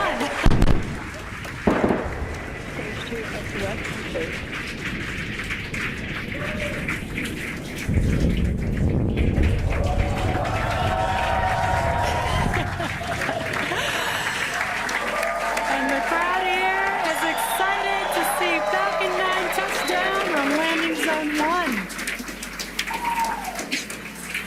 And now that the first stage has made its way back to Earth, we're about a minute away from the second engine cutoff, which we're expecting around the 9-minute mark of today's flight. We're continuing to get good call-outs, and Dragon and all of the systems on the vehicle are performing as expected. Just over 8 minutes into today's flight, traveling more than 21,000 miles per hour. Terminal guidance. Hearing good call-outs. We're about 30 seconds away from that second engine cutoff, and then shortly after that, about a minute or so later, we will have orbital insertion. SpaceX Dragon, Shannon. SpaceX copy, Shannon. And that call out there for Shannon, and that is the call out for Shannon, Ireland, which is the final abort stage for the second stage off the coast of Ireland. Standing by for a second engine cutoff. And back shutdown.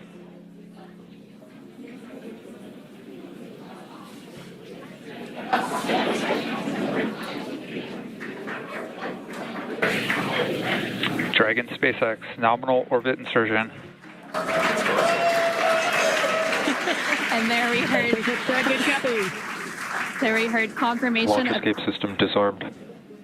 Good confirmation of orbital insertion. Crew-10 is now well on their way to the International Space Station following a 9.5-minute flight uphill. Now, the second stage is preparing for Dragon separation here, which should happen shortly, in about 10-15 seconds is what we're expecting. And we're preparing for stabilizing the second stage so that we can have a smooth separation. And there you can see on the left-hand side of your screen getting wild. There on your screen, you can see that Dragon separation, that second stage making its way, and Dragon is now flying free. 10 minutes into today's flight, that was about a minute after we had that second engine cutoff and orbital insertion. And it looks like a good separation, good rates. Dragon now flying free. There on the right-hand side of your screen, you can see some first images of Crew-10 inside the Dragon Endurance spacecraft as they're now successfully in orbit. Dragon, SpaceX, Chief Engineer on Countdown 1. On behalf of the entire Falcon team, we thank you for flying with Falcon and wish you a great mission. Over to LD. It was an honor flying with you this evening. We wish you well on your journey and give Crew 9 our best. Thank you for flying SpaceX.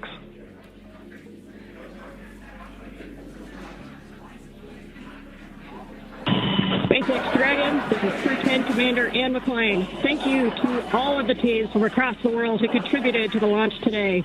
Spaceflight is tough, but humans are tougher. Days like today are made possible only when people choose to do the harder right over the easier wrong. Build relationships, choose cooperation, and believe in the inherent goodness of all people across the world. To my family and friends, without you, I would not be here. Explore boldly, live gracefully, go Crew-10. And over to pilot Nichole Ayers.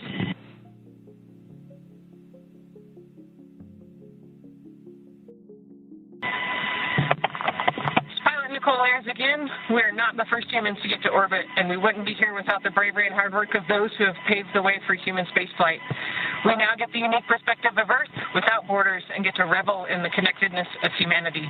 I would be remiss to not once again acknowledge those who helped me get here to this wonderful view and this perspective, to the teachers, coaches, fellow officers, fellow teammates, Raptor Nation, to my friends and family that encouraged my dreams from the start. Thank you. I wouldn't be here without you.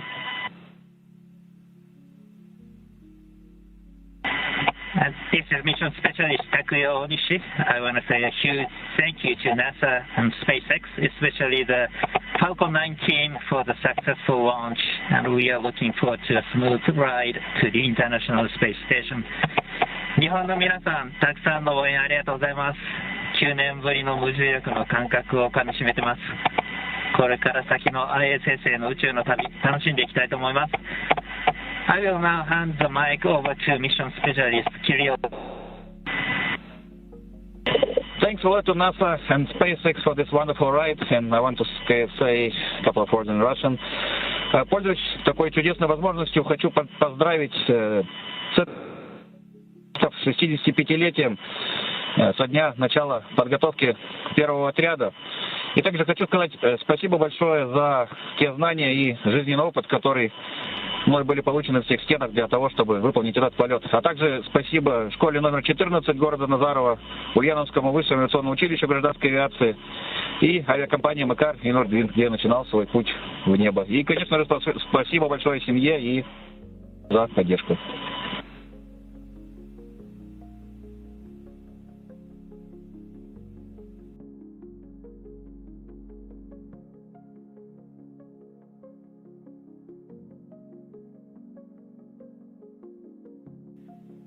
Thank you, Crew-10. At this time, I can report nominal dehumidifier activation and service section Draco checkouts. SpaceX Dragon, copy.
And such great words from Crew-10 as well as the core here in Hawthorne and Mission Control. We also got confirmation that the nose cone deploy is underway. The 6 hooks that hold the nose cone in place during the launch and ascent portions have to retract, and then the nose cone will be able to start to swing open and deploy. Now, this uncovers a number of critical systems for the flight up to the space station, including the forward bulkhead thrusters and the docking hatch.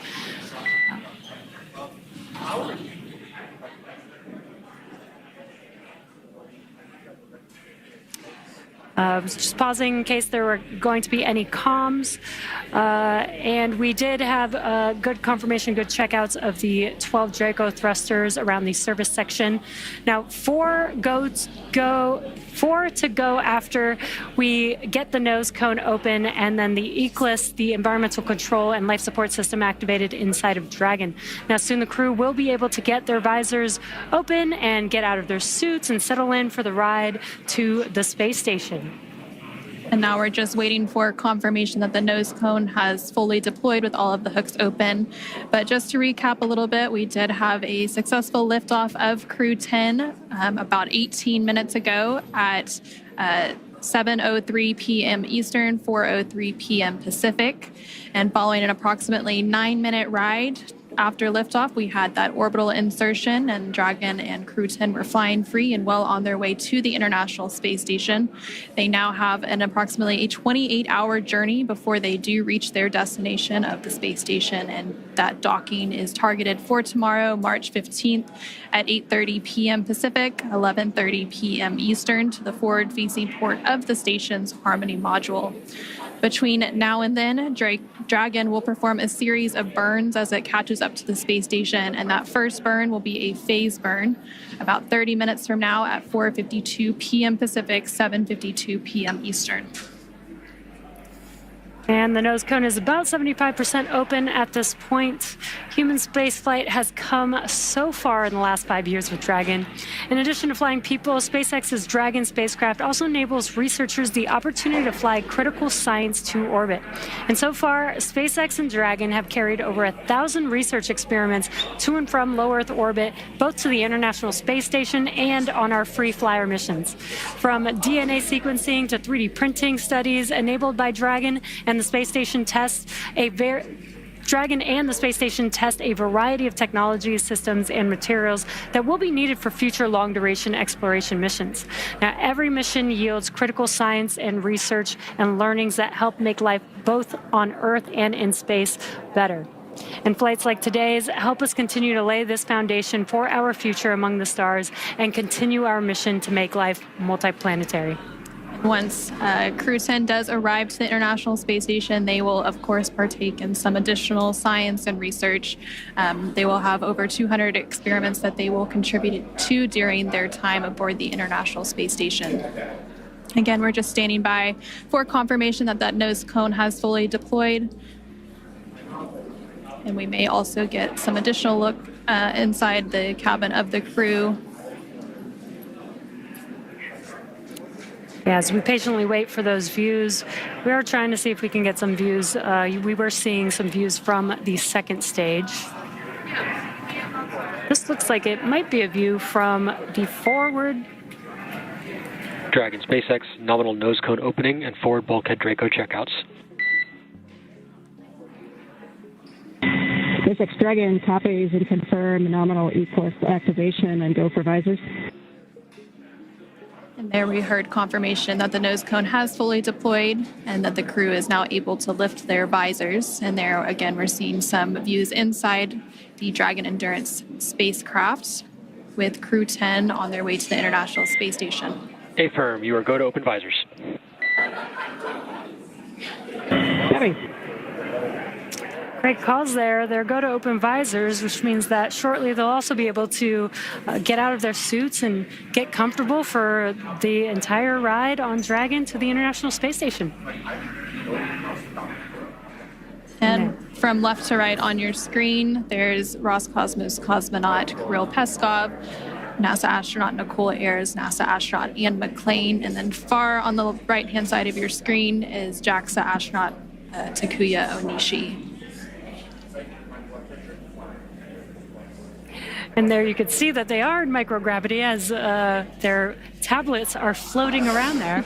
They do have them attached to a little string that helps allow them so that, as they're strapped into their seats, they don't lose their tablets. We're now just over 20 minutes into today's flight following that successful liftoff at 7:03 p.m. Eastern, 4:03 p.m. Pacific.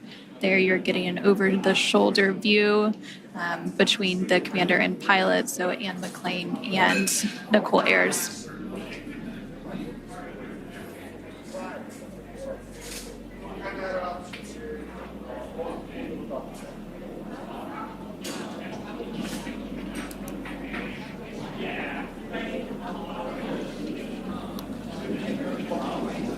If you're just now joining us, you are watching live Crew-10 out in space in the Dragon vehicle. They lifted off from Space Launch Complex 39A at 7:03 p.m. Eastern Time. Dragon SpaceX, there are about 3 minutes remaining in the current ground station pass. At this time, you're welcome to introduce your zero-G indicator. We're using the full crew cam so we can see all 4 crew members right now. All right, copy. Thank you, SpaceX. We'd like to introduce the Crew-10 G indicator. Takuya is holding him up. This is a hand crochet origami crane. It's Japanese origami, hand crocheted in the United States, and his name is Drug, which is the Russian name for friend. Origami is the Japanese art of folding paper. This is a nod to the unique and deep cultural traditions from which each of us come. While we're from different parts of the world, we are brought together in this bold endeavor, and we represent all of humanity. The folded paper design was also chosen to represent paper airplanes that we made when we were kids, before we were astronauts, when all we had was a dream. And we looked up at the sky and we wondered, what if? It's a symbol that every big accomplishment starts with a quiet dream, and that dreams do come true when you believe in yourself and you listen only to those who believe in you. Crew-10 believes in all of the dreamers. The flag and the number markings on the crane, there's a number 10 on each of its wings and a flag from each one of our countries on the tail. This is a nod to each of our shared experiences as professional pilots. These patches are arranged to look like an airplane. This is a source of deep pride for our crew, because what pilot doesn't like to talk about the fact that they're a pilot? But this also symbolizes our shared culture as astronauts. In the years of training together, we found we have far more in common than we do different. Our zero-G indicator was handmade by a small business owner in the United States. This represents all the hands which created our entire space program, and this rocket and this capsule that we're flying today. It also represents all of the artists and musicians who inspire people to imagine beyond what they can see. Spaceflight is perhaps the most complex endeavor of our time, but it was built one step at a time, by one person at a time. Finally, the origami crane is the international symbol for peace, hope, and healing. Crew-10 hopes to serve as a beacon of hope, a reminder of what humans can accomplish when we see the goodness in one another and we choose to work together toward a common goal. Today, we are united not through common enemies, but through shared optimism and a basic belief in the goodness of humanity. It is far easier to be enemies than it is to be friends. It's easier to break partnerships and relationships than it is to build them. Spaceflight is hard, and success depends on leaders of character who choose the harder right over the easier wrong, and who build programs, partnerships, and relationships. We explore for the benefit of all. If you want to go fast, go alone. But if you want to go far, then go together. Crew-10 chooses to go together in peace, because you cannot be great without the greatness of others. Go NASA, go Roscosmos, go JAXA, and go Crew-10.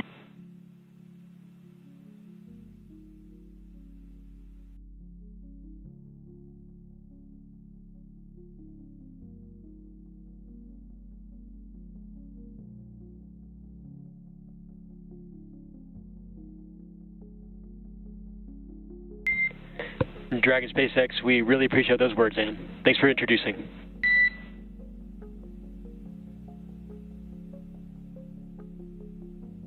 From NASA astronaut and the Crew-10 commander, Anne McClain. And again, Crew-10 comprised of McClain along with NASA astronaut Nichole Ayers and JAXA astronaut Takuya Onishi along with Roscosmos cosmonaut Kirill Peskov are now safely in orbit following an approximately 9-minute ride after a liftoff at 4:03 p.m. Pacific, 7:03 p.m. Eastern from NASA's Kennedy Space Center in Florida. The crew now has an approximately 28-hour journey ahead of them before they reach their destination, the International Space Station. Again, docking is targeted for tomorrow, March 15th at 8:30 p.m. Pacific, 11:30 p.m. Eastern to the forward-facing port of the station's Harmony module. Between now and then, Dragon will perform a series of burns to catch up with the space station, and that first burn will be taking place around 4:52 p.m. Pacific, 7:52 p.m. Eastern today. And those were some great words about the zero-G indicator. Very incredible. Human spaceflight has come so far in the last 5 years with Dragon. In addition to flying people, SpaceX's Dragon spacecraft also enables researchers the opportunity to fly critical science to orbit. Now, so far, SpaceX and Dragon have carried over 1,000 research experiments to and from low Earth orbit, both to the International Space Station and on our free flyer missions. From DNA sequencing to 3D printing, studies enabled by Dragon and the space station test a variety of technologies, systems, and materials that will be needed for future long-duration exploration missions. Every mission yields critical research and learnings that help make life both on Earth and in space better. And flights like today's help us continue to lay the foundation for our future among the stars and continue our mission to make life multiplanetary. Now, we'll be signing off from SpaceX for now, so we're going to send it back to NASA. But before we go, we want to thank NASA for entrusting us with today's mission, and thank you all for being here with us today. And with that, we're going to end our coverage from Hawthorne until we pick back up with our docking coverage in about 26 hours at 6:45 p.m. Pacific, 9:45 p.m. Eastern tomorrow, March 15th, for that targeted docking to the International Space Station at 8:30 p.m. Pacific, 11:30 p.m. Eastern. So for now, thank you for joining us, and back over to you, Jessica and Daryl at the Kennedy Space Center to wrap up today's coverage. And welcome back to the Kennedy Space Center in Florida, where we just watched Crew-10 lift off from Launch Pad 39A. The crew is now en route to the International Space Station. I'm Daryl Nail. This is NASA astronaut Jessica Meir, who just watched one of her close friends and many friends, Crew-10, go up into space. And I'm wondering what that moment was like for you. Well, I will tell you, it is a moment that you never forget. I am so excited right now sitting here thinking especially of Nichole and Kirill, because that first time experiencing prolonged weightlessness is something that they will never forget, and they will be talking about it for years and years for the rest of their lives, just like I recounted my stories here tonight. Those words were all so inspirational as well. I love how they unveiled their droog, their origami crane. It really hit on so many important themes tonight, talking about this Japanese art of folding paper, really combining all of the cultures of their crew, the name being a Russian name meaning friend, the origami crane for Japanese culture, all of the flags on the crane handmade by a small business in the U.S. It really highlights so many important elements that I know are so important to the crew and to all of us at NASA and all of the space agencies. Ideally, really in summary, highlighting the representation of peace, of hope, and of healing, and that we are all truly stronger when we work together. So thank you, Anne. Thank you, Crew-10, for those incredible words. I think that there's a lesson there for all of us tonight. We are exploring for the benefit of all. And Crew-10 believes in all dreamers. Thank you for highlighting the words of Commander Anne McClain as well. Crew-10 will become part of Expedition 73, briefly with 72, but then 73 when they arrive on the space station. NASA's Megan Cruz joins us now with Megan Everett, Deputy Chief Scientist of the International Space Station. That's right, two Megans here, and I want to talk to you about, we obviously have another crew en route to the space station. How is the research that's done on the ISS different from other research at NASA? Yes, well, first, thank you for having me. It's always my pleasure, and I'm very grateful to get to talk about science in space. And so, like you said, the space station is a national laboratory, and it allows us to look at things in microgravity for extended periods of time. We can put things on the outside of the space station where they experience extreme temperature changes diseases and exposure to radiation in that extreme environment. And we also get these very unique perspectives of the Earth's surface. And so together, these things allow us to look at things like theories in quantum physics and answer questions that we can't answer with laboratories on Earth. We can look at human health and how that we can get astronauts to explore beyond low Earth orbit, as well as promote human health and answer questions related to diseases that we can't do on Earth. And it also allows us to expand commercialization in low Earth orbit by some of our in-space manufacturing. And in addition to this, it's just this really cool collaboration of international partners and scientific cooperation that we see on the space station. Yeah, obviously a unique platform, and we do all that we can to really utilize it. So how does what we learn on the space station help us here on Earth? Can you give us some examples about that? Yes, I love that question because one of NASA's big mission objectives is to figure out how we can do science in space to promote human health here on Earth. And one of the things we've been really successful with on ISS is looking at stem cell research and organelles and how those relate to specific diseases like cancer. And we also look at protein crystallization, and so we can grow very uniform crystals in space better than we can on Earth. And these crystals are really important in pharmaceutical drug development. So together we can look at disease progression and how we can better treat those diseases with new pharmaceuticals in space. That's great. You did also mention human health and researching, what it could mean if we go farther and farther into the universe. How are we doing on that research? What are we learning? So we've used ISS as a test bed for exploration beyond low Earth orbit for a long time, and we continue to use that, and we will all the way through end of station. And some of the specific things that we look at are how the human responds to long duration exposure to gravity. So we look at exercise countermeasures, at how we can maintain muscle and bone strength. We look at things like food systems for how we keep crew healthy for long periods of time. We have a very robust plant growth program, so we try to optimize crop output by changing things like soil and water exposure to those plants. And we need life support systems for our crew to live in space for long periods of time, so we have a lot of technical demonstrations on the space station looking at how to clean air and water and eliminate waste. I can really see that you love talking about this. Thank you so much for sharing your passion and for sharing all that's being accomplished through NASA with the research at the ISS, but also other research that we do here. Well, thank you so much for having me. Thank you so much. All right, back to Daryl and Jessica. All right, thank you very much. And we're about to wrap up coverage here. So why don't we take one last social question from one lucky submitter. Scarlett Sermons asks, how do the astronauts feel looking at Earth from above? And what's that feeling like coming back? Well, seeing the Earth from above is a very, very exceptional experience, and it's something that I think changes you forever. People have different things to say about this, but I think one message that we do all share is that it gives you this unique understanding for how beautiful our planet is, but mostly how unique and fragile it is. You see this beautiful gem below you and this tiny, tiny band, this thin, tenuous band of an atmosphere that's really supporting all life. And you realize that we need to take care of this planet, that it is one planet and we have to protect it. Secondly, one thing that I really was struck by was seeing how interconnected everything is. You see all of the land masses with no boundaries, you see all the continuous oceans, and you realize how connected everything is, how we really are just one human. We are all here together, in it together as one. It's easy as humans to have these man-made imposed boundaries that we see delineated on the globe, but for us as astronauts, we realize that we are truly all in this together.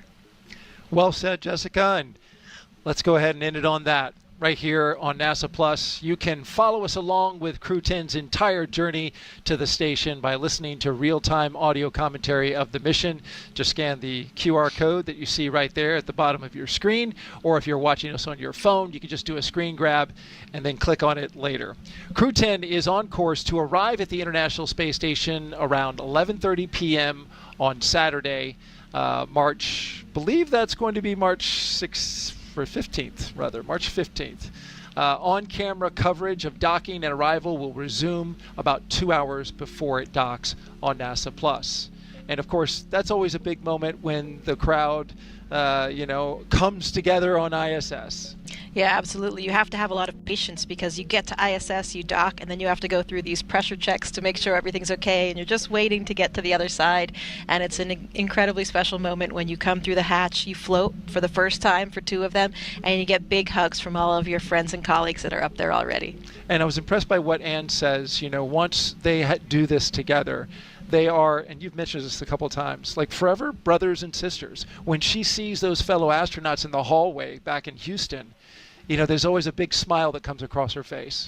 Yeah, it's a bond that you have forever, spending that time in space together, having that shared experience. You know, it's something as astronauts we want to share with our friends and family, how it feels, what it's like, and it's hard when they haven't experienced it. But with other astronauts and other cosmonauts, you have this instant special bond because you all have that shared experience together.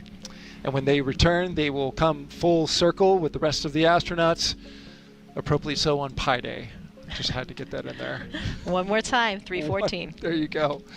Well, I want to thank you, Jessica, for joining us. You were here for Crew-7. You did Crew-10, 2 launch attempts. It's a lot of work. We thank you for it. It's been very special. We hope that when you go on your mission and we are watching you and documenting your trip, that you'll throw us a little love somehow towards the camera, give us a wave, something.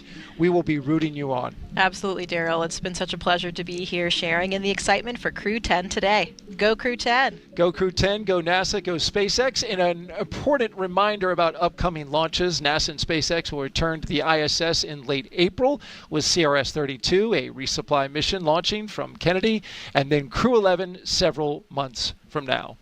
Again, a huge thanks to all of us, for all of us, from all of us, to you, and to our guests for joining us today. But most importantly, thank you for watching. You can keep up with any Crew-10 updates to this mission using the online resources you see on your screen just there below. For everyone here at NASA and SpaceX, and for Jessica Meir, I'm Daryl Nail. Have a great rest of the day. We leave you now with a look back at highlights from Suit Up to Liftoff.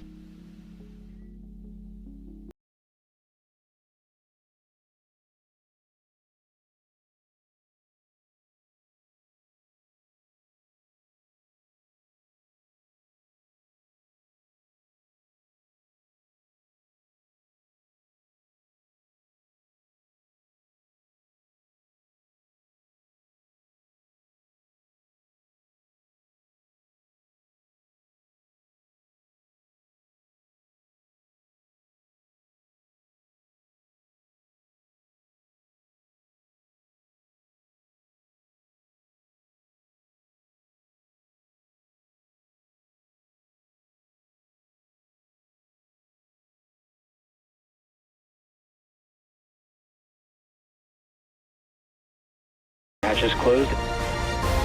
Ignition and liftoff.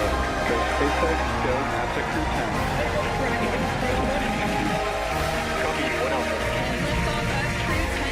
Vehicle pitching downrange. Space station. 1.7 million pounds of thrust now propelling Falcon 9 and Crew-10. And we're continuing to get good call-outs on the first stage performance so far.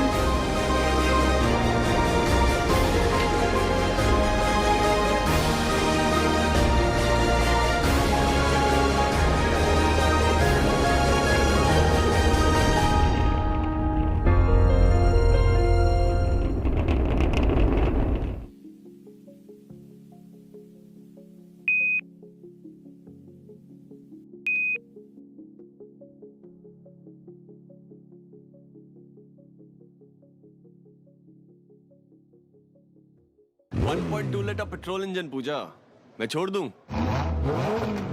5.2 litre engine पूजा मैं छोड़ देता हूं पूजा 250 ml fully electric picture साथ में देखें energy का king sting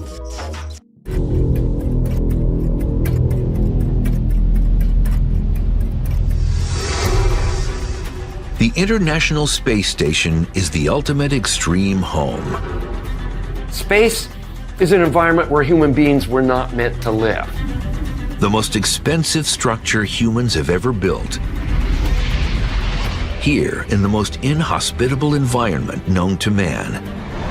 The only reason we can go there is by taking technology to provide us with everything that we need in order to stay alive. With no air, food, or water, 250 miles above the Earth, it's an epic engineering challenge. We as engineers are having to figure out how to make systems that provide all those functions that Earth provides in a tiny little can.